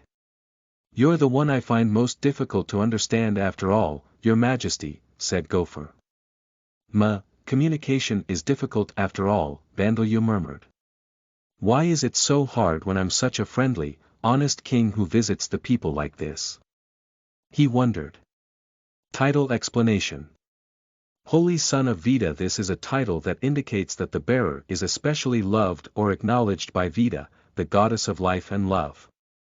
In the past, only the founders of her new races such as vampires or dark elves, or those she gave divine messages or trials, received this title. Because of this, such individuals are respected as saints by Veda's followers and members of her races. This title increases the ability to understand divine messages from Veda, as well as providing a bonus to the clergyman's skill. Normally, life, attribute magic would receive a bonus as well, but Vandalyu does not have an affinity for the life attribute, so he does not gain this bonus. Chapter 86, The Eclipse King's Orchard. You are listening at novelfull.audio. Chapter 86. The Eclipse King's Orchard. Dealing with immigration had gone better than expected, so Vandalyu decided to clear the dungeon in the Immortal Ant Forest and inspect his skills earlier than he had planned. I'm going to follow you this time. Darshia exclaimed. I was so lonely, but Vandalyu. I think it's too early for you to become independent of me. I mean, you were still asleep when I got back, weren't you, Mom? Darshia, who was a weak spirit, spent most of her time sleeping in the small bone fragment that she inhabited. It just so happened that she had been sleeping when Vandalyu returned. However, he did think that it might have been for the best for Darshia to not be present at the time. So, I was thinking, what if you turned me into a fire ghost like Levia-san, asked Darshia. I was burned to death as well, I'm sure I'm suited for it. Wait, I've acquired a way to create homunculi, so wait just a little more, Vandalyu told her. But if I become a ghost, I can help you and always be with you, Vandalyu, she said. I'm begging you, please wait a little longer, said Vandalyu. Also, something might happen to you if evil gods are around. I have to hurry with this, he thought. Aren't there any evil gods, any wicked gods, asterisk? Boy, why are you holding a hatchet in one hand, asked Sidiris. Also, I do not think that there would be any evil gods in a dungeon that has only just appeared. No, I thought there was a sliver of hope that there would be, said Vandalyu. He stopped his Namage asterisk impression and looked up at the dungeon that had appeared in the Immortal Ant Forest. The members who were exploring this dungeon were Paulina and the other youths, the women minus Eleonora, Bone Man, Vigoro, 10 cemetery bees and Luciliano, the baggage carrier. But I am someone who works with my mind, master, Luciliano protested. You don't actually have to carry the baggage, said Vandalio. Watch our spells from behind, and if you have any advice, go ahead and give it to us. Although Luciliano was a unique class adventurer, his ability in battle was quite unimpressive.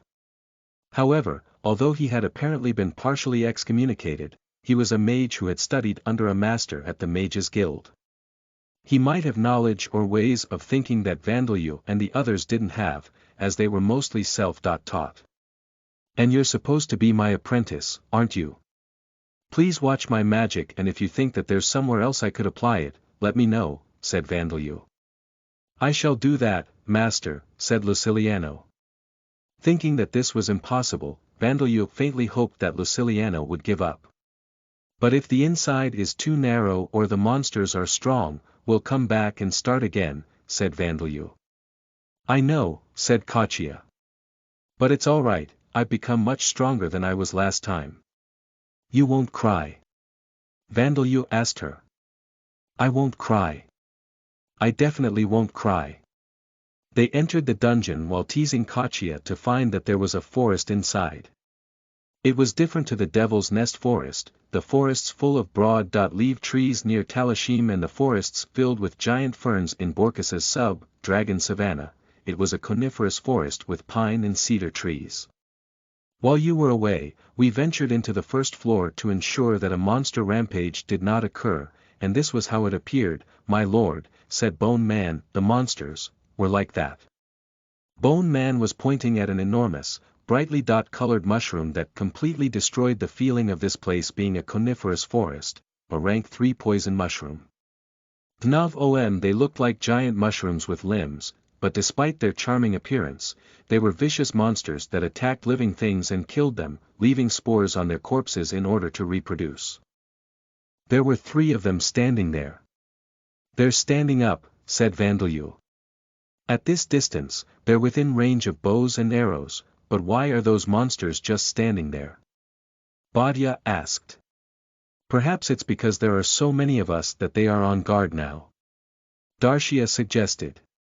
No, they would run if that were the case, said Zadiris. Well, I suppose we should try and attack them. Badia, Zadiris and Kachia cast their spells to try attacking them. All of them were spells intended to test the waters, so none of them had much power. The poison mushrooms remained motionless and took the attacks from the front. They were cut by blades of wind and the fragrant smell of burning mushrooms drifted into the air. They're not moving, Vandalio remarked. How eerie, said Zadiris. This is how the monsters have been, said Bone Man. Incidentally, I also defeated 4 of them with my bow and arrows, Jewel. I threw my axe to defeat a few of them as well, said Vigoro. They were different monsters to these ones, though. So you defeated them. There's something that I'm curious about, so please try defeating those poison mushrooms, said Vandalio. Very well, leave it to me. Zadiris, who was holding the staff that Vandalio had taken from the mansion of the Mages Guild's guild master, used the Blade of Light spell to defeat the poison mushrooms in the blink of an eye. Vandalio looked at the defeated person-shaped mushrooms for a while before tilting his head in confusion. Those poison mushrooms have no souls, he said. I wonder why. Indeed, I can't see them, said Darshia. Isn't that because they're plants? Bilda asked. Even plants have souls, Bilda, Vandalio told her. He didn't know about other worlds, but plants in Lambda had souls. To be more precise, a soul resided in every living thing. It was true that he didn't know if microscopic organisms and viruses had souls, he couldn't see them without an electron microscope. But plants had souls, so it was difficult to imagine that poison mushrooms wouldn't have them. Also, poison mushrooms we defeated in other places had souls, Vandalio pointed out. Then why in the world don't they have any? Darshia wondered. Aren't the souls still somewhere inside? Vigoro asked. No, they're already dead, said Vandalyu. But let's check whether there are magic stones. Magic stones normally appeared in the parts of the monster ere their hearts were when they died. Thus, if magic stones were present in a monster's body, it was certain that the monster was dead. Cutting open the poison mushrooms' bodies revealed that magic stones had indeed appeared. These poison mushrooms were unmistakably dead. I don't understand, said Vandalyu. It's not like I broke their souls, but they were able to exist without them. Luciliano, do you have any ideas? He asked. Master, I am a mage, not a spiritualist, so I could not possibly know, Luciliano replied. I did not pay it much attention earlier, but thinking about it again, it is strange after all, said Bone Man. Could it be because this is a dungeon that you created, my lord? Indeed, it is difficult to say as I have never heard of an artificially created dungeon before, but... Well, apart from undead, only spiritualists and you can see whether they have souls or not, boy, said Zadiris. They couldn't be certain of anything. It was unclear as to what principles and mechanisms were at work to generate monsters inside dungeons, so they didn't know anything at all. Well, as for why they have no souls, the next time I have the opportunity to meet a god, I'll ask, said Vandalyu, but there was no telling whether any gods would even answer his question. This question was stepping into the realms beyond mortal knowledge. Dungeons generated monsters one after another thanks to the demon king Gudurani's circle of transmigration system. The countless souls flowing through the system were used to create the monsters of the dungeons. This applied for dungeons created by the evil gods as well, but Vandalyu didn't have his own circle of transmigration system, nor did he know of a way to use the other systems. Because of this, the monsters in the dungeon created by Vandalyu were like soulless robots with living bodies. The exceptions were monsters that had entered the dungeon from outside or monsters whose empty bodies had been possessed by exterior souls. The same applied for Heinz's skeleton caverns near the city of Niarki. The monsters had been programmed to move based on Vandalyu's hatred and obeyed this programming the moment they were born. Other than the monsters in this initial monster rampage, the monsters of that dungeon didn't have souls. But this information was only known to the gods, so Vandalyu and his companions couldn't even make such conjectures. They had no choice but to put this matter aside for now and continue on. Well, isn't it fine, said Darshia. You can still earn experience points, can't you? Vandalyu shook his head. We can, but since they're just standing like scarecrows, we won't get practice for our skills, he said. It would be better if they just attacked us normally. There were poison apes nearby, apes with venomous saliva, motionless like the poisonous mushrooms. The moment Vandalyu finished speaking, as if a switch had been flipped, they attacked his party. After being surprised by the poisonous apes but defeating them without incident, Vandalyu and his party investigated why they had suddenly begun moving by examining other monsters. Stop, turn over, paw, stay, come, stop. Yes, the only ones that work seem to be stop and come, said Vandalyu, watching the rank 4 poison ants freeze like dolls and attack by swinging their branches based on his commands.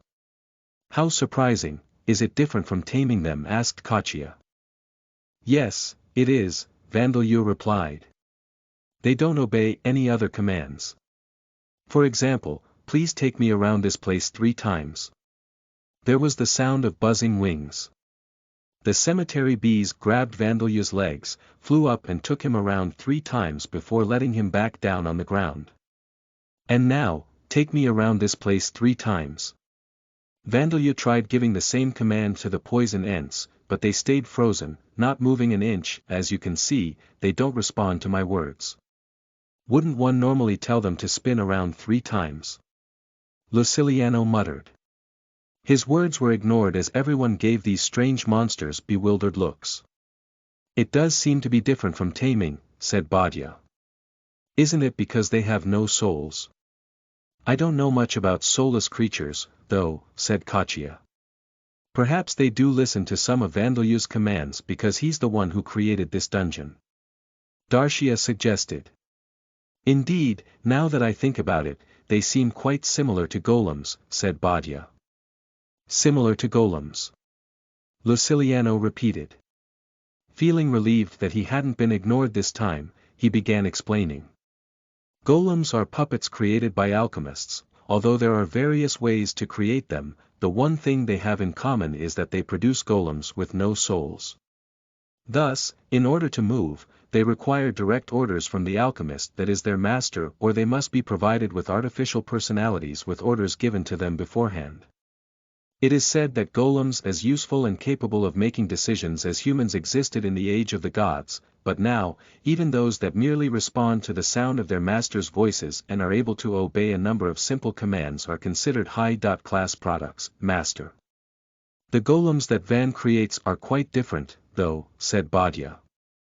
No alchemist is capable of creating golems as capable as masters, said Luciliano, his mouth twitching. If they could, the world would undergo a revolution. After coming to Talashim and seeing the golem surveillance network and golem factories that used golems in place of machines, Luciliano had experienced several occasions of shock that nullified his previous knowledge. Luciliano had become Vandalu's apprentice after admiring the way that he used the many beautiful, fearsome ghosts to cast a spell to cave in a 500-meter tall rocky mountain without any incantation. But not even a few days had passed since coming to Talashim and had already seen numerous things that overturned concepts that mages took for granted. He didn't even want to count them anymore. Leaving that revolution aside, it does seem that the reason the monsters are behaving so strangely is the fact that they have no souls, said Luciliano. Vandalu, who didn't have a good idea of these concepts that mages took for granted, simply accepted this explanation and nodded. He also decided to cut down these poison ants with his claws for now. They won't make for good training like this, so I'll have them attack us normally, he said. From then on, the monsters attacked the party normally like monsters in any other dungeon. Vandalu didn't know how it worked, but all of the monsters seemed to be this way even as they moved down the floors, so it was likely that all of the monsters in the entire dungeon would be like this. Later on, we'll have to check whether the monsters still behave like this when Vandalu isn't here, said Vigoro. You are right, Zadiris agreed. If we need the boy to give them orders every time, they will not make for good training. You can gather materials and experience points safely, so why would you go out of your way to make it more difficult? Luciliano wondered. Vigoro and Zadiris were of a warrior race, but Luciliano gave them a perplexed look, seemingly unable to understand. A dungeon where monsters of rank 4 and greater could be hunted. Every nation would want this dungeon if they knew about it. What are you saying? Asked Zadiris. You are an adventurer, are you not? I am an adventurer, but not all adventurers like adventures, Luciliano replied. I suppose there would be a lot of people who would continue doing this because they can't gain experience points any other way. And even if our skills don't level up, we gain levels. I might have been pretty happy with this before I became a ghoul, said Kachia. She seemed to agree with Luciliano. It seemed that not all adventurers were warriors. This fact surprised everyone other than these two. What did you say? Are adventurers not always full of fighting spirit? Zadiris exclaimed in shock. I thought everyone was as reckless as me, said Vigoro. Are they not? Asked Livia. Borkus in particular was always saying that combat was the daily bread of warriors in Talashim. Ju, I was so surprised that my jaw. My lord, please pick it up for me, said Bone Man. It's hard to believe. What do you think, Van? Badia asked. It was not only the ghouls, who had only encountered adventurers who had come to hunt them, who thought that adventurers all loved fighting. Princess Livia had believed this as well. The adventurers I know are Mom, Kachia, Borkus and the others. I think that people like Kachia are in the minority, said Vandalu as he picked up Bone Man's jaw. It seemed that one couldn't gain good knowledge with a small view of the world. Vandalu's party descended from the 3rd floor to the 4th floor, checking whether there were any monsters or traps. There were some differences between the floors of this dungeon, such as the leaves of the trees and patches of wetlands, but they were mostly forests. Other than the top few floors, the monsters were mostly plant-type monsters of rank 4 and above. The next most common monsters were insects, amphibians, reptiles, animals and fish in that order. Many of the monsters had the ability to inflict poison and disease, so anyone trying to clear this dungeon without preparing properly beforehand could run into unexpected difficulties. If they weren't undead, that is. There were quite a few traps, too. Pitfalls, webs that fell from overhead, vines that dragged the victim's legs up into the air. There were even logs with spikes that came flying from the side when tripwires were carelessly triggered. They weren't the kinds of traps that would be found in ruins, they were mostly the kind of traps that would be used in guerrilla warfare. If the difficulty of the dungeon was formally classified, I suppose it would be considered class, said Luciliano. Class, huh? The only class dungeon around before this was Borkus's Dragon Savannah, so everyone should be happy, said Vigoro. It's been packed every day, added Badia. Lately, it's not been unusual for there to be more people trying to clear the dungeon than monsters inside it. Actually, nobody goes to clear the D.class dungeons except for the stonemasons and fishermen nowadays, so they're pretty empty, said Kachia. I'm not going to them these days, either.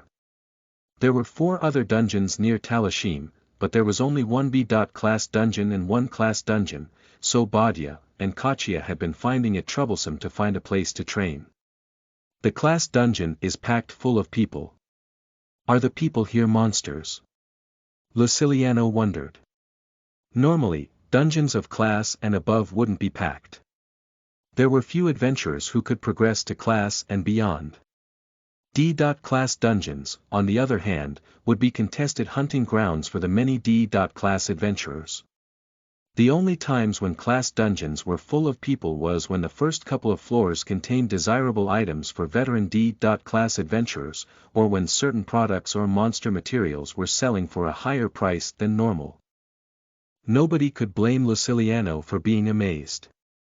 Things weren't like this 200 years ago, though, said Livia. Until Vandalyu brought Livia.San and the others back, it was like the whole nation except for me and the children were adventurers, said Darcia. And us undead do not tire, said Bone Man, we can train in the dungeons for days on end, Ju. On top of that, I train in the dungeons, and the ingredients for fish sauce, miso and soy sauce can only be gathered in the dungeons. Everyone's working hard, said Vandalyu. As a result, the tireless undead and the normally lazy ghouls visited the dungeons often. Everyone leveled up, and until the former slaves moved into Talashim, most citizens were about as capable as class adventurers in battle. Without the dungeons, we'd have to walk about half a day away from the city to find monsters of rank 5 or higher, said Badia. I don't want to leave Jadal alone for too long. Raising children is difficult, isn't it? But this place is right inside the city, and you could make day trips if you're just venturing into the first few floors, couldn't you, said Darcia. Also, the trading post is close by, so moving materials there won't be too hard, said Bilda. The 3 housewives were having a dangerous conversation. Working women do need to consider the distance and methods of transport, Vandalyu agreed. The next time I make a dungeon, I'll make it closer to the city. I wonder if I can dismantle Garan's Valley and Doran's aquatic caverns and rebuild them somewhere else. It would be convenient if you could, but I have never heard of dungeons being moved in such a way, said Zadiris. Luciliano gave a hollow laugh. Master appears to be very free, but I wonder who I am supposed to discuss things with. Jujiujiu, it appears that my lord's apprentice has finally realized that superficial efforts will not make him worthy, said Bone Man. After that, Vandalyu and his party continued through the endless dungeon, inspecting his new skills and investigating whether the dungeon's products and monster materials were usable. Bloodwork was simply a superior version of the bloodsucking skill. The amount of stamina and mana recovered by drinking blood was dramatically greater than through bloodsucking, wounds healed faster, and it seemed to increase his attribute values as well, though only by a few percent. Also, this skill was apparently quite famous. Luciliano was familiar with its details. It is a skill that indicates that one has consumed enough blood for the skill to become a superior skill, and many who possess the skill are apparently assaulted by a powerful thirst for blood, he explained. But, you are perfectly fine, aren't you, Master? Due to the skill's properties, many who possessed it were powerful vampires, and the reason they manipulated humans in the shadows was to maintain a reliable source of blood to drink. I can drink as much blood as I want by hunting whatever monsters are available, can't I, said Vandeleur. The thirst for blood wasn't something he had been avoiding. Although he would have had a tough time on Earth or in Origin, Lambda was full of threats, there were always monsters to hunt. And unlike vampires, who valued the blood of virgins, Vandeleur didn't care whether the blood came from a middle-aged man, a bandit or an orc. He didn't have any particular preferences when it came to the taste of blood. He didn't enjoy strong-smelling goblin blood or the blood of animals with bad-tasting meat, however. Speaking of which, what are the vampire zombies working under Eleonora doing for blood? Zediris asked. I have not seen them drinking blood very often. When they were training in the dungeons with us, they were drinking monster blood, Vigoro told her. They sometimes drink a little of my blood, too, said Vandeleur. The vampire zombies, don't they absorb some whenever they eat raw meat? I suppose I shouldn't have asked this question in a country of undead. Luciliano had been treated like an outsider in human society, but he was astounded to find that in Talashim, he was a normal person. He was worried that he would lose his title of degenerate. Next was the inspection of Vandeleur's insect binding technique, but this turned out to be simple as well. It's really going inside, said Vandeleur. Is that really all right? Badia asked. There doesn't appear to be any particular problems, Vandeleur replied. There was a large, vividly colored, venomous-looking earthworm in his hand. And then it slowly dug its way inside his hand. Wasn't that a pain worm? It's only rank 1, but it has tiny, poisonous needles growing all over its body, asked Kachia. So it seems, said Vandeleur. How can you be so calm about it? Badia and Kachia's voices sounded a little strained as they watched the pain worm disappear completely inside Vandeleur's hand. But there wasn't a single wound on his white, unhealthy-looking, candle-wax-like skin. My vitality hasn't gone down either, so it does seem that there isn't any problem with this, said Vandeleur. Ju. Are you saying that you consumed that creature? Bone Man asked. No, I don't think that's the case, Vandeleur replied. Look, it can come out whenever it wants to, too.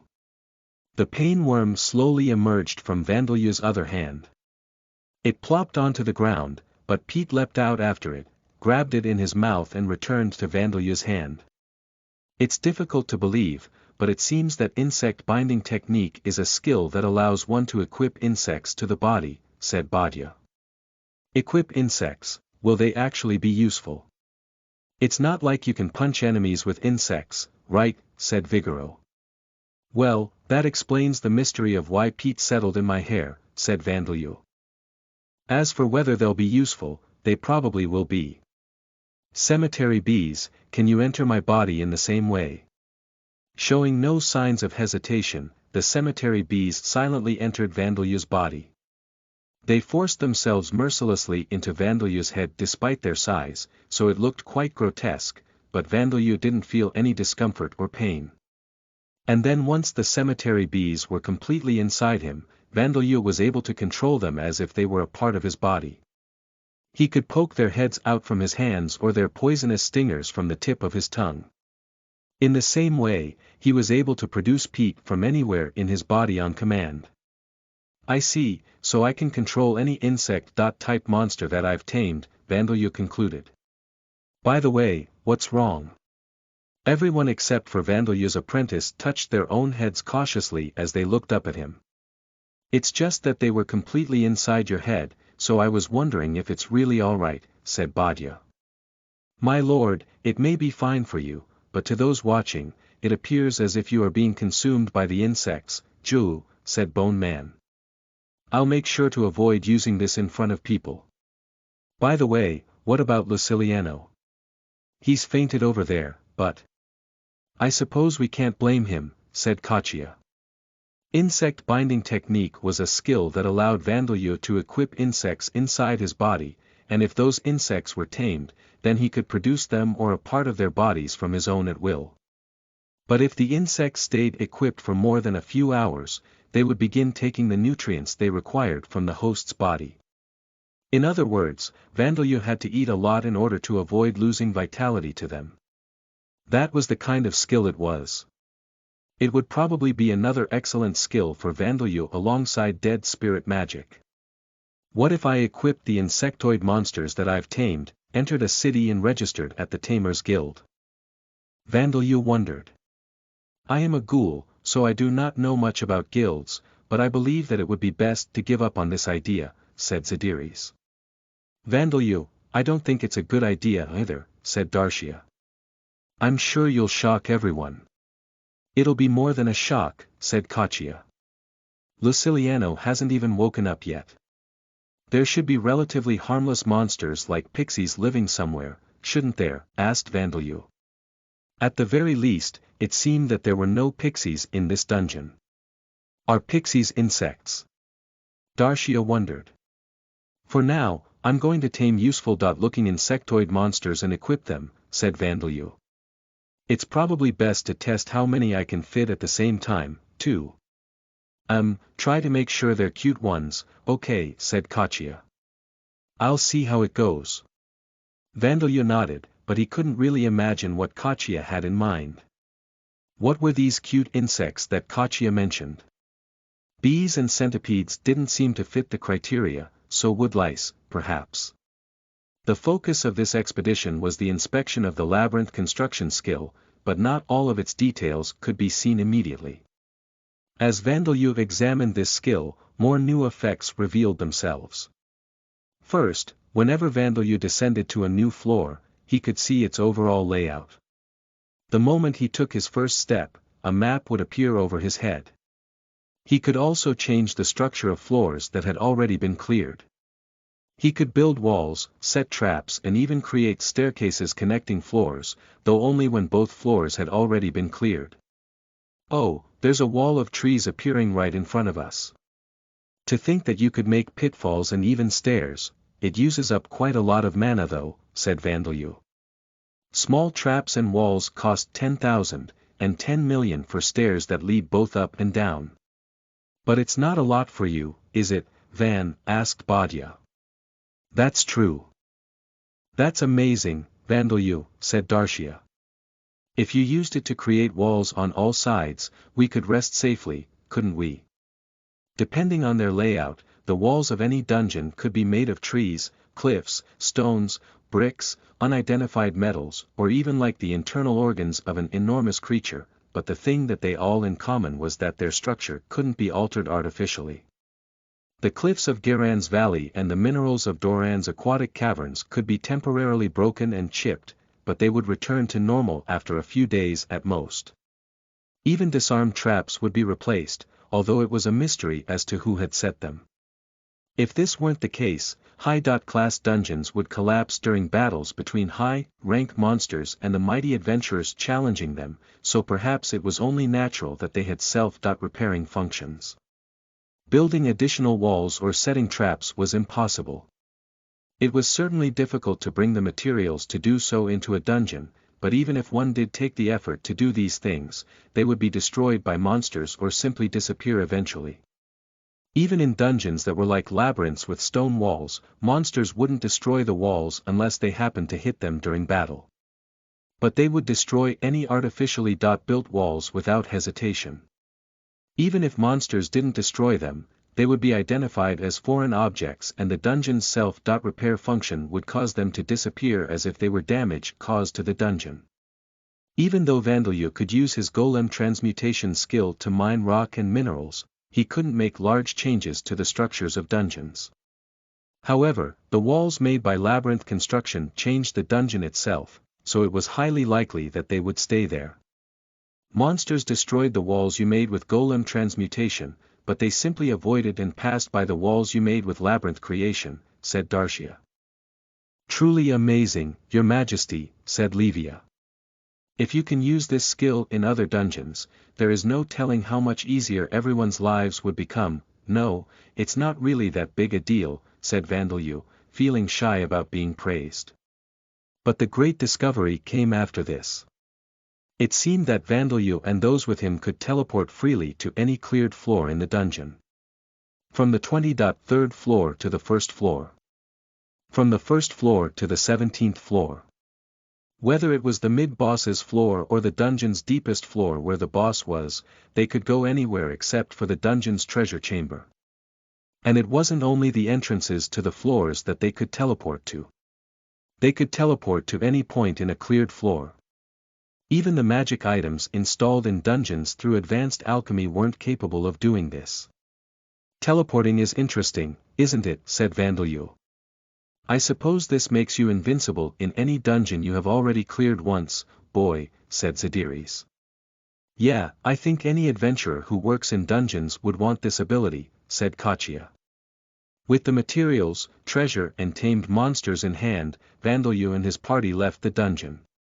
To place the spirits around you into the soulless monsters, is this not an artificial reincarnation, said Luciliano, trembling unnaturally in shock and fear. My lord, it seems that your apprentice is going to begin foaming at the mouth soon. Should you not have held back a little? Bone Man suggested. Vandeleur thought that Luciliano was overreacting. In his mind, there was nothing different from this and creating golems or undead. Also, the monsters that were following him now were important to him. I want fruits and spices, after all, said Vandeleur. I can't hold back. The dungeon had contained all kinds of plant-type monsters, and among them, there had been ants and monster plants formed from trees that produced fruit. There were wild strawberry, watermelon and capsicum monster plants as well as ants that produced pears, cherries, raspberries, blueberries, coffee, citrus fruits, bananas, mangoes, avocados and sap that could be turned into syrup. There were even monsters bearing fruits that Vandeleur didn't know. He didn't know whether these fruits existed on Earth. Ju. In that case, it cannot be helped, said Bone Man as he quickly joined Vandeleur in enjoying the fruits that he had never seen before. Despite being made of bones, he was quite the big eater. The next day, this dungeon was named the Eclipse King's Orchard. Name: Luciliano Race. Human age: 29 years old. Title: Degenerate job. Slave level: 81. Job history: Apprentice Mage, Mage, Life, Attribute Mage, Undead User, Alchemist. Passive skills: Mental Corruption. Level 2 Mental Fortitude. Level 3 Augmented Mana. Level 4 Mana Cost Reduction. Level 3 Detect Presence. Level 2 Fatigue/Hunger Resistance. Level 1 Active Skills: Life, Attribute Magic. Level 7 Earth, Attribute Magic. Level 3 No Attribute Magic. Level 3 Mana Control. Level 7 Alchemy. Level 5 Staff Technique. Level 2 Silent Steps. Level 1 Etiquette. Level 1 Mining. Level 1A Rare Research. Type Adventurer. He is class, but his actual ability in combat is equivalent to AD. Class Adventurer. His high level magic is specialized for creating undead. The undead he makes are live, dead that he creates by granting life force to fresh corpses, so they are different from the specimens that Vandeleur creates. Incidentally, he lost his qualifications as an adventurer when he became a slave. Chapter 87, Actually, let's get on with creating a currency. You are listening at novelfull.audio. Chapter 87. Actually, let's get on with creating a currency. After clearing the Eclipse King's Orchard, the forest of immortal Ents became much livelier. The trees that had fruits hanging from them all year round were like treasure boxes of fruit. There was also a large reformation in Talashim. Traveling to dungeons had become easier, people no longer had to venture beyond the walls to reach them. Garan's Valley, Doran's aquatic caverns, Borkas's sub, Dragon Savannah and Barajan's End Life Mountain had all been moved inside the city. It seemed that Vandalyu's labyrinth construction skill was able to move dungeons that he had previously cleared. Moving them at the speed of someone walking at a brisk pace, it costs about 10,000 mana every minute, but I regenerate about 10,000 mana every second with the automatic mana recovery skill, so with enough time, I can move dungeons anywhere, said Vandalyu. The dungeon's entrances followed behind him with the sound of something being dragged along the ground, but there were no changes to the insides. Everyone, not just Luciliano, was dumbfounded to see this. Vandalyu was even able to teleport from the entrance of any dungeon he had previously cleared to the entrance of any other previously cleared dungeon. Unlike teleportation between dungeon floors, this teleportation only worked for himself, but, since the ghosts following him and the insects he had equipped were treated as a part of him, he could bring them along. He had even been able to teleport to the dungeon that he had cleared years ago, before he had even met Zadiris and the ghouls, so it seemed that he was able to go to any dungeon anywhere as long as he had cleared it before. I suppose we should go and clear the dungeon I made in Niarki next time, said Vandalyu. More importantly, Master, should you not simply just create lots of small dungeons all over the place? Luciliano suggested. You can create them, can't you? Well, it does use up a considerable amount of mana, though, said Vandalyu. He had tried creating a small dungeon just to test this ability out, but it turned out to be much more difficult work than moving an existing dungeon. Creating a single dungeon required an hour of concentration and consumed 100 million mana. The resulting dungeon was a dungeon with a single floor, filled with only rank 1 monsters such as horned rabbits and big frogs. It seems that when creating dungeons, the amount of mana, time and the effect it has on my mental state depends on the skill's level, said Vandalyu. The Eclipse King's Orchard had been formed as a result of the hundreds of millions of mana that he had poured into the ground on numerous occasions. The 30-floor class dungeon, Heinz's Skeleton Caverns, had been created as a result of him reaching such a mental state that his consciousness disappeared and his mana pool ran empty. He had no recollection of what had happened afterwards. It seemed that Vandalyu wasn't yet able to freely create dungeons of the difficulty he desired. It appeared that the dungeon's interior structures were also similar to the areas surrounding the places they were created in. That was why the Eclipse King's Orchard was a forest environment. However, Vandalyu was able to change the dungeon's difficulty and number of floors after they had been built. He spent time during the next day pouring mana into the 1-floor dungeon to find that it had become a 2-floor dungeon. He could probably increase the difficulty of dungeons in the same way. And wouldn't he become able to make the dungeons more freely once his skill leveled up? There wasn't any pressing reason for him to become able to create high-difficulty dungeons right away, so this was probably fine for now.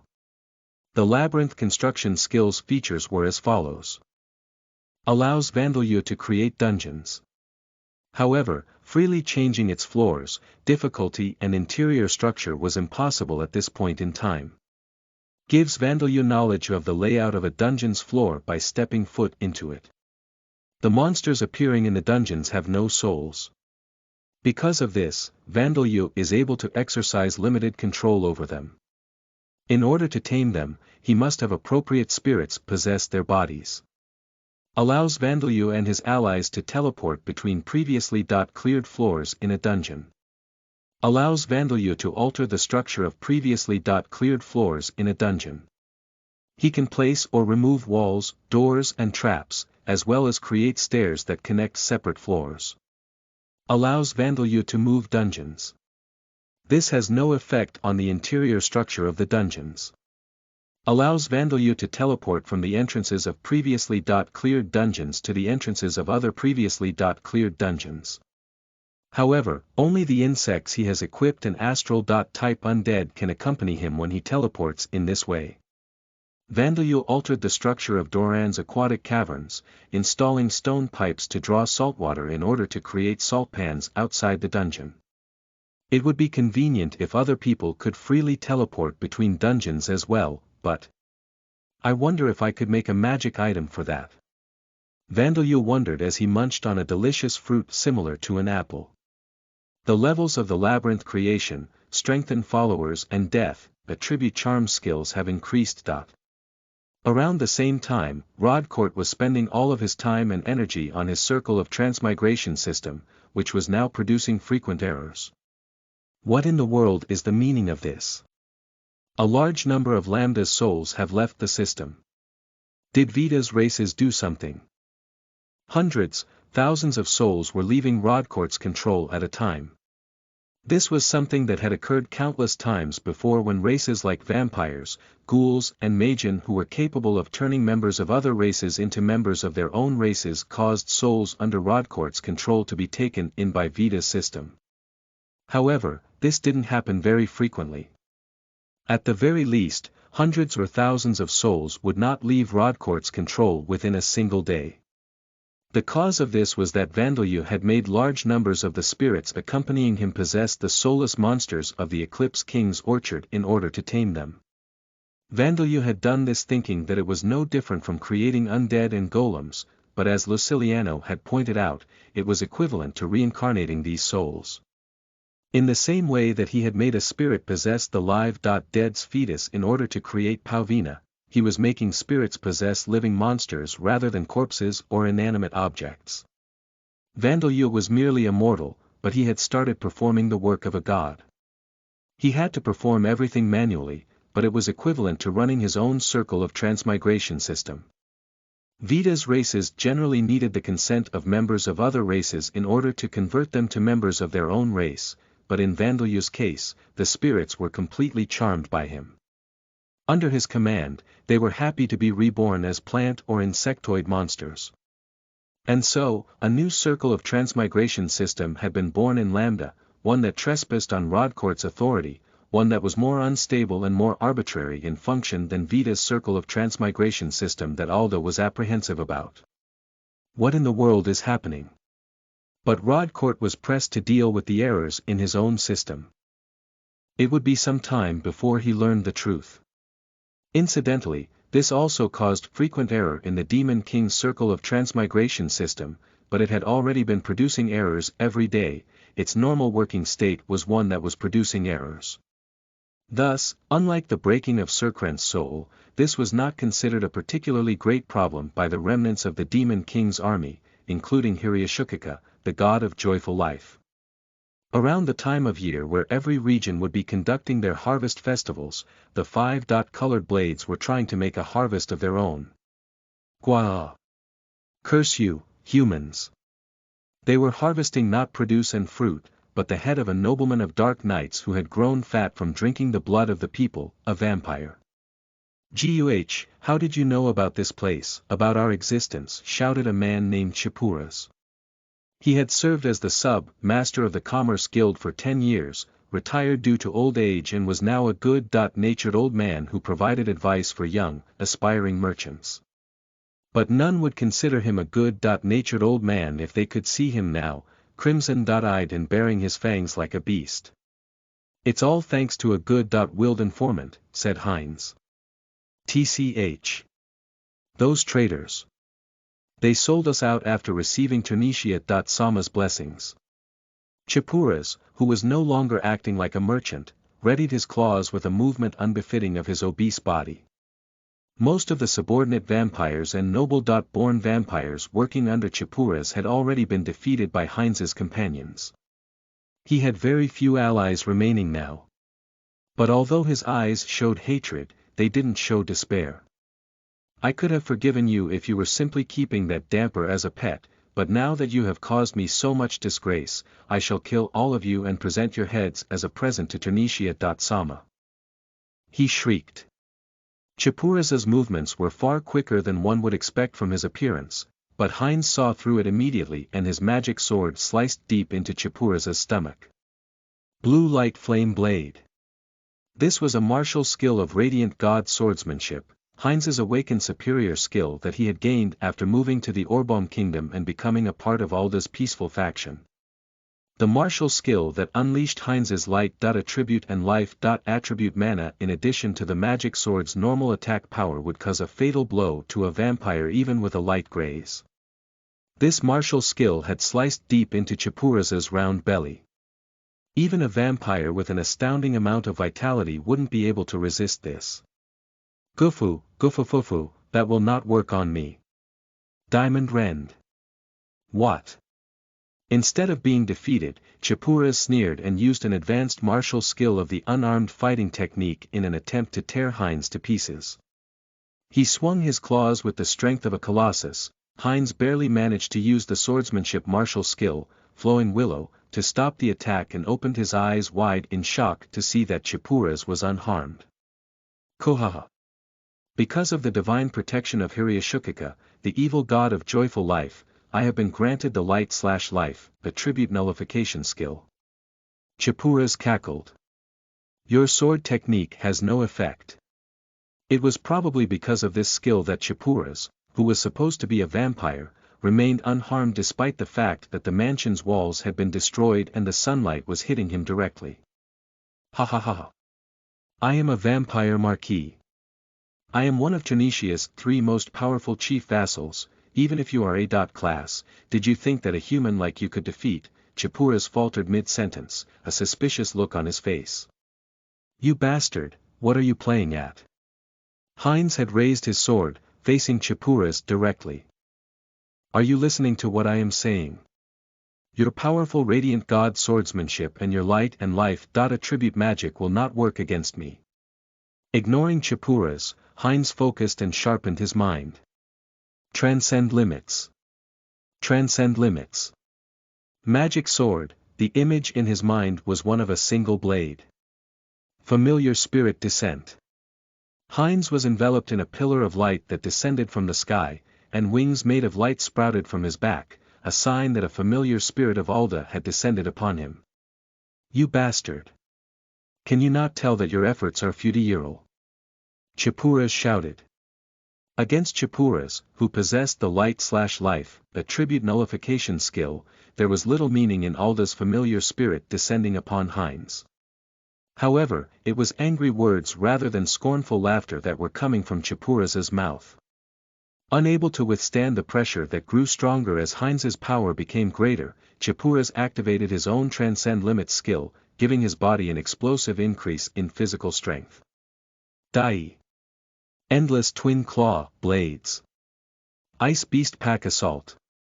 Chipuras used a martial skill in which the claws of both of his arms were swung in rapid succession, with beasts of ice conjured by water. Attribute magic filling in the gaps between his attacks with their claws and fangs.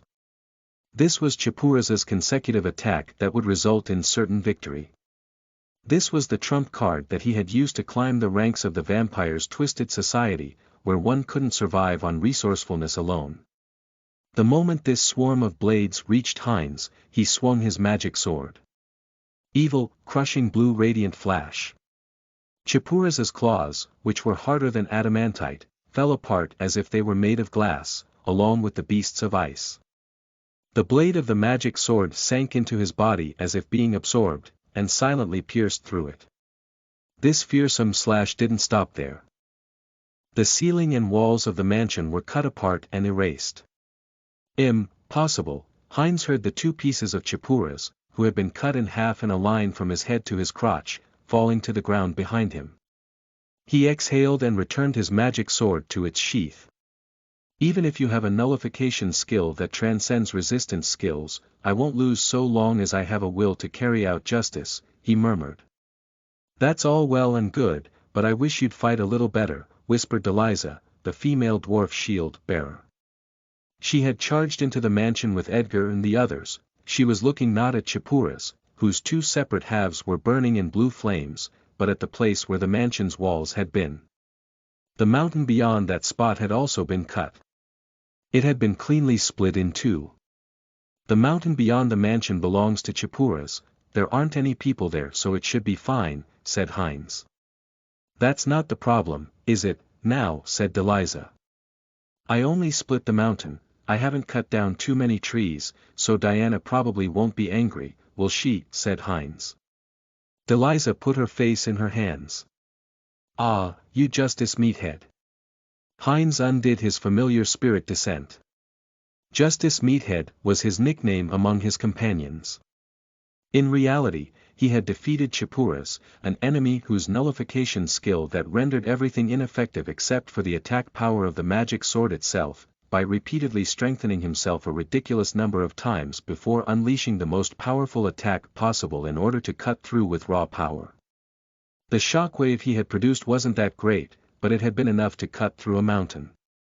You did it, or maybe I should say, you've gone and done it, Deliza muttered. Edgar, where are Jennifer and Diana? Asked Hines. They're gathering magic stones from the vampires we defeated, Edgar replied. As for the big one there, he looked towards Chipuras's corpse disappointedly before returning to his usual, serious expression. I don't think we're getting anything out of him. But how many noble-born vampires is that now?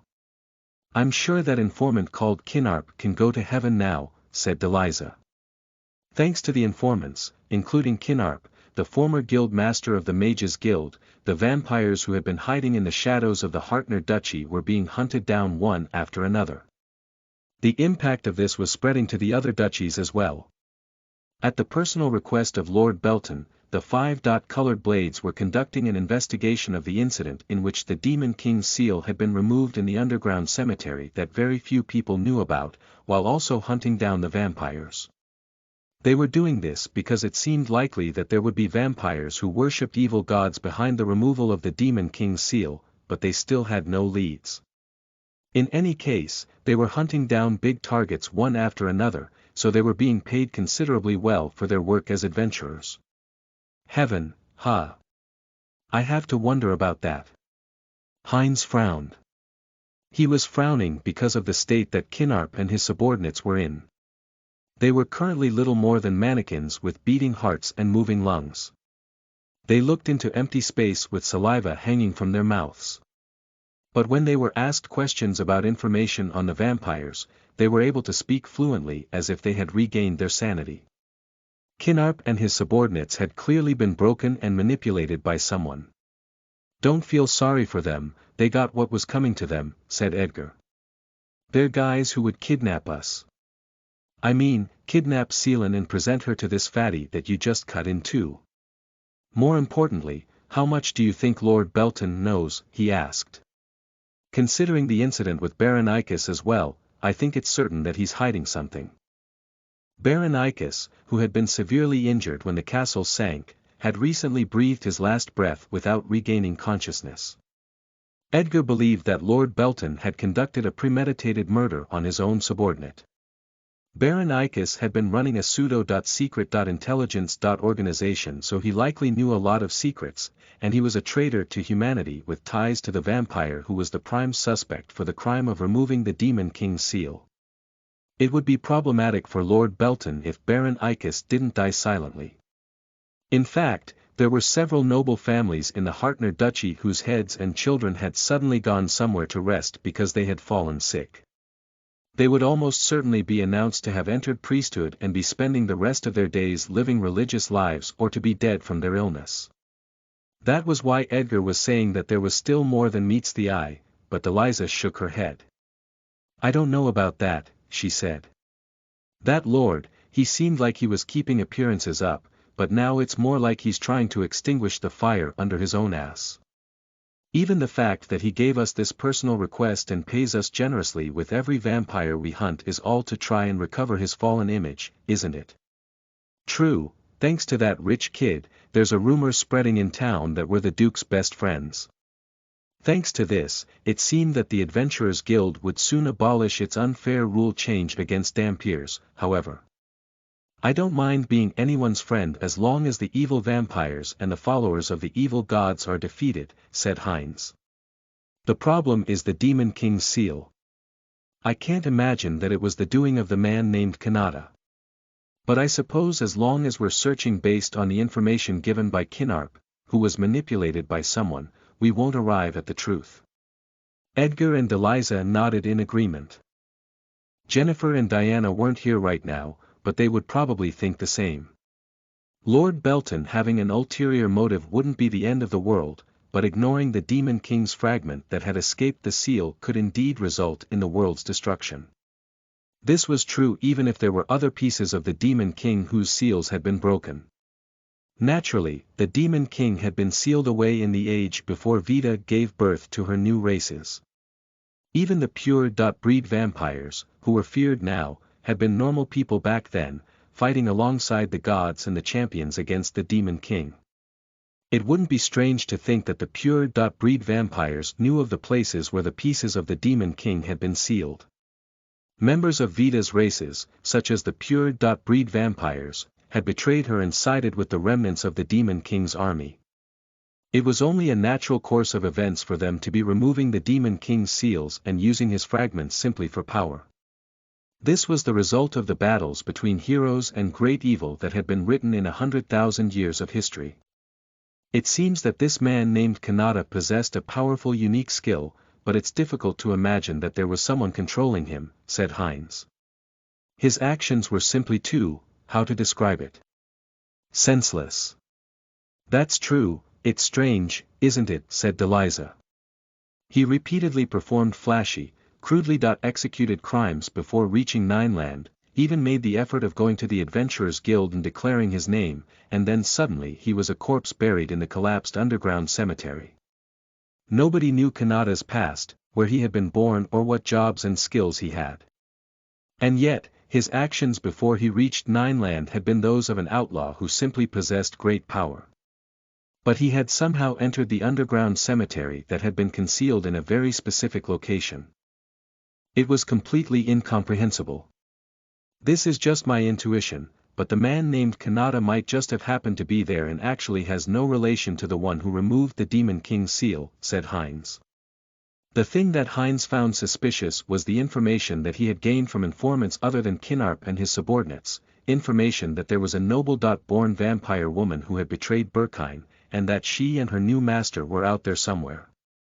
There was a beggar who had seen that vampire woman, the one allegedly known as Eleonora, going in and out of Kinarp's mansion. From a distance, the beggar had seen a beautiful woman with red hair entering the mansion's back entrance, holding a large number of shopping bags. Nobody, not even the beggar who had happened to be given leftover foods at a spot a little distance away from the mansion, had given her a second glance.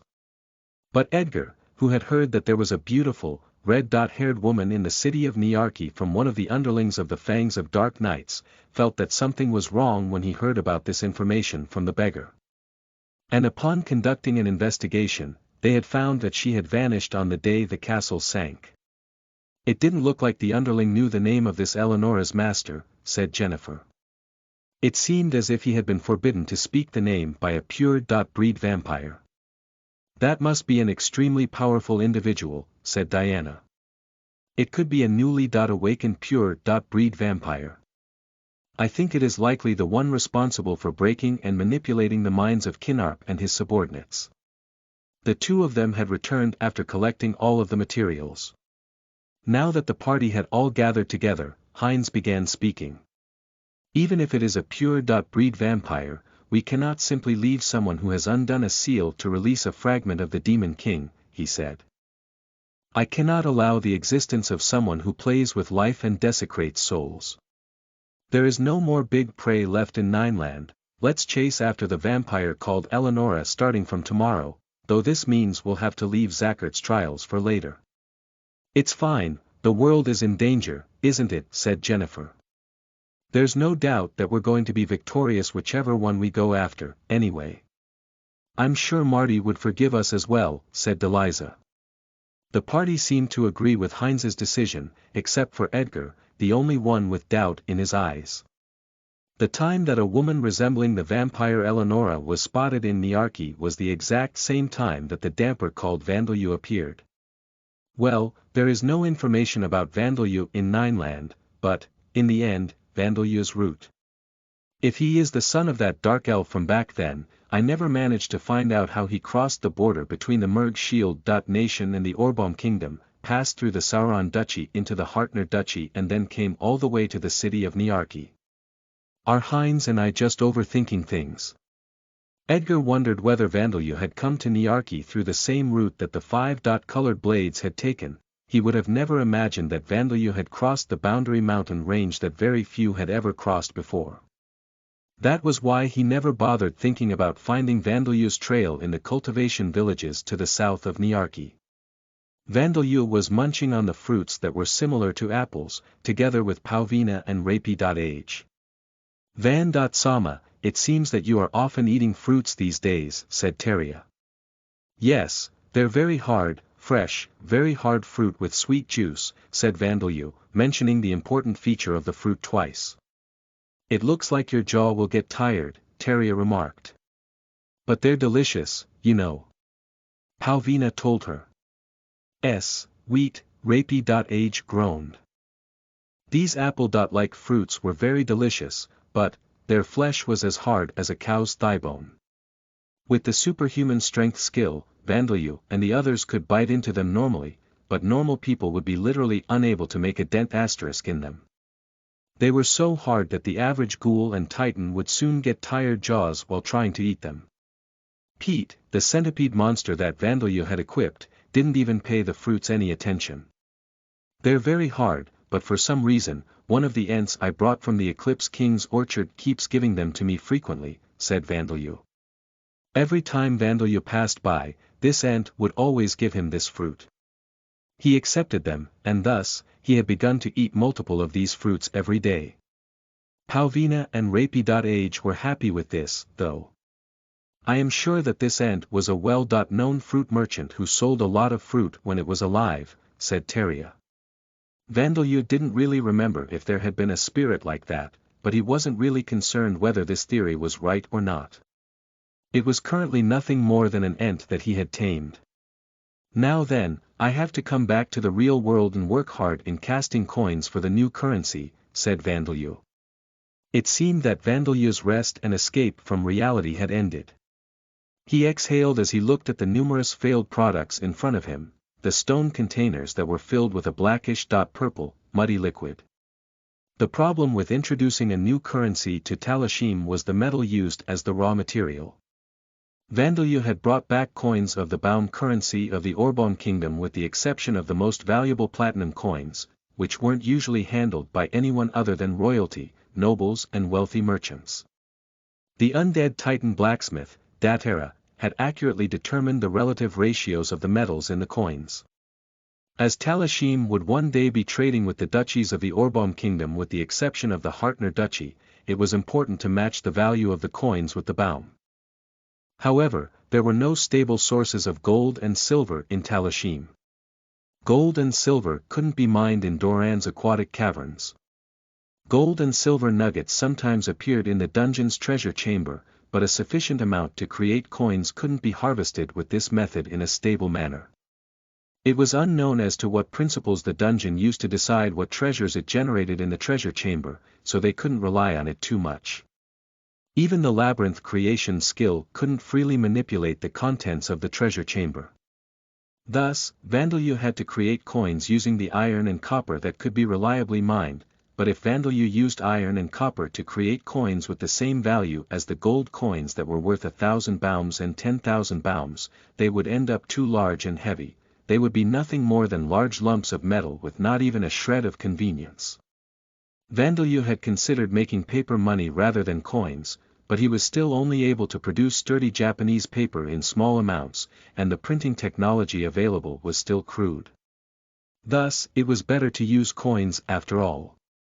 The name of the currency was decided quickly though, Vandeleur remarked. The currency was known as the Luna. It was a play on words. The coins of the capital of the sun that was ruled by the Eclipse King were named after the moon. The design of the coins had been mostly decided. There were already prototype coins for the 1. Luna copper coin, the 5. Luna copper coin and half Luna iron coin. Datera had produced these coins with such quality that they were not at all inferior to the copper amid and Baum coins. And then Vandeleur had come up with the idea of making metal in order to create coins worth 10 lunas or more. When you mentioned the idea, I thought you were just being crazy as usual, said Datara. Well, it should be considered an idea that isn't confined to the limits of common sense. Teria exclaimed. Palvina blinked upon hearing their words. The two of you are saying the same thing, she muttered. She was a clever girl. The creation of metal that Vandeleu had in mind wasn't making an alloy like bronze, but using iron and bronze to create a new magical metal. Thus, both Datara and Teria's opinions were correct. Magical metals were metals filled with mana, with orichalcum at the top of the list followed by others such as mithril, adamantite, Damascus steel and obsidian. Other than orichalcum, it had been more or less established that all of these were created from lesser metals. Mithril and adamantite were produced when regular silver and gold were soaked in mana for tens of thousands of years, becoming naturally refined. Damascus steel and obsidian were refined from ordinary metals by skilled blacksmiths. Datara could apparently create obsidian if he had the materials. It was refined by using iron as a base and forging it for a whole day while adding a very tiny amount of mithril or adamantite. But he had said that staying up all night to produce 2 or 3 swords worth of obsidian was the best he could do. It would be impossible for him to create a currency with it. Of course, Vandeleu didn't have the blacksmithing skill, so it was impossible for him to produce this metal with golem transmutation. Thus, Vandeleu had been trying to create a new magical metal by pouring mana into metal equal to the amount contained within mithril and adamantite. It would normally be impossible, but Vandeleu had thought that he could do it by pouring hundreds of millions of mana into the metal and using inanimate aging, the spell that made time flow faster for its target. And it turned out to be actually possible. The iron and copper had essentially been soaked in death. Attribute mana for tens of thousands of years, transforming into magical metals, liquid metals. I did manage to make new magical metals, but I can't turn this into coins, can I? Said Vandeleu. They are liquids, after all, said Datara. The metal was the same weight and size as what Vandeleu had started with, but he was troubled by the fact that they were black and purple, mercury. Like liquid metals. Shall we call them death metal and dark copper for now? Vandeleu suggested. Although they were liquid, they were indeed magical metals. It was certain that they would possess special properties. Depending on their special properties, they would have their uses. Whether or not they could be turned into coins. It would be interesting if I could make armor out of liquid metal. I wonder if it's possible. Chapter 88, The King Pulls the Strings. You are listening at novelfull.audio. Chapter 88. The King Pulls the Strings. At first, Vandeleu hadn't known how he should use death iron and dark copper, the liquid metals that he had created with his mana. But once it was heated, it turned out to be unexpectedly easy to process. This is a metal that one could only dream of. Datara cried. The weights of death iron and dark copper were the same as the iron and copper that they had been created from, but since they were liquids, they could easily be shaped by pouring them into molds. They became harder as they heated up. At iron and copper's respective melting temperatures, death iron and dark copper turned into solids resembling solid iron and copper at room temperature. Of course, they returned to their liquid forms when they cooled, but if they were struck with hammers and forged in this solid state, they remained solid after cooling. Datara poured death iron and dark copper into molds, heated them to a temperature where they became easily manipulated solids and then used his hammer to forge them. After doing this, they didn't return to their liquid forms even after their temperatures dropped. The swords and spears made from death iron were harder, tougher and sharper than those made from steel. But even when their blades were chipped, as long as the broken fragments were recovered, they turned back into liquid and fused back into the blade to restore its original shape. On the other hand, dark copper was more suited to being used for armor. It absorbed impacts well, withstood slashes and resisted mana as well. And like death iron, if it was damaged, the broken parts turned back into liquid and fused back into the armor. Also, perhaps because they were metals that had been transformed by death. Attribute mana, both metals had properties that made them easy to enchant with death. Attribute spells. It was simple to create swords enchanted with healing negation and deadly poison or shields enchanted with energy absorption. For some reason, it seems that only the Holy Sun, us undead and the ghouls can forge it, but that's part of its charm, said Datara. Perhaps Death Iron and Dark Copper were affected by Death attribute charm, only Vandalyu was able to use it to create items. Anyone could use the completed products, however. But he now had Datara, the other undead titans helping Datara and the ghosts who had been trapped in the underground cemetery in Nineland, so this wasn't a problem.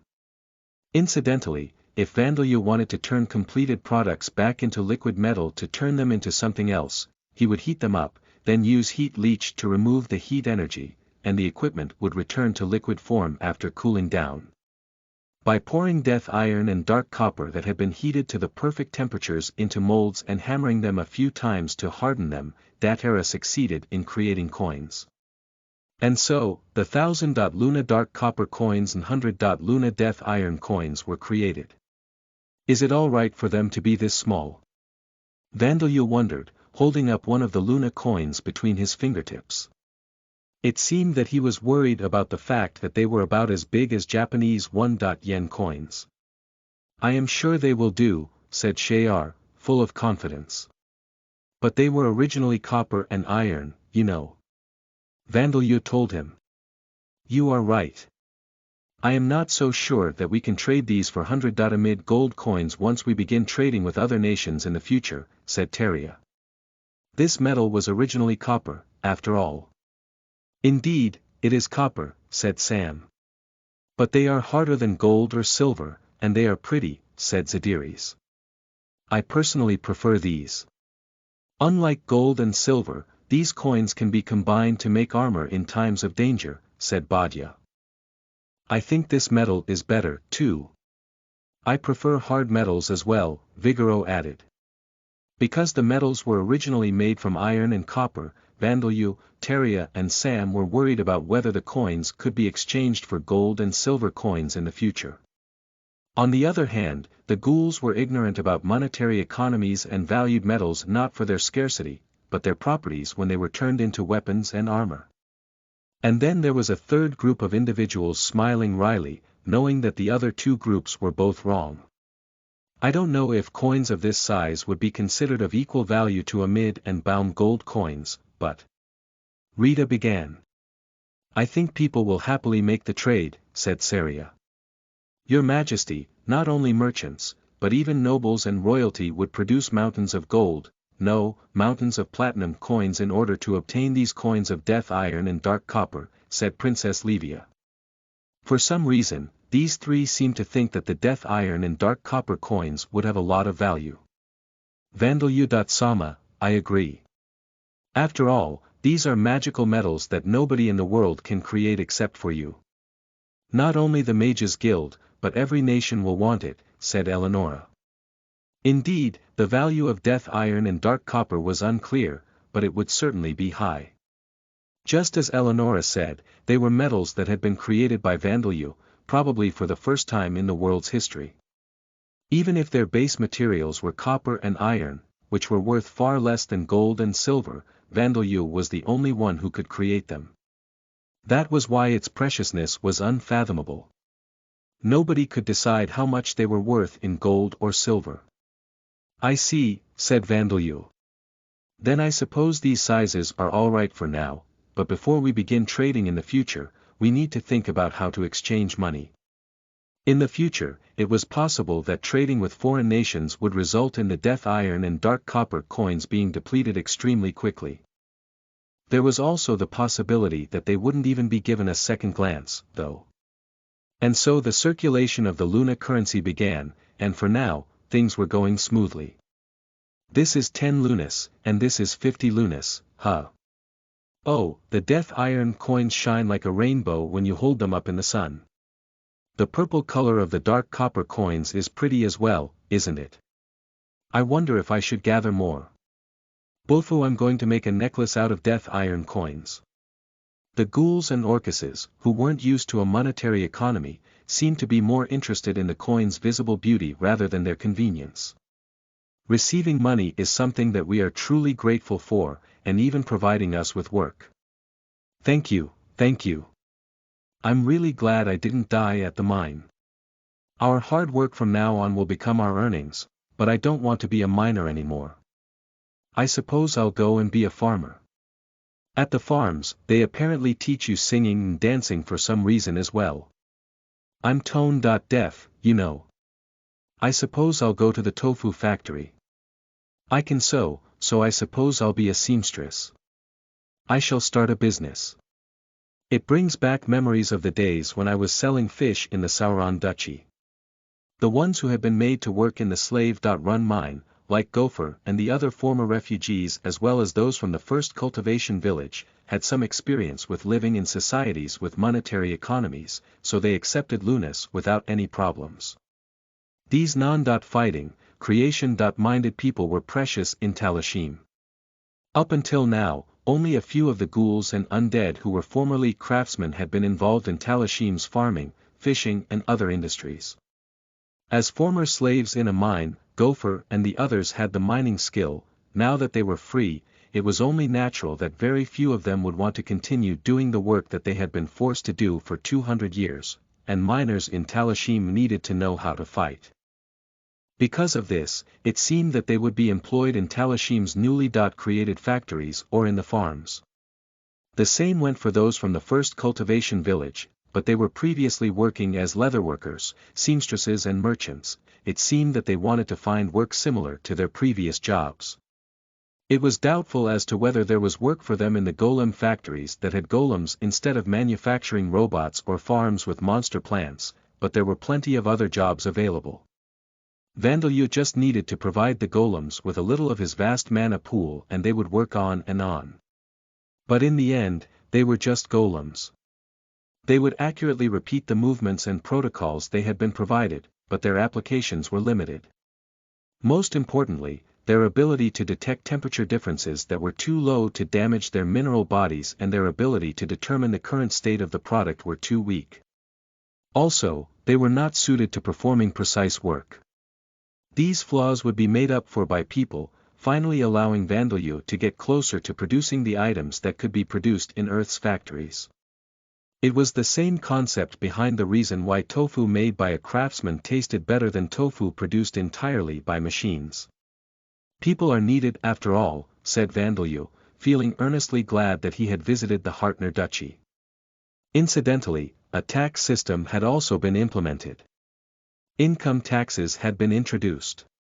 Your Majesty, you cannot be serious with these instructions. Shayar protested. In Lambda, unlike those such as adventurers and mercenaries, each normal citizen was taxed a certain amount as a poll tax. This would include a tax of 40.5% of their harvests in the fields and their profits from their businesses. In the new Talashim, this poll tax had been abolished and an income tax was collected from everyone's earnings. With this system, even those who earned little could theoretically pay taxes. Of course, this included a rule where those whose incomes were too low were exempt from paying taxes and a system where those with higher yearly incomes were taxed higher percentages of their incomes. The minimum tax was 5% and the maximum tax for those who earned the most was 20%.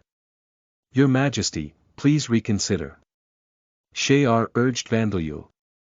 This tax system is one normally used for the Adventurers Guild and Merchants of the Commerce Guild. In order to apply this to each individual, we must determine each citizen's income. And the taxes are far too low for what the nation requires. Nobody could blame Shayar for voicing these opinions. With such a low percentage tax system, the nation would become poor in the not-so-distant future and become unable to maintain its structure. But Vandalyu remained calm as he responded to Shazari's concerns. The head of most of the ongoing projects in Talashim is me, you know, he pointed out. You are right, said Shayar.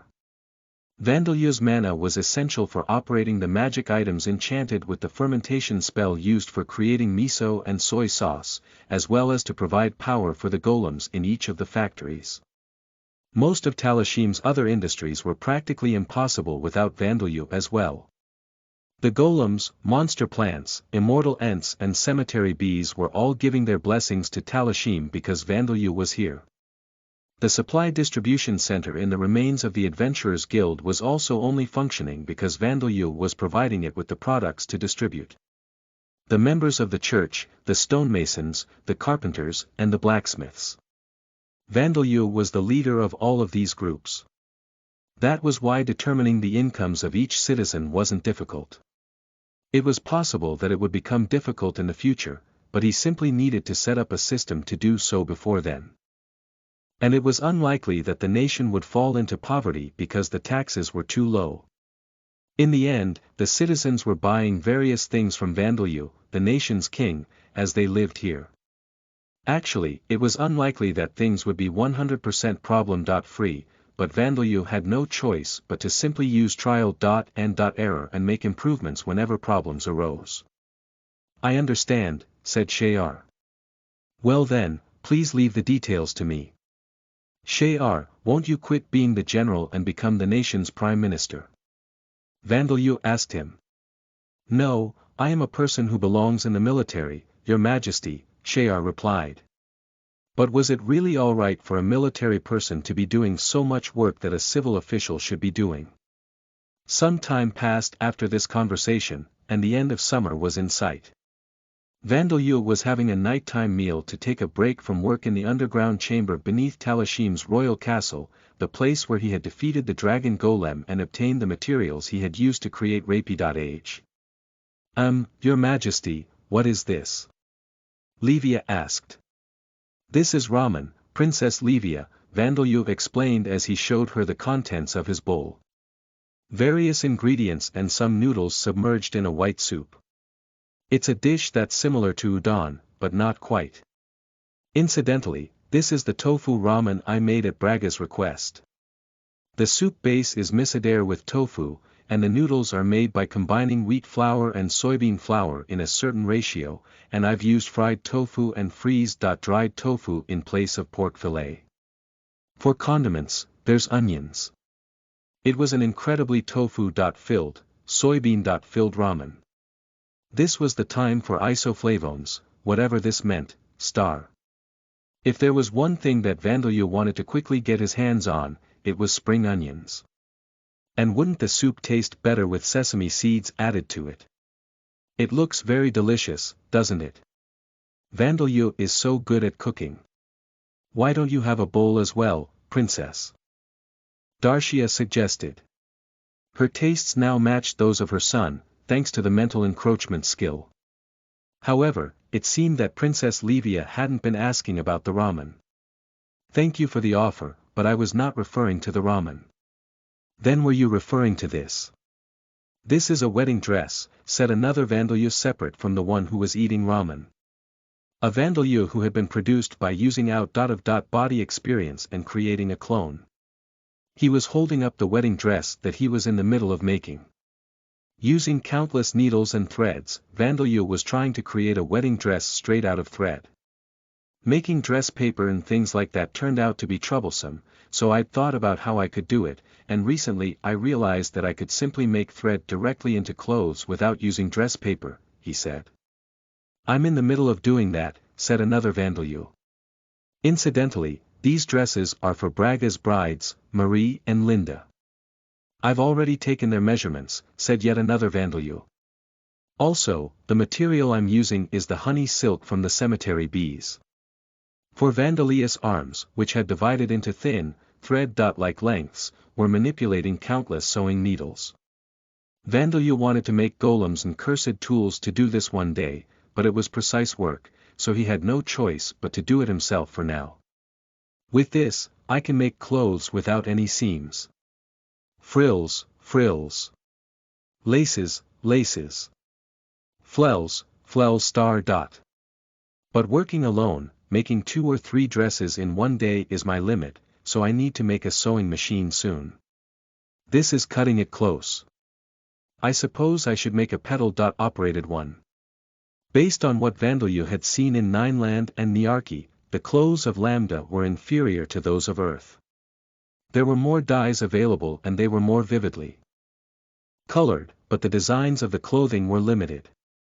Vandeleur had put undead insects on Eleonora as she walked around Nineland, and through their eyes, he had seen second-hand clothes being sold in the marketplace.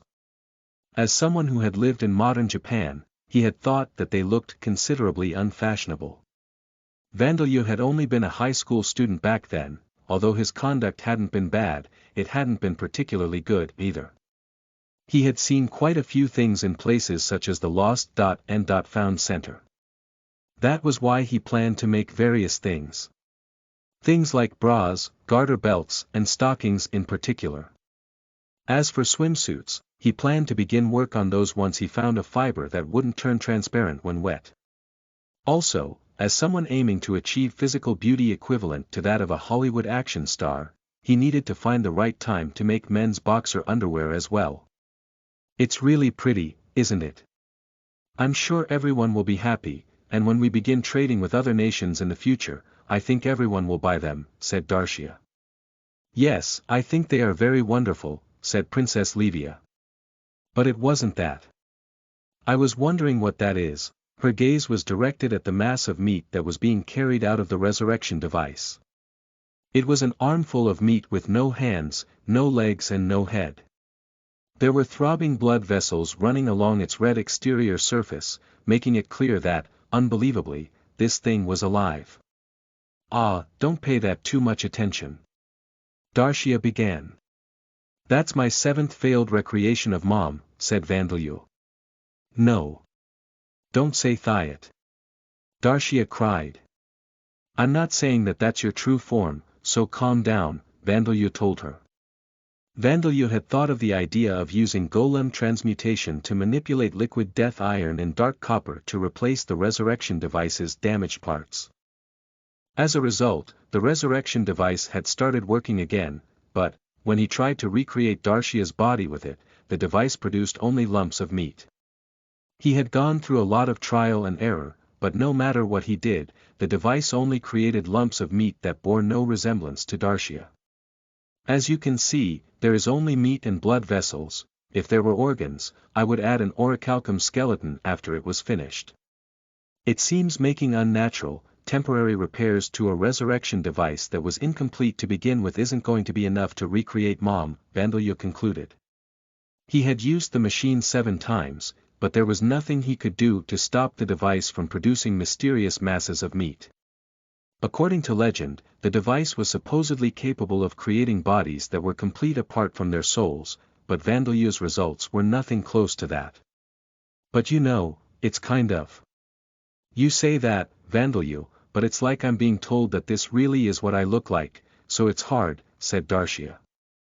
I'm sorry, Livia began. It's alright, it's just something that I've fooled myself into thinking.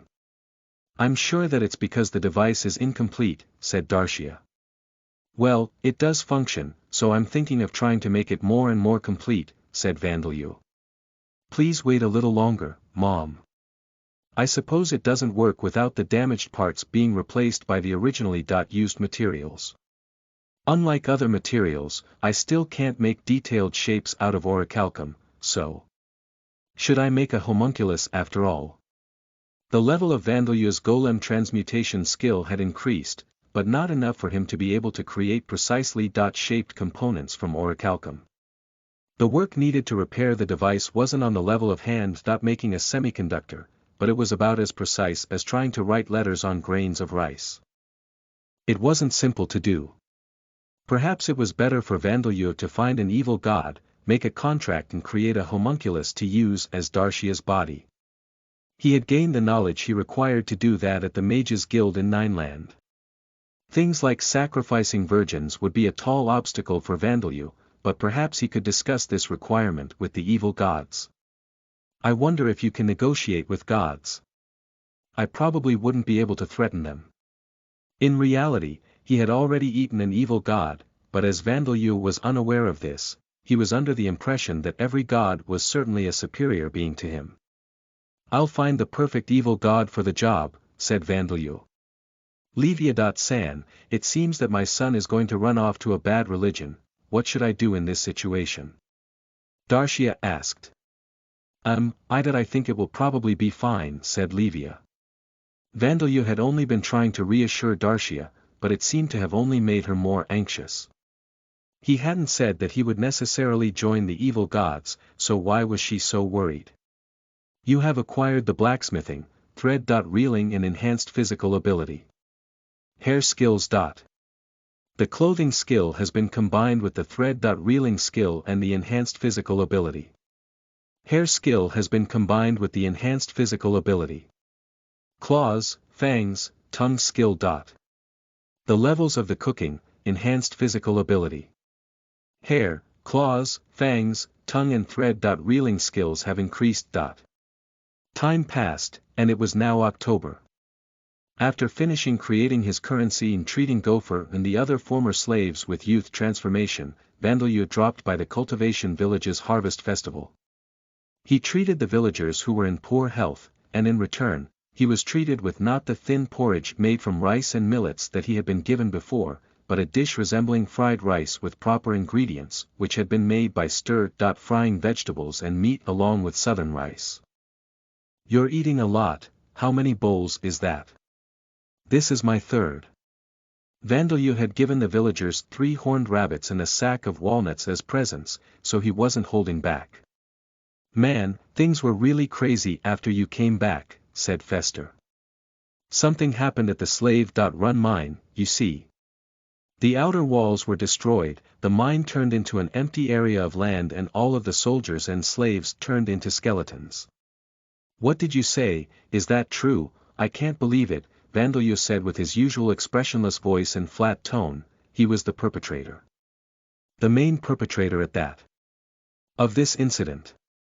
Both his expressionlessness and flat tone were nothing out of the ordinary, so it seemed that the others hadn't noticed.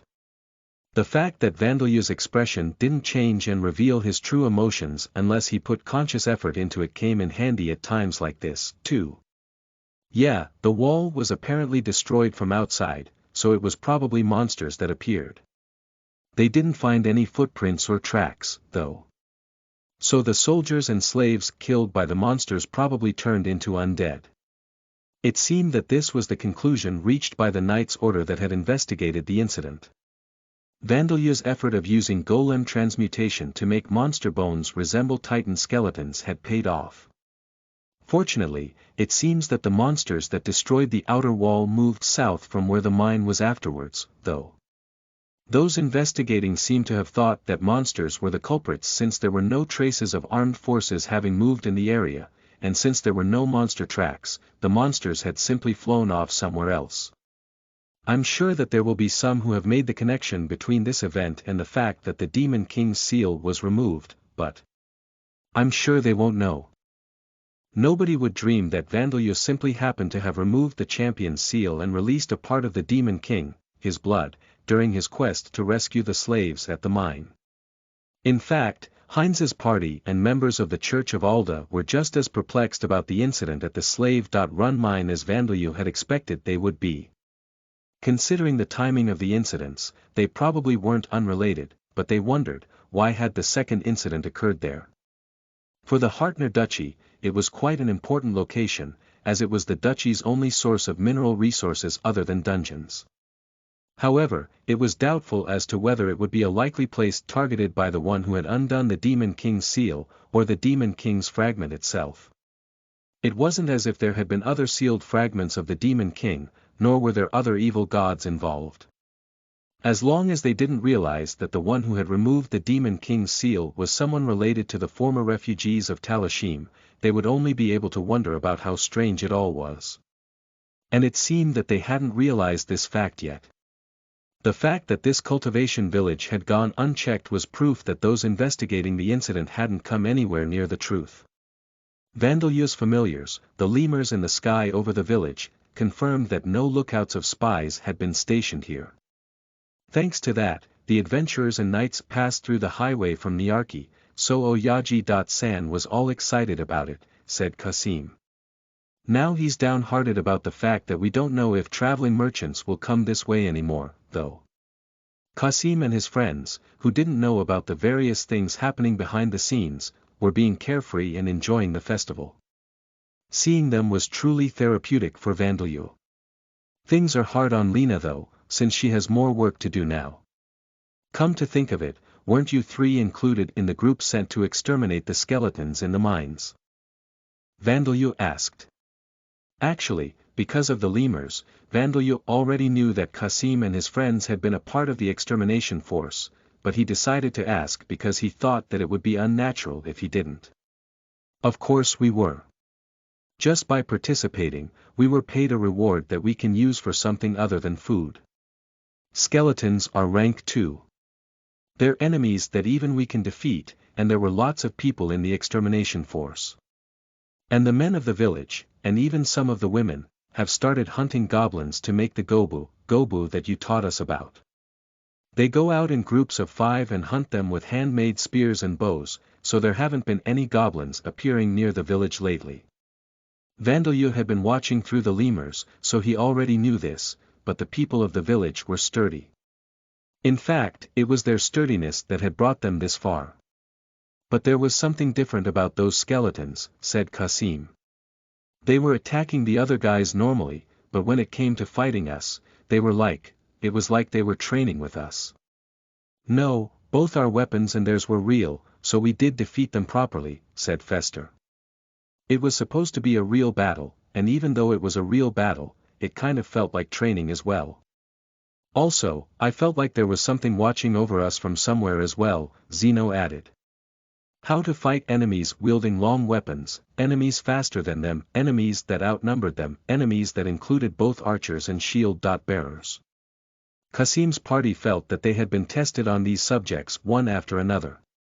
Of course, this had been the result of Vandalyu having given the skeletons instructions, using the lemurs and undead insects that he had left behind.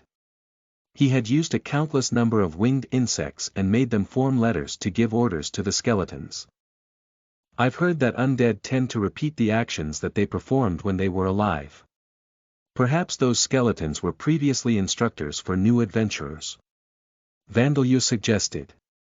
I see, said Kasim. He and his friends seemed satisfied with this explanation. It seemed that they now assumed that the gaze that Zeno felt was also that of one of the skeletons. The truth was that none of those skeletons had been good people while they were alive, however. Come to think of it, what happened to that priest? San? Vandalyu asked. I haven't seen him around. The priest of Alda's peaceful faction who had left the village, saying that he was heading for the city of Niarchy, or rather, the simple life. Attribute mage and spy who was disguised as a priest, Frodo. This man was nowhere to be seen in the village that was crowded with people for the harvest festival. We have no idea either. It's not just this 7th cultivation village, it seems that the people of the other cultivation villages haven't seen him either, said Kasim. I asked the people in the extermination force, and they said they didn't know of any priests like that. How about you, Vandalyu? Didn't you see him when you went to the city? Fester asked. Fester, it's awkward for me to approach the Church of Alda, Vandalyu told him. Unfortunately, I didn't see him there. I see. I hope nothing has happened to him. The 3 young adventurers looked worried. Vandalyu nodded in agreement. Me too. But I think he's probably doing fine, though, he said. He still didn't know that Frodo had been a spy. Even the lemurs would have been noticed if they got too close, no matter how transparent they were. At most, they could only watch people's movements from afar. The fangs of dark knights in the city of Niarchy had been eliminated by Edgar, one of the members of the 5 colored blades, faster than Vandalyu had expected, leaving him with no way to gather further information. As a result, Vandalyu was under the impression that Frodo was an unusually virtuous clergyman despite being a believer of Alda. By the way, what are you going to do now? Starting from tomorrow, I'm going to go around all of the cultivation villages and indulge myself in the harvest festivals, said Vandalyu. After that, I was thinking of going to the city to get some essentials and visit some distant relatives of my mother. Distant relatives of your mother, do you mean? No, my father was the vampire among my parents. Ah, is that right?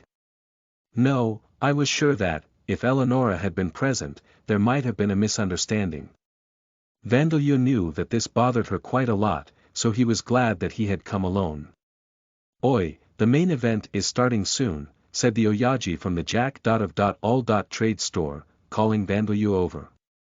"The stone statue is going to be put in the shrine, so come over here." And so, that day's conversation ended there. Incidentally, the quality of the statue of Vandeleur created by the former stonemason Ivan was questionable. As the entire thing was made of stone, it had failed to portray the color of his hair, skin and odd-colored eyes, so it was possible that nobody would know that it was a statue of Vandeleur unless they were told. Skill explanation. Automatic mana recovery. Increased mana recovery rate. Those with the automatic mana recovery skill recover mana automatically no matter what they are doing.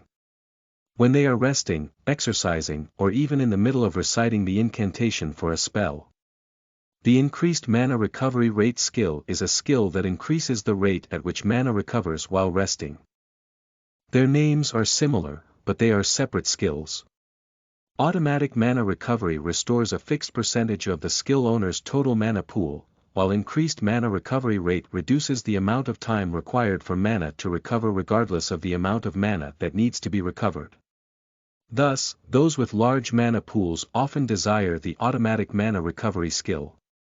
However, the automatic mana recovery skill has the flaw of being difficult to acquire, and even after acquiring it, it requires training by expending all available mana to increase the total mana pool.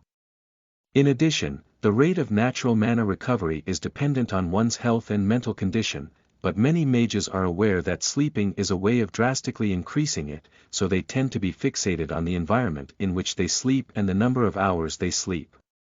The fact that well-known mages carry pillows for traveling is even detailed in their biographies.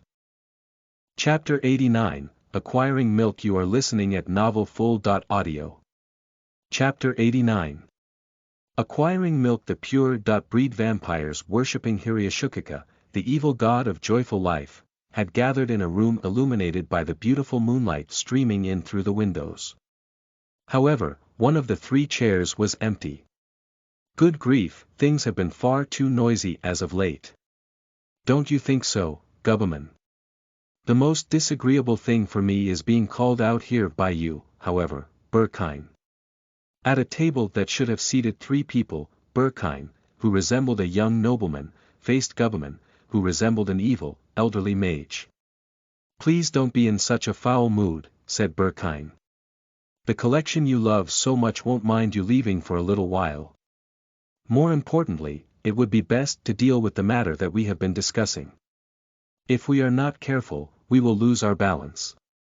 The matter that Berkine was referring to was the information leak by the guild master of Ninelands Mages Guild, Kinarp, and his subordinates. Thanks to their information, damage had of course been done to Trinicia's faction who had been making deals with Kinarp, but the damage suffered by Berkine and Gubbleman's subordinates and those cooperating with them couldn't be ignored either. The vampires had placed their roots deep in the Amid Empire, but their venomous fangs had been planted just as deep in the Orbaum Kingdom. The pure-breed vampires had existed since 100,000 years ago. They knew from experience that if all of their influence was gathered in one country, they would be burned if that country was to fall to ruin. In an era where 2 great nations existed, they would extend their reach into both nations.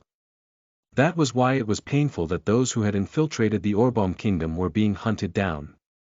"Lose our balance," Gubbleman repeated, and then his wrinkled face twisted as he let out a cackle. "When did you grow so faint-hearted, Berkine? No matter how many of our subordinates and those working with them are hunted down, it is impossible for us to be at risk," he said. "If we leave them to be hunted down, those humans will eventually be satisfied. There will be none who can reach us, and even if there are, we simply need to kill them." There was some truth to his words. No matter how many of their subordinates were exterminated, the darkness enshrouding the vampires was deep. If blessed with incredible fortune, the humans might be able to play with the vampire society's tail. It was absolutely impossible for them to reach the pure-breed vampires at the head of the society. And even if there were some heroes among heroes who managed to reach them, the pure.breed vampires would simply turn on them and kill them. If the pure.breed vampires were on their own, it was possible that they could be defeated by an A.class adventurer party, an S.class adventurer or an S.class adventurer backed up by several A.class adventurers. But they were not on their own. The pure.breed vampires normally competed against each other pointlessly, but they had made a pledge that they would work together to stand against mutual enemies attacking from the outside. Thanks to that, they had even managed to escape when they were attacked 90,000 years ago by heroes with the divine blessings of Bellwood and Ninelord, who had become heroic gods. 5,000 years after that, they had emerged victorious in a battle against pure.breed vampires who worshipped a different evil god. They had been able to overcome many other dangers after that as well.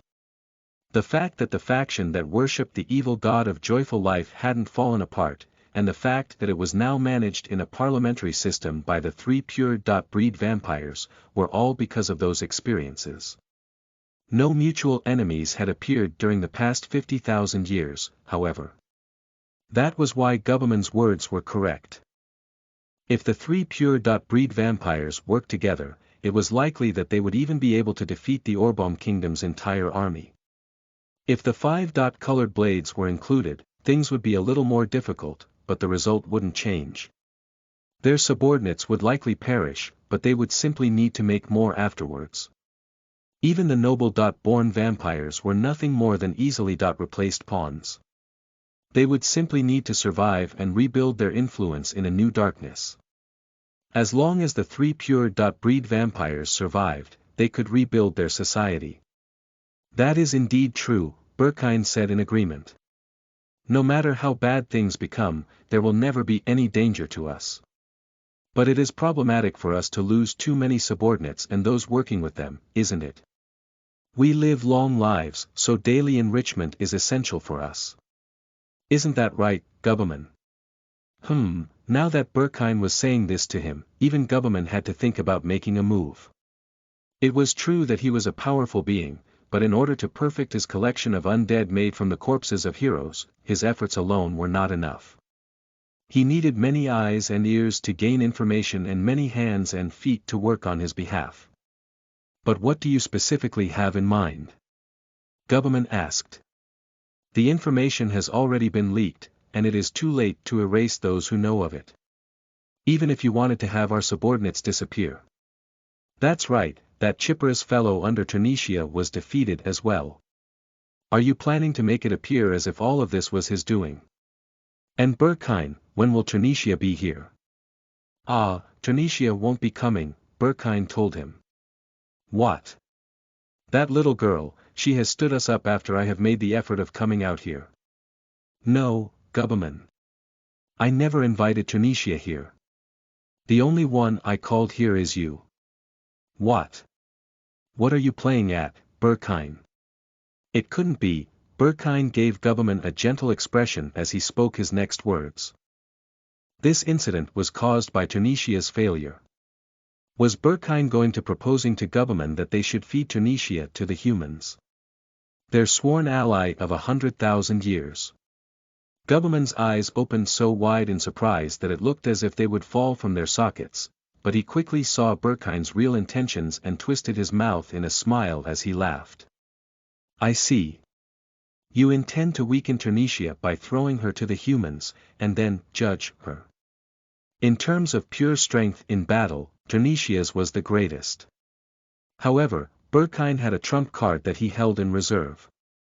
It was a trump card that forced others to obey him. It was powerful but risky. Despite having lived for a mind-boggling number of years, he had only used it a few times in the past. Even if not using it would place his life at risk, he had to be careful in using it. That was the kind of trump card it was.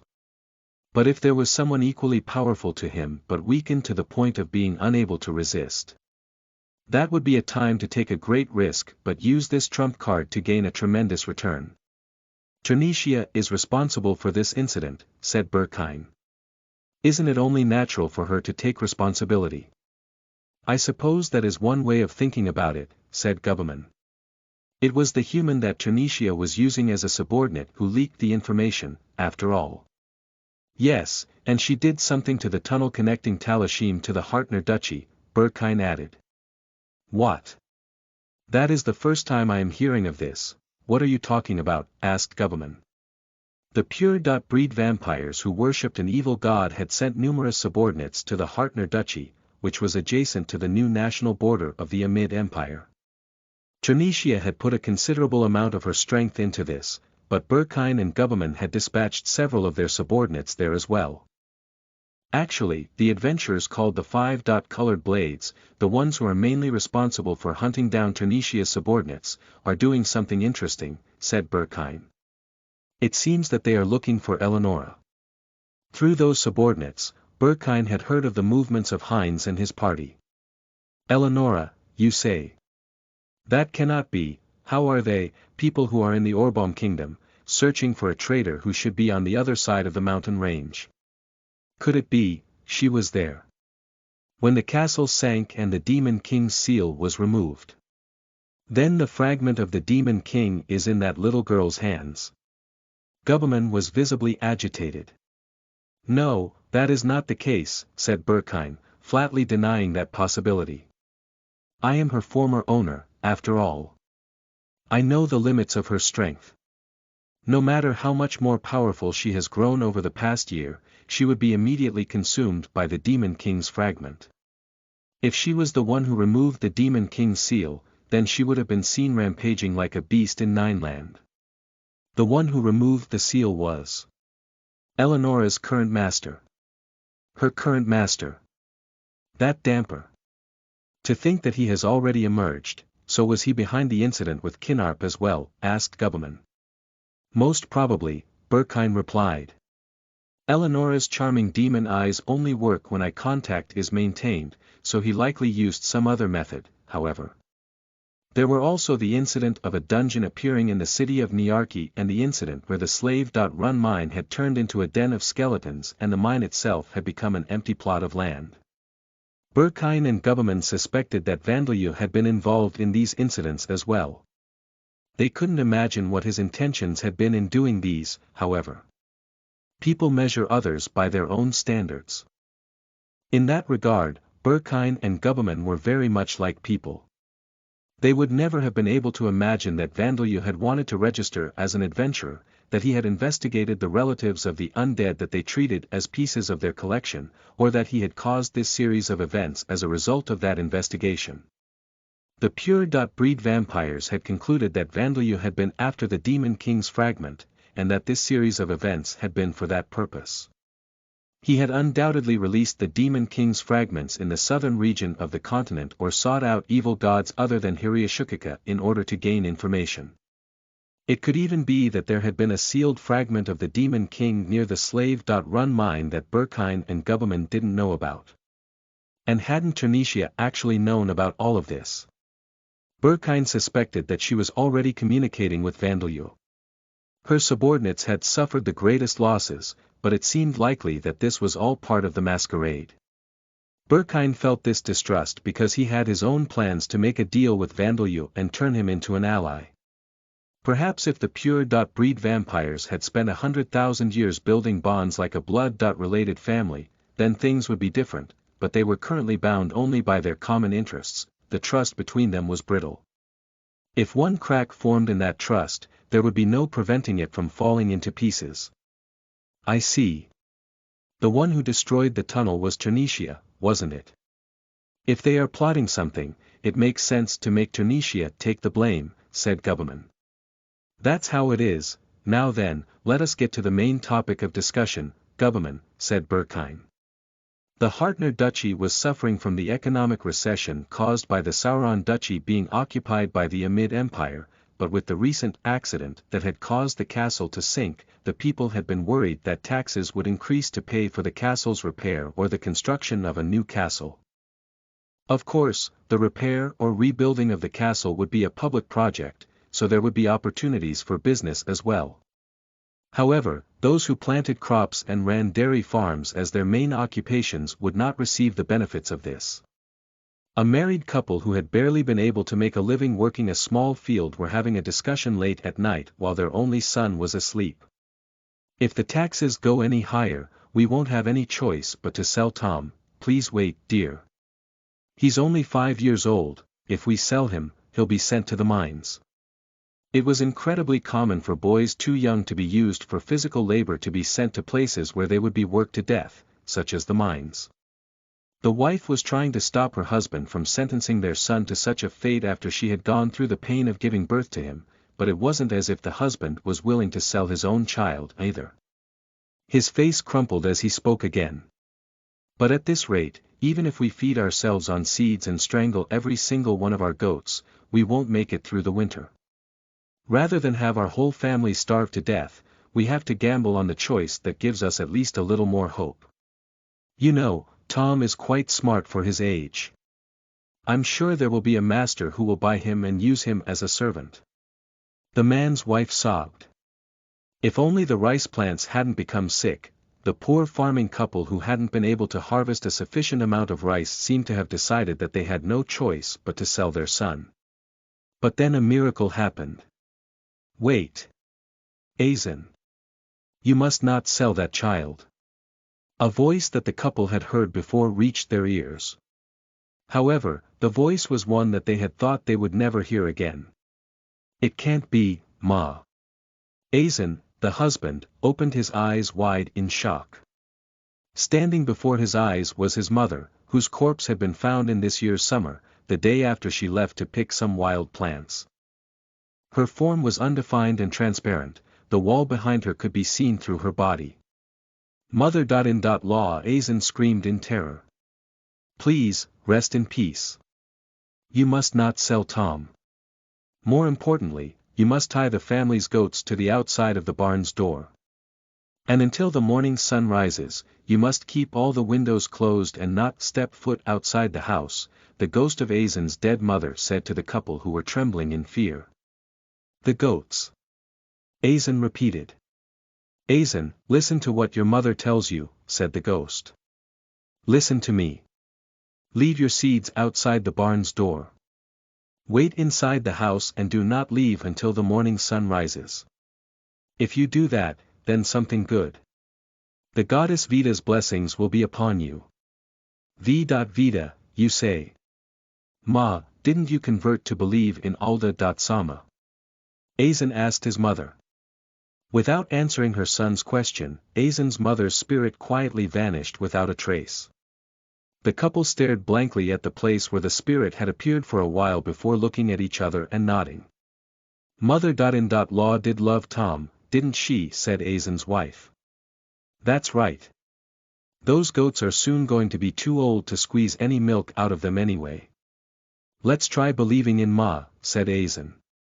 Aizen and his wife tied the goats to the barn's door and waited for morning as they had been instructed. When the sun rose, something astonishing had happened. There was a person-sized doll made of clay standing on the spot where the sack of seeds had been.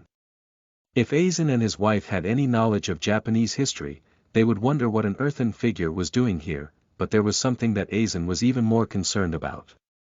At the earthen figure's feet, there was a wooden club that he had never seen before. Thinking that he was meant to break the earthen figure open with it, he picked up the club and struck the earthen figure. The earthen figure easily split open, and boxes and bags filled with food and treasure fell out from inside, one after another. Salt, there's so much salt. There's enough for a year. And this one is wheat. These bottles are. There's even oil and vinegar. Honey, aren't these silver coins? There are even some gold coins mixed in with them. And this shiny thing here, could it be a gemstone? The value of the food and treasures inside the earthen figure were dozens of times more than the pitiful amount that they would have gained by selling their only son. Not only would they not have to sell Tom, but they would easily survive the winter and have more than enough left over to buy new, young goats.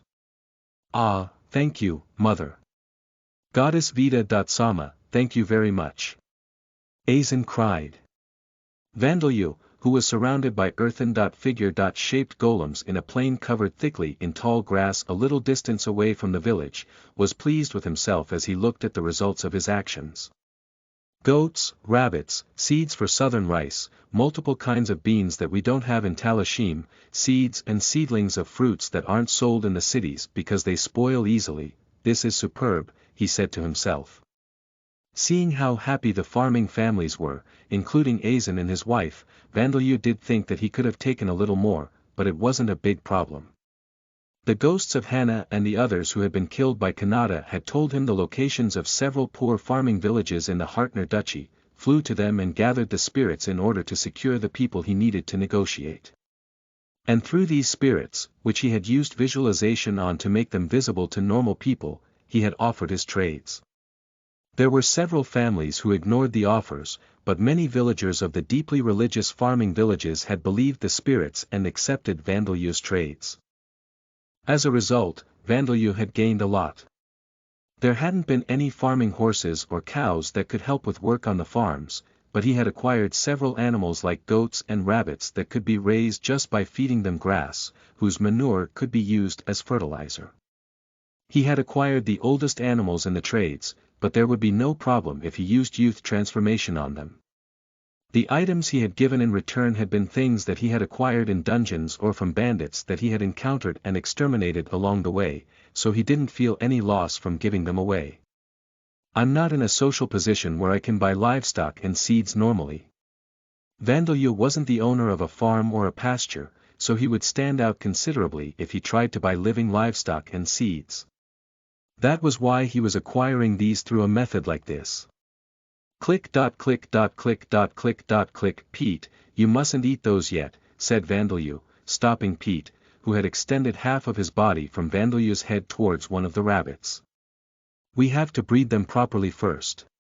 Tomato stew with rabbit meat, garnished with goat. Milk cheese. It was the rabbits rather than Pete who had frozen in fear of Vandalyu's unconcealed hunger as the earthen figure golems stored them inside their hollow bodies. Now then, let's move to the dungeon I created yesterday. I want a few more goats. Vandalyu left the plain behind, followed by the earthen figure golems that were useful for transporting things. And then he repeated the same thing in several villages.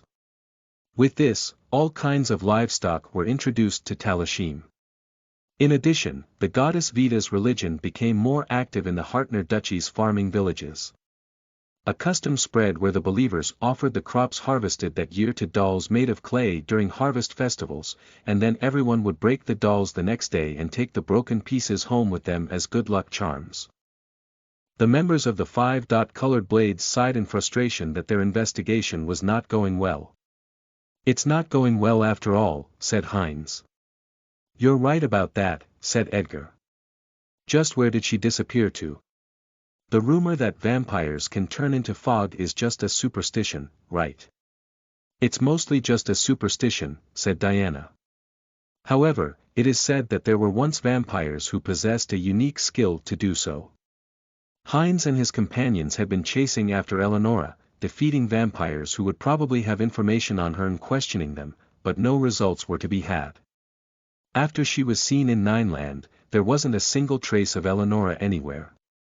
The vampires that Heinz's party had defeated with Kinnarp's information had known that Eleonora was a traitor, but hadn't known where she currently was or what she was doing. In fact, they had been surprised, wondering why Heinz and his party were looking for Eleonora. And since taking Chippers alive would have been an impossible task even for Heinz's party, they had only been able to question his underlings. They had tried finding someone with the spiritualist job to try and question Chippers, but no spiritualist had been able to communicate with the spirits of powerful vampires.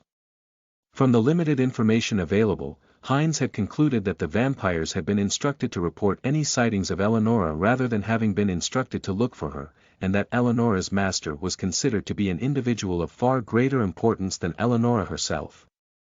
This was because Ternetia and the other pure-breed vampires had limited the information they provided to their underlings. As a result, rather than gaining information regarding Eleonora from the vampires, Heinz and his party had inadvertently informed Berkheim that Eleonora had appeared in the Hartner Duchy. Unaware of this, they had continued searching, but they couldn't find any leads at all. Good grief, it really is strange. Even if noble-born vampires can fly, it's not like they can stay in the sky all day. So why can't we find any leads? Jennifer wondered.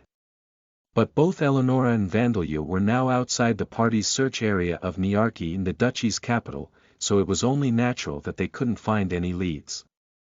If Heinz's party had visited the cultivation villages to the south, they might have been able to learn of Vandalia and make the connection between him and Eleonora, but when the incident had occurred at the slave.run mine, they had been near Nineland, so they hadn't had the opportunity to visit the cultivation villages.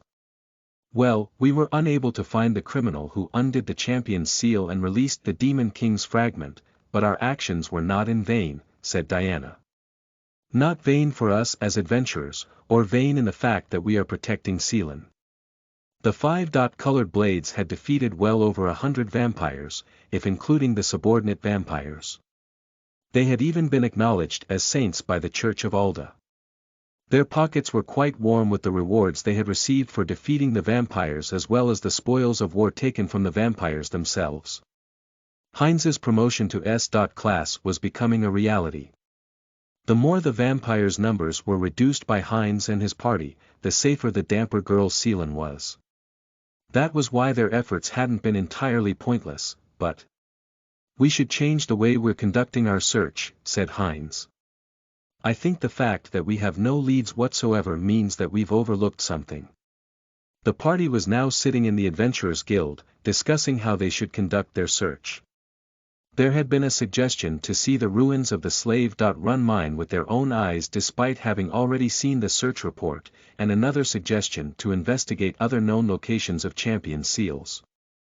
However, they were completely oblivious to the conversation that was going on behind them. But even if they did notice it and were interested in its contents, they would have thought that it had nothing to do with their search. Did you hear?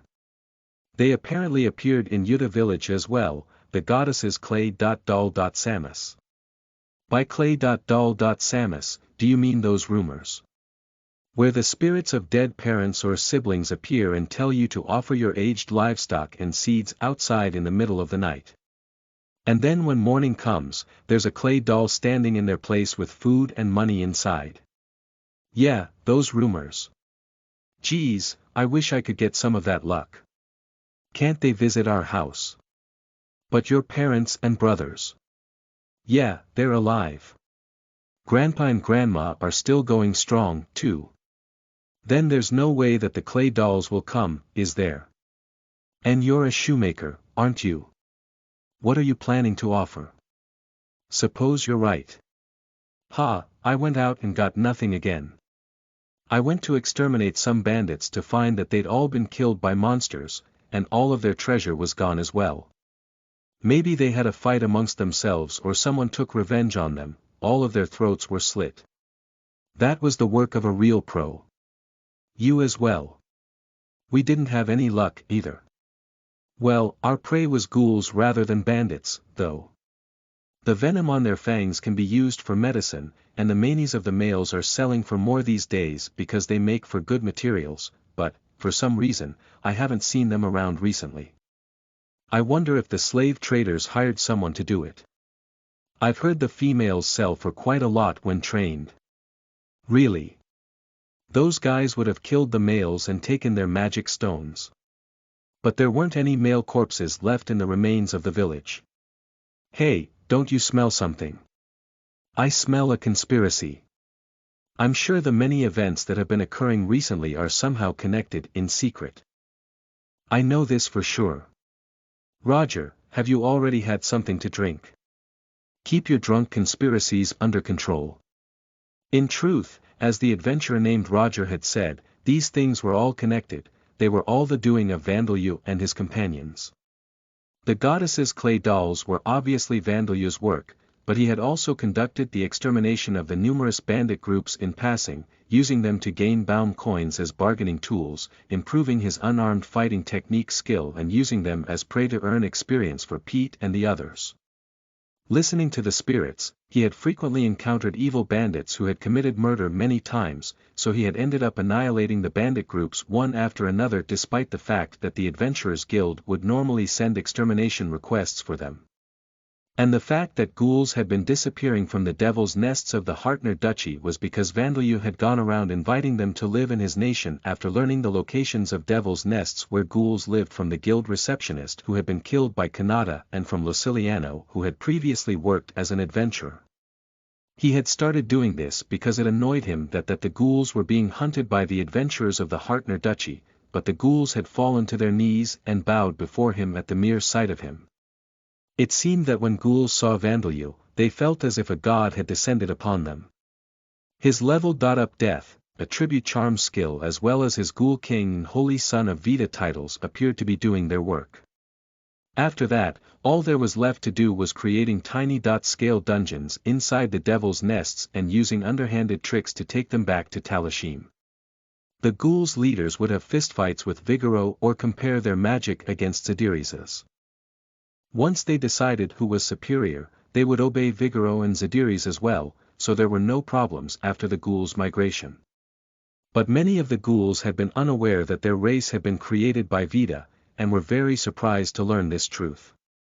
It seemed that living in isolated, individual devil's nests was a problem for the ghouls.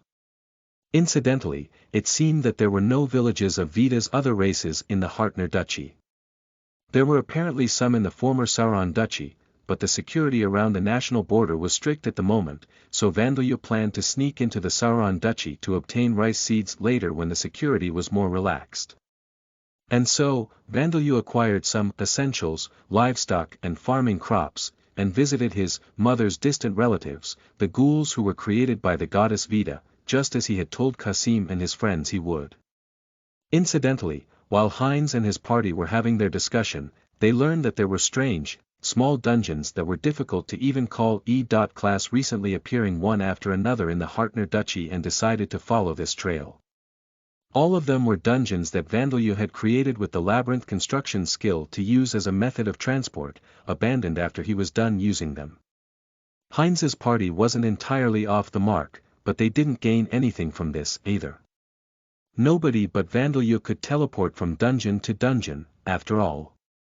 And around the start of winter, Vandeleur headed for the cultivation villages to make sure that they would get through the winter just fine. The equipment is packed, right? Everything is organized. Alright, let's go.